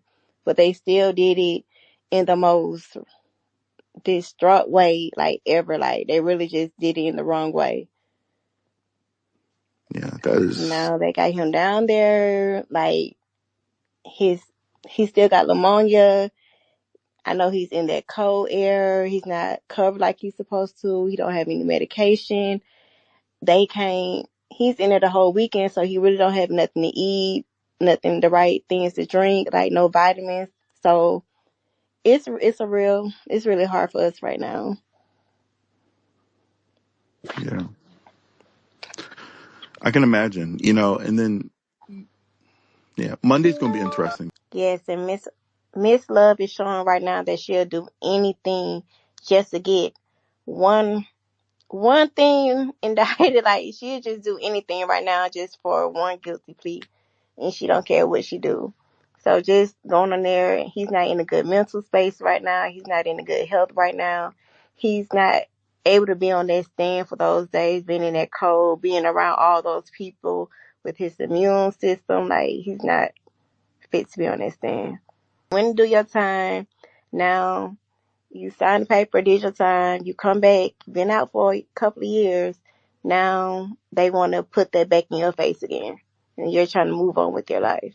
You said that the subpoena that was originally placed by Glanville last November has expired because he's no longer in the case. So did Ms. Love serve another subpoena to him, or No. Oh. So this night, she didn't serve subpoena. So this was like, what is the warrant coming from?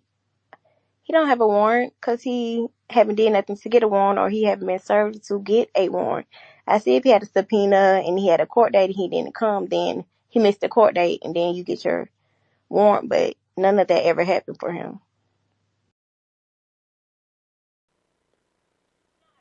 So that came from Dear Rope Christian. He interviewed Lil D's sister today. So if y'all want to hear the full interview, that's available over there. Other than that, I appreciate y'all being here, family. We gonna run the outro, And much love to all y'all. Much love to Tall Glass and Shot Diggy. Appreciate y'all holding it down as always. Shout out to FFS and Steph JK. Shout out to T and Big G, aka T and G. Shout out to A Heart One, Aries One. Always, one love always. My bad. I'm looking for this outro as we going, but I appreciate y'all, family. No. Why didn't you, as an officer of this court, tell me? And that's not what the point is. The point is, you as an advocate, is you should have told me. I got a problem with you now. I got a problem with you now. I would suggest you don't say anymore. Now you want to have it both ways. You can't do it. Both sides have an equal responsibility under the rules of professional responsibility. All right, have a seat, sir. Thank you. Things have changed. How fast things have changed. How fast things have changed. Now I see you running, coming for my come up. Broke out all your shackles, turned it to some armor. Used to be the judge, but now you have no honor. To die with your pride is to live with all your karma. Now you understand. Now you understand. Quick update, Texas T. He do got an attorney. He made his money. He did a fundraiser, and he got his attorney. So appreciate y'all, family. I just had to throw that in. Shot Diggy put me up on that earlier. I think it was Shot Diggy. Appreciate y'all. Let's go. All right. Anybody else have any other issues as to... Uh-oh. Fulton County has no problem coming in here and cuffing all of us, okay? Don't be an idiot. How you trying to tell me about myself? You homeless, Ern. You don't even have a mirror to look at yourself. Here. So I know you all about your principles. But can we just please just listen to Ern so we can get out of here? It's 4 cops on the other side of that door. You know if they come in here, they're gonna get your ass on a whole lot of other shit. You lying ass bitch. I knew it. Mama, I hate you, Will. Don't you never come back to my house, And no. I hope they blow your motherfucking ass to smithereens. You better hope they do, bitch. You better hope they do. This nigga kidnapped me. I think I'm entitled. You want answers? I want the truth. You can't handle the truth. What are you, fucking nuts? You thought?